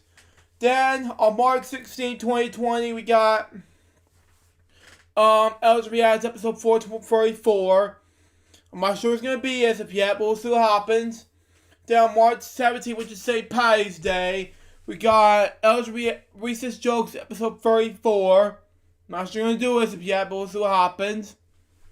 And March 18th, 2020, we got Free Wednesdays episodes. And March 19th, 2020 are 4 projects. And we'll be back tomorrow on next week for spring first day of spring episode of Fridays LukeJ62895. But anyways, guys, that was today's episode of Fridays LukeJ62895 today. March 13th, the Friday the 13th spooky edition of 2020. Hope you enjoy it. Stay tuned for the next one, which is going to be the first day of spring episode of Fridays LukeJ62895. Till next time, suggest goodbye, peace out, baby. We get more Fridays episodes again very soon. Till then, Jump out. See ya.